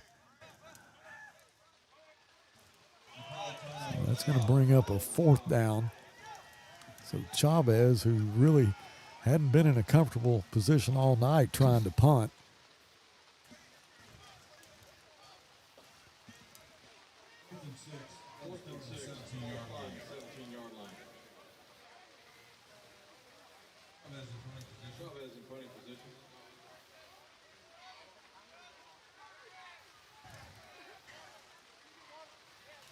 Good snap. The kick is away. And this will be fielded at the 49-yard line. And that was Posias again. And he won't get much out of it, but he did a good job fielding the punt. Probably would have gone another 15, 20 yards had it not rolled out of bounds.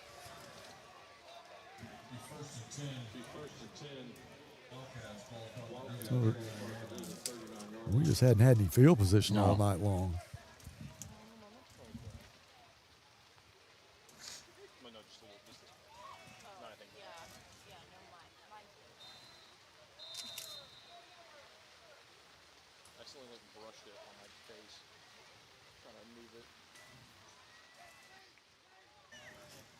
Got a new quarterback. That is Noah Bowling, another running back. That was Aaron Wilson. So the Wildcats, with a little over 6 minutes to go in this game, trying to get some new players in. Javari Robinson will check in now.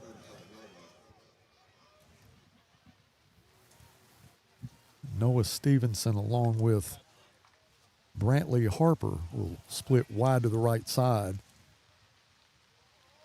Robinson in the backfield. Bowling hands it to him. Looks for a cutback, and he may take it. No, he'll get inside the 5. And we have another Grizzly that is a little slow getting up. It's definitely been a physical night. Been a lot of flags and a lot of players with slow getting off the turf.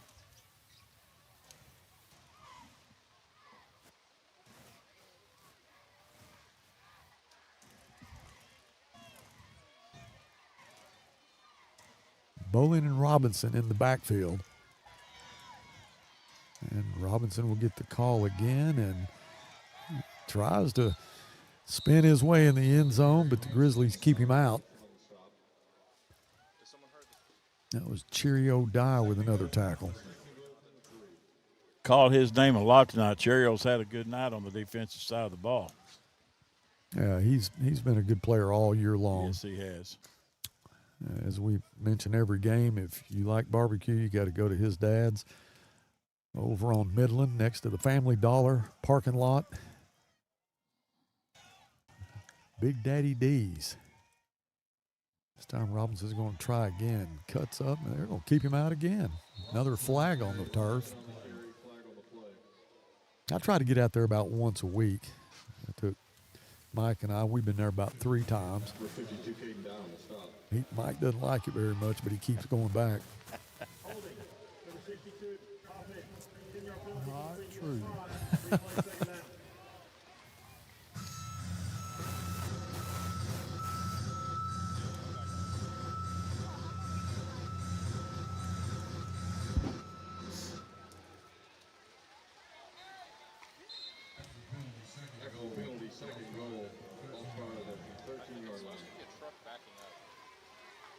This time it'll be fake to Wilson. Bowling's going to throw it. It's incomplete. That was intended for Hammondtree. Just a little out of his reach. Faked it to his running back, Wilson. Rolled to the right and had a man open. Just missed him. He brought up Big Daddy's now. Big Daddies, you brought that up. Are their ribs as good as yours? Well, I haven't had their ribs yet. Oh, okay. Bowling wants to throws it to the left side of the end zone, and it's broken up. I kept looking for the flag. I'm thinking, don't throw it on us. That was Terrell Holmes. Good defensive play there, and that's going to bring up a field goal opportunity for Reynolds. Missed his last extra point, hooked it.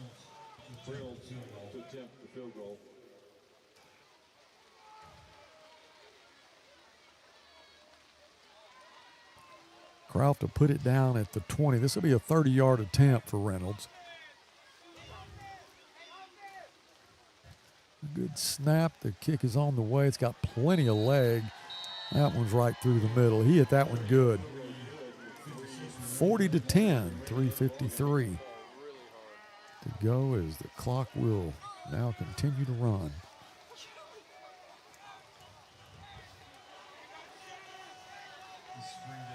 Springdale Har-Ber 43, Northside Grizzlies 10. We're losing our mind out here, Jonathan.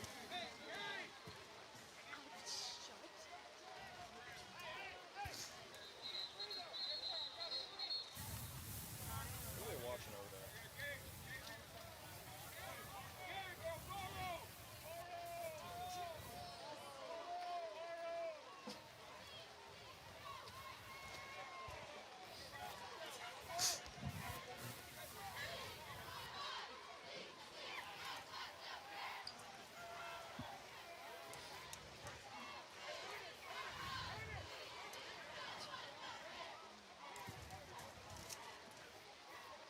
Jaden Charles and Jaleel Coven will go deep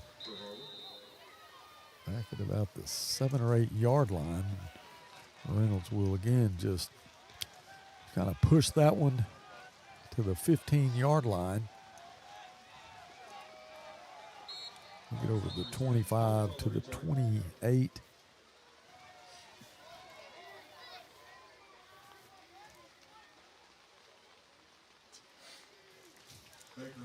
So it's 3:42 to go. I said a second ago that the clock would continue to run. It was running after the field goal when it shouldn't have. But I don't think it's going to make any difference. We have a 1st and 10 at the 28.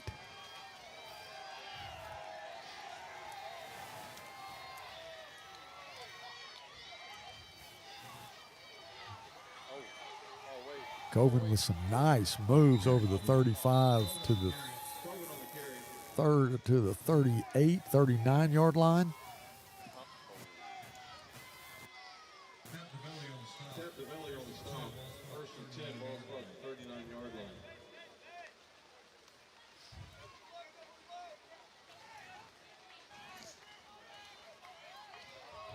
So Coven just picked up 11. You know, you want to get some totals here at the end of the game, but he has done a great job knowing that he's going to get the ball just about every time as he makes a man miss at the 40, runs down the sideline over midfield to the 49.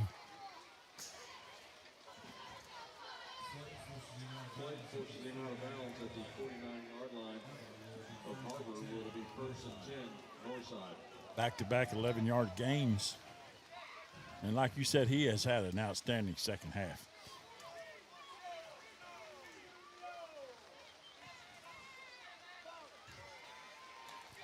And they give it to him again. What a move. That's one of those Reggie Bush moves where you just basically stop in your tracks and go to the other direction. And he's doing that on a wet field. On a wet field, yeah. Holy cow. And I read a little bit slow getting up, but he's all right. Pick up of 4, 2nd down and 6 for the Grizzlies.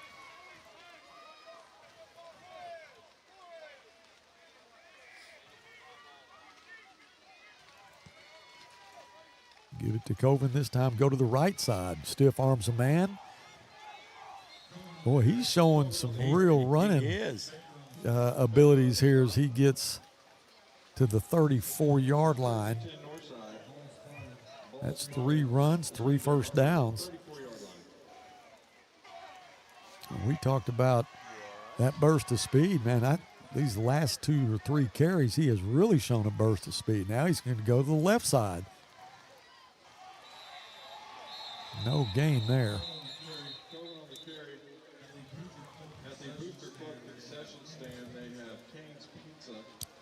Darius Parker will come in and give Jaleel a little bit of a rest. It's been fun to watch him run tonight. He's been patient all year long. He's done a good job.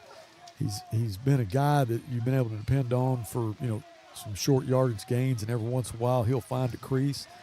But tonight he's really done a great job for the Bears.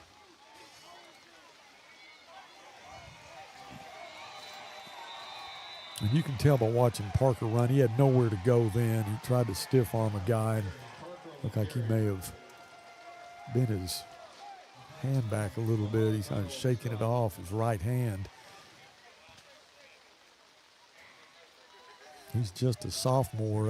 He's gonna be a good player for the Grizzlies for the next 2 years. Now Coven back in the game. Give it to him, right side, looking for a cutback. Still on his feet, got out of the grasp of one of the Wildcats and was taken down at the 28-yard line. 39 seconds to go.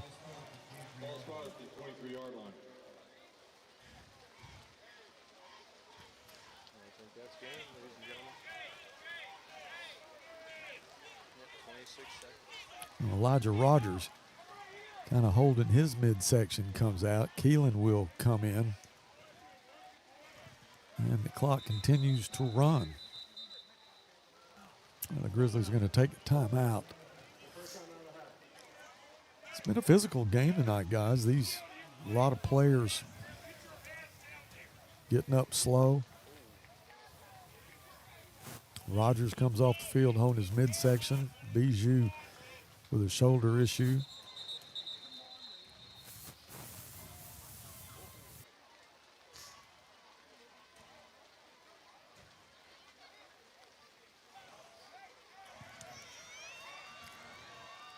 "14 seconds. Coven on the left hip of Drew. Keelan on the left side, and Coven's going to keep it. He'll be taken down from behind. And that's going to be the end of it tonight, as the Grizzlies will lose this one 43-10 on a soggy, cold night. Both teams will now meet at midfield. I know Mike is probably cold and ready to get to the house. I'm going to go down to him first and kind of get his final thoughts. Mike? Well, just a tough night, bad weather, got a lot of people hurt. I don't know how bad they are, but a lot of people over here under the tent. So hopefully we can regroup and get ready for next week. Yeah, Coach, thank you again for analyzing the football game from the sideline, and we'll send somebody down to get your mic, and hope you have a safe trip home. Yes, sir. You too. All right, we need to send Brandon down or somebody to get Mike's equipment, and we'll take a break. And when we come back, we'll have Jeff handle the AutoPlex collision play of the game and give us some stats and some final thoughts on what we need to do to get ready for senior night next week. Back after this from the Hangout. Have you been to the River Valley's only multi-sport facility? Then let's hang out. The Hangout in Fort Smith is the only sports facility that offers indoor tennis and pickleball, indoor and outdoor basketball, and has now added multiple soccer fields. Soccer leagues are forming soon. Did you know the Hangout also has an 8,000 square foot fitness center with bar, yoga, HIIT, and Pilates classes? The Hangout, 5400 Gary Street, or thehangoutfs.com. Fitness, sports, and more. Let's hang out. The story of our family business starts back in 1878 when our ancestors settled in Old Town Van Buren and set up shop. We have been providing quality work, craftsmanship with the finest materials available using time-honored and traditional methods. Providing quality service to the River Valley for 6 generations. Let me tell you about this new Pretzel Cheddar Club. Hey, I'm Carlos. And I'm Ebony. And a little thing we love about the Chick-fil-A Pretzel Cheddar Club is the tangy Dijon with the pretzel bun. When I add the Dijon mustard to this pretzel bun, it takes it to a whole nother level. It goes perfectly with the chicken and the cheddar cheese and the bacon. Man, you know how much you love bacon. And I love the different varieties. Grilled, spicy, original. It gets you nice and excited for fall. Real guests paid for their testimonials. An accident can leave you feeling stuck, uncertain of where you can go. At AutoPlex, we specialize in getting your vehicle repaired quickly and accurately. Our expert technicians use the latest tools and OEM parts to restore your car to its pre-accident condition.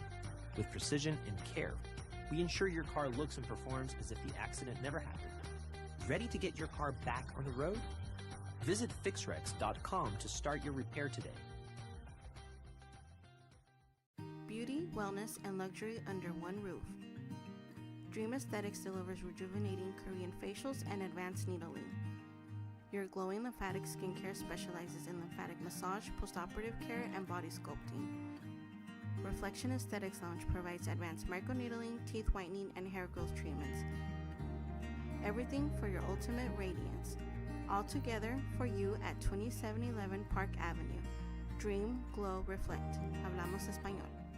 Summer's winding down, but the savings are just getting started. Dive into the end-of-season sale at Burton Pools and Spas. For a limited time, save up to $14,000 on fiberglass pools. And the first 10 customers who purchase an Aquacrete pool with a premium vinyl finish will receive a free hot tub. Don't miss these incredible deals. Visit our stores in Fort Smith, Springdale, or Greenland, or go to burtonpools.com for more details. At Burton, we do more than build swimming pools. We build long-term relationships. Or Auto Park has the best used cars in town. We take more trades than anyone. One look at the variety and quality of our selection proves it. All makes and models. One owner trades, corporate leases, executive demos. Get top dollar for your trade. Keep the cash or use it to upgrade. Possibly lower your payment. Free car washes for life. If you're looking for a pre-owned vehicle, Or Auto Park is the place to look. Go to orautopark.com to find your next vehicle.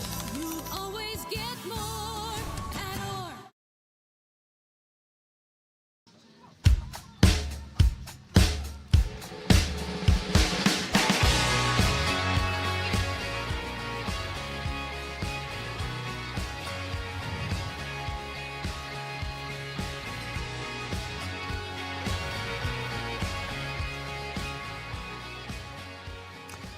Welcome back to Mayo Thompson Field. The Grizzlies lose this one 43-10. Just a sloppy night, hard to hold on to a football. We had some opportunities, and we gave them some opportunities. But we ended up losing to Har-Ber, and we're 0-8 now. We've got a week to heal up. A lot of guys out there getting up slow. I'm concerned about Bijou's shoulder. He's got to go to Little Rock Monday to be honored at the Touchdown Club, and so hopefully he's okay. We'll check on everybody and get an update, put it on our website and Facebook page. But we, at the time now that we do our AutoPlex collision play of the game and do some stats too, Jeff, I'm going to let you have it. Well, Caden Cheerio-Dye had 2.5 sacks tonight, and one of those sacks was a pretty good collision. I think Jonathan's going to pull that up. He had some, I think he had like 2 other tackles for loss. And he was the, for the defensive line, not for the whole defense, but he was the leading tackler for the defensive line tonight. He kept the offensive line of Har-Ber pretty busy. There you go. Right there.